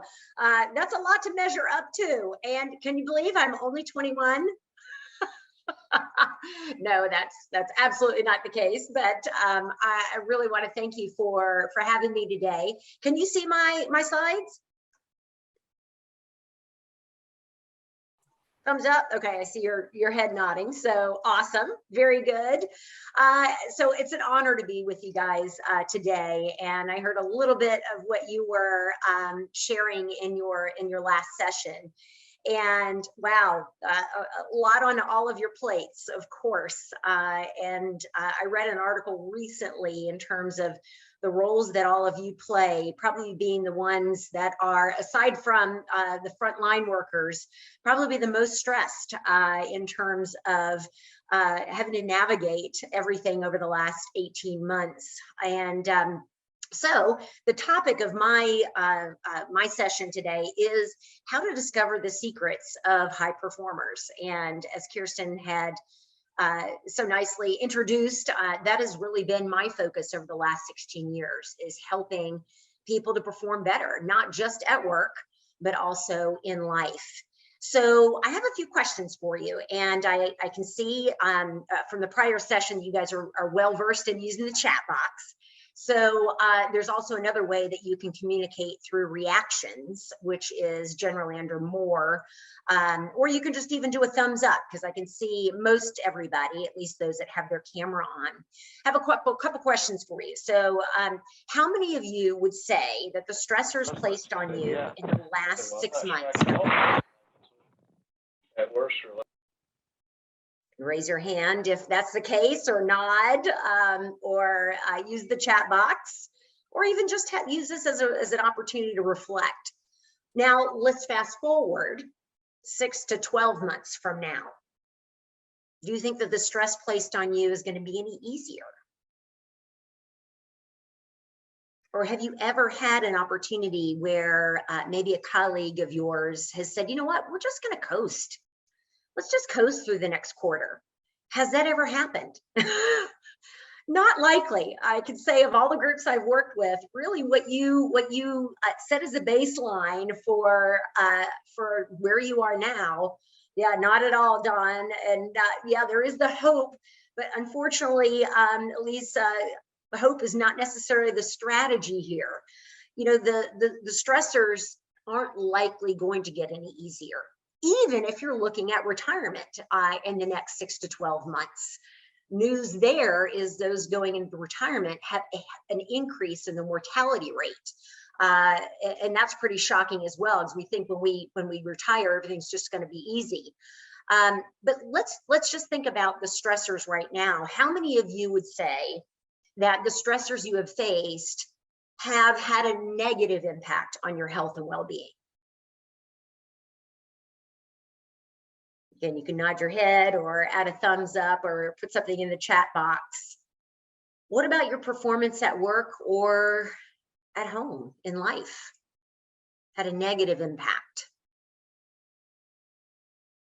I'm seeing some head nods, some thumbs up, yes, and a number of yeses. Yes, tired all the time, absolutely. You're not alone. And throw a pandemic on top of all that. The unknowns and uncertainties of what's to come, not to mention the social injustices and the divisiveness in our country, adding a lot more stress to all of us. So the question really is the way that you're working for you? Is it sustainable for optimal performance for years to come? And again, it's not just about how you can get more work done, but how can you perform at the best, at the optimal level, as the best version of you, not just at work, but in life. We know that the stressors and demands that we face are not going to go away. In fact, if you are here today and thinking that I've got the magic pill to make those things go away, I hate to disappoint you. But what I can do is help you think about stress a little differently, and how it can actually be helpful for your health and well-being and performance. In fact, it's not the stress in our lives that's the enemy of high performance. It's actually the lack of recovery. So we need to learn how to balance stress and recovery. That is the key to high performance, both at work and in life. So we call the fluctuation between stress and recovery oscillation. It really is the ebb and flow of energy expenditure and energy renewal. And we must learn to oscillate to avoid burnout. In fact, our bodies are actually designed to oscillate. So if you look at that orange line that goes up and down, that may actually remind you of some things in the human system. Your heartbeat, brain waves, muscle contraction, relaxation, the inhale and exhale of your breath. That's how our bodies are designed, and actually the world around us oscillates as well. You think about the rise and fall of the tides, the movement from summer to fall, winter and spring, day and night, so the rise and the setting of the sun. When we sleep, we oscillate as well. So what we know is if we don't follow this oscillatory pattern, we can become flatliners. And often, many of the clients that I work with tend to flatline in the stress quadrant. And too much stress can really lead to burnout in the absence of recovery. And Yerkes Dotson had looked at this. Maybe some of you are familiar with the pressure performance curve. Now, this is an animated slide. There's a lot going on here, so bear with me. Pressure actually, or stress or stretch, drives performance for us as human beings up to a point of diminishing returns. So as we move through this, I'd like for you to just consider, where are you on this pressure performance curve, and where might the threshold be for you for a point for diminishing returns? We can perform optimally when we're experiencing stress. Think about perhaps when you have a tight deadline and you got to get things done, or maybe you're stressed and learning something new. That actually allows us and pushes us a bit to perform at a point, however, where the returns can be diminished. And we call that the zone of delusion. So you have a responsibility to really understand and be aware of where you are, and certainly be able to call that out, particularly in your roles, maybe hearing from others in your organization where they are, and be able to give them the tools to be able to manage this process. So essentially, whoa, sorry, that just all came up here. So optimal performance happens when we reach stress, but there's a fine line between stress and strain. And that is something that we need to learn to recognize. When we hit strain, unfortunately, we start to feel fatigued. We may make more poor decisions. We may have poor judgment. And when people go from strain to overwhelmed, we tend to see exhaustion, potential serious health problems, breakdown in relationships, mental and emotional well-being, and even burnout. So we have to be careful, because there's a thin line between stress and strain. There's also a rapid decline in performance once we cross that line. So one of the things that folks that are very resilient do very well is to recognize when they're crossing over the line from stress to strain. And they have a plan to be able to get out of that strain. So the zone of delusion will continue to rise if you continue to go into prolonged strain. And you've probably seen this, or maybe you've experienced it. It's that internal push of, I know I can just push the pedal down a bit more, I can get things done. But we have individual warning signs that we have strained into strain. And that may be loss of sleep, that may be irritability, potentially loss of appetite, overreacting emotionally. And we know that the pressure is really inevitable in this environment. Once, though, keep in mind that pressure in itself is not bad. It's how we deal with the pressure that determines whether or not we'll have a positive or a negative outcome. Being resilient does not mean that an individual can withstand pressure and have no end to increases in performance as much as we'd like. That's just, again, that zone of delusion. So it's really the level of perceived pressure, not actual pressure. Different people feel pressure from different things. So for example, some may feel pressure if they are asked to do something of their own devices, and others may feel pressure if they are micromanaged or closely supervised.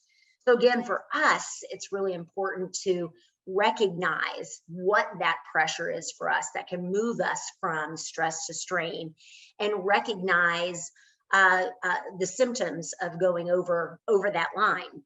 Now, you see in the middle of the slide here the word oscillate with the black arrow, and the squiggly line moving really between stress and recovery, because that's the oscillatory pattern we encourage you to seek. And that is being able to insert recovery intermittently between bouts of stress in order to renew your energy, your focus, and regulate your emotions, and connect back in, of course, to your purpose and to your values. And that's really the key to this, is that big green space, is how are we recovering? So let's take a look at the definition of recovery. It's really a return to a normal state of health, mind, or strength. It's a period of growth after we experience stress. And a great example of this is in the physical space. Let's say if you exercise and you lift weights, maybe you want to grow your bicep muscle. Okay, so you lift some weights to challenge that muscle to actually create micro tears. The bicep muscle will repair itself overnight and the next day and become stronger over time. We know that the optimal time for recovery for our physical body is during sleep, particularly in non-REM sleep, when HGH is released. Muscles repair themselves. And recovery can look very different based on the type of stress you're experiencing. It's not always physical. Maybe it's emotional. Maybe it's mental stress. And, so for examples of, working, you have a stressful meeting at work, you're scheduled to do a presentation that brings about stress. You're working with either a business associate that has a different work ethic than you. These are things that cause stress more perhaps mentally and emotionally that we need to seek recovery from. And so we have to ask ourselves, what can that recovery look like? And it doesn't have to be earth-shattering. And so we want you to consider recovery both at the micro and the macro levels. So sleep would be an example of a macro recovery, right? Hopefully we're seeking that 7 to 9 hours that is recommended for us as adults. Maybe even a vacation is considered macro recovery. But here's what we often see is, yes, we may take those micro recovery opportunities, a weekend or vacation, but that really doesn't help us in the context of our work day or our work week. So we need to consider recovery at the micro level. So what can that look like? There's a lot of examples here that I want to share with you. We have to think, well, at a micro level, what are you talking about, Jen? What's the time frame? At a micro level, it could actually even be 16 to 20 seconds, which sounds like an odd window of time, but if you think about it, there was some research done with elite tennis players. And if any of you play tennis or like to watch tennis, 16 to 20 seconds is about the time between points in a tennis match. And so you may see an elite tennis player turn away from their opponent. They may play with the strings on their racket. They may grab a towel and wipe their brow. Or if you've ever watched Rafa Nadal, anybody ever watched Rafa Nadal play? Just looking for any hands going up. He's quite entertaining, and there's a reason why he's ranked up to #1 in the world. Is he's got a very ritualized behavior around recovery, and it looks a little something like this. He wipes his nose, tucks his hair, wipes his nose, tucks his hair on the other side, and then he pulls his shorts down in the backside, right? So it's quite interesting, but it's something that he does between every point. That's his reset button, because all he has is between 16 and 20 seconds. And you can think about maybe if you watch the Olympics this summer, or think about someone else that is a high performer, a top performer in any area. They all have rituals around hitting that reset button. All right, and that could be a very short window of time, particularly if you're going from meeting to meeting to meeting on a daily basis or call to call. You need to figure out what are some strategies to hit that reset button. And it could be very simple, like just getting up and moving, or maybe it's taking a few deep breaths. On the screen here, you see several options. Just getting away from your space, taking a walk, or just removing yourself from your computer. Meditation and mindfulness. Now, it probably would be a little bit more than 16 to 20 seconds, but if you had the ability to take 3 to 5 minutes, or maybe at a luxury of 15-minute break to do some mindful meditation. Laughter, that doesn't take much time at all, and is such a great source of recovery, physically, emotionally, and mentally. And would you know that the average adult laughs 4 times a day, whereas the average 4-year-old laughs 400 times a day. So we're taking ourselves pretty seriously, and laughter can be a very, laughter is great medicine, right? We know that adage. And certainly there's a lot of resources like YouTube videos and things like that can that bring a sense of laughter. Maybe a friend that makes you laugh, give them a quick call, or a colleague, calling a loved one, stretching. These are ways, again, that we can put some energy back in the system in order to reduce that chance of burnout. And despite the break, here's what happens. I'm sorry, I didn't realize that my slide had moved forward. Despite the break, we could actually even be more productive, because again, we're centering ourselves, hitting that reset, and are able to come back and perform more optimally. Just a couple of other options for building recovery: listening to music. Music is a fantastic way, just in 2 to 3 minutes, to recharge you, whether it's relaxing music or music that will kind of pump you up. Exercise, yeah, just doing some jumping jacks, even though we're not doing them here, as Kirsten said, but that may be a way. Again, recovery is personal. That may not bring you recovery, but for some of you it might. What about dance? Having a dance party, impromptu. And I know I've been known to do that here especially through the course of the pandemic, on my own, looking at the computer screen a lot during the day. Dance parties are great, just to increase that blood circulation and hit that reset. Reading, doing a gratitude activity. This is a very well researched area of recovery that can really change the trajectory of our focus and change the trajectory of our emotions in a matter of just a few seconds. So just taking a brief moment to write down what it is, who it is that you're grateful for. Short nap, well, that may not be available to you in the context of your workday, or maybe it does. And that may be a way, again, to get some recovery. So these are just a few of things. And what I'd like for you to think about is, what simple change will you make to seek recovery, even if you only had 16 to 20 seconds? And as Kirsten had said, you're all familiar with SMART goals. So how can you make recovery a new habit? Again, one simple change, but make sure it's something that's specific, it's measurable, it's attainable, relevant, and time bound.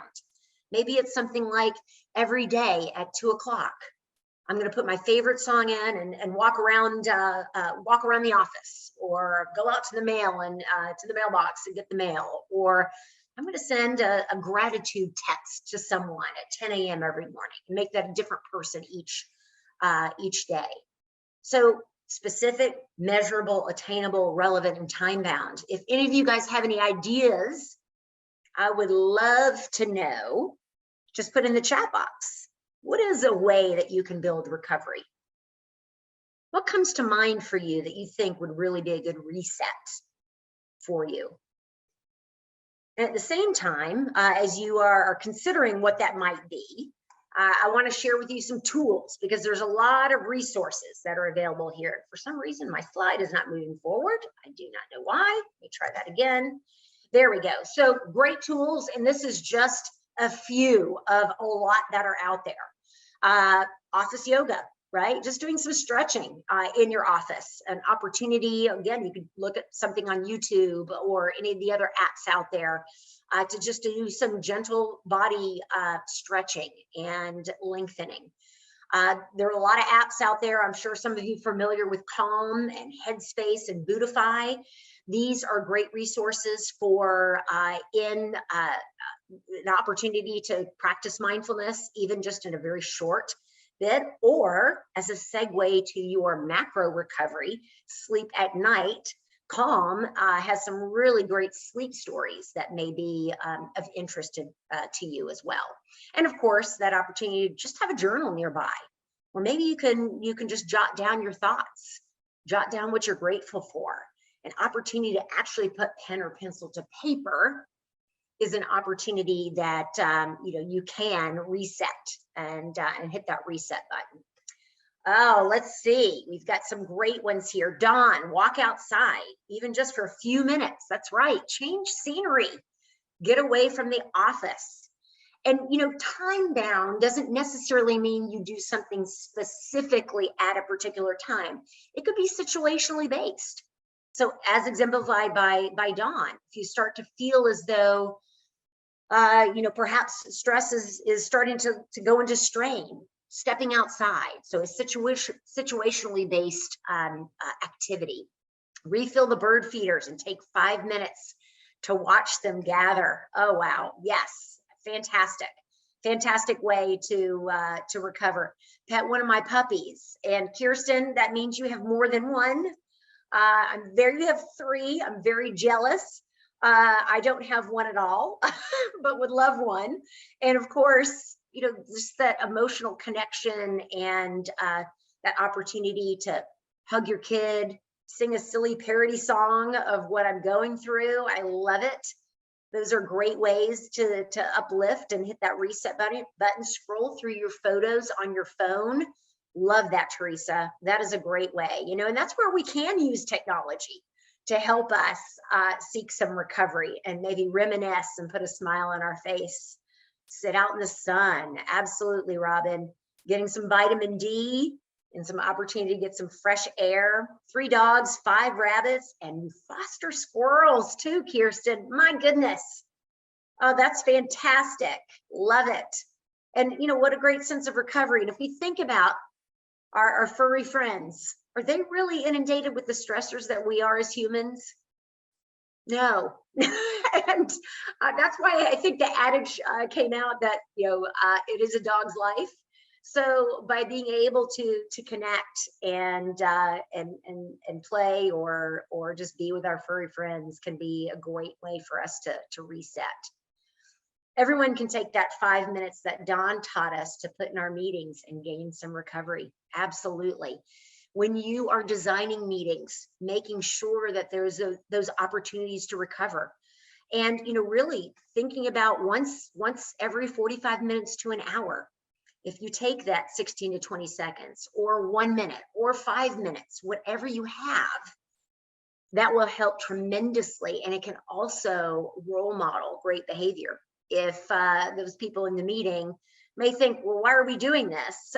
You're role modeling the fact that recovery is important. And that speaks volumes, and it gives folks permission to do the same as well.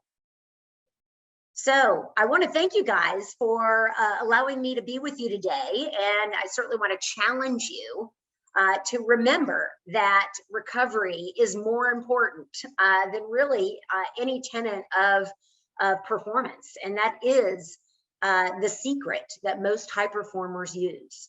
And it might be actually a little counter to the way our culture thinks, is that recovery just is not productive time, but how we can be more productive despite the breaks. So I'll leave it open for any questions. If anyone has any questions at all, I'm happy to answer. Could just shout it out or in the chat box.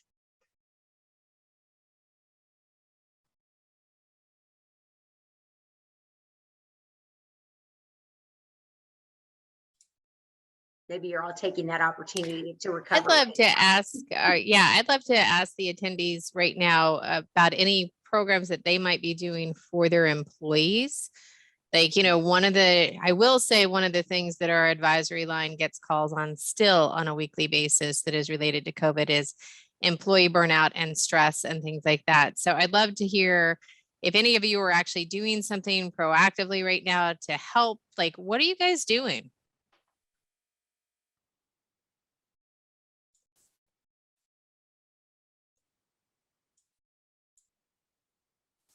Great question, Kirsten. Flexible schedules, yeah. Mm-hmm. Yeah, remote work is very popular with us right now. So maybe not return to office. Maybe not ever is what some people want, right? Like, might be the way of the future for some of our organizations. Might be. Yeah, I know we had a member who was actually investing in mental health sessions. Mm-hmm. So on a monthly basis, having different people come in with different perspectives and, just engaging the employees with, like maybe this month we're going to do a meditation session together. Maybe this next month we're going to talk about food and nutrition, all optional, but at least trying to give people ways to, oh, see, there we go. Yes. There's one right there, a monthly meeting to eat, discuss, decompress, lunch for some meetings, Mhm. Zoom socials. Awesome. Those are great. Yeah, group recovery. If you happen to be back in the office, right? It's just step away from our computer. Let's have lunch together, right? Yeah. Or let's go out for a walk. Or the Zoom social. I know that got very popular during the pandemic. Just as an opportunity to connect, and to maybe even connect and just not talk about work. Yes. Talk about something else, right? Yep. I know some folks have started to use Slack and they connect with each other on Slack groups of interest. So I Sure. think Epic Games, who's not a member, but I just know somebody there, they have a pet Slack line. And every day people will post like the pet of the day or something like that, just to have a moment of connection and meet other people. So, this was great. Thank you so much, Jen. We really appreciate it. And for any of you that are struggling with, some of these issues that we talked about, whether it's your personal recovery or your employees are challenged or anything like that, we are more than happy to get you in touch with Jen and Becky. Can't say enough about the partnership with Simple Change. They have been just absolutely wonderful to work with. And we've been working with them at our executive level for over a year. And certainly as we have gone through the transition from TEA and CAI to Catapult, it has been incredibly helpful to get their input and advice. So anyway. It's been a great partnership. Thank you, Kirsten. So yes, thank you. Well, that is our end of our showcase. So I want to just say again, how much we really appreciate all of you attending the showcase. We love the participation. We love hearing from our members. We are always looking for ways that we can improve what we do for you and making sure that you are getting what you need from not just learning, but from everybody here out of your membership. So I would love for you to quickly take some feedback, give a quick feedback about this event overall. You can scan the QR code to participate. If you are not a smartphone QR code person like me, the link is also in the chat. So you can click that link and just fill out a quick survey to help us give us some insight about how we can do a better job. And for many of you over this session and the last one, you've asked us for some follow-up activities. You can expect that we will be in contact over the next week to try and see, how we can get you more information about whether it's the technology skills assessment or various other learning programs. We will make sure that we get back in touch. So thank you guys.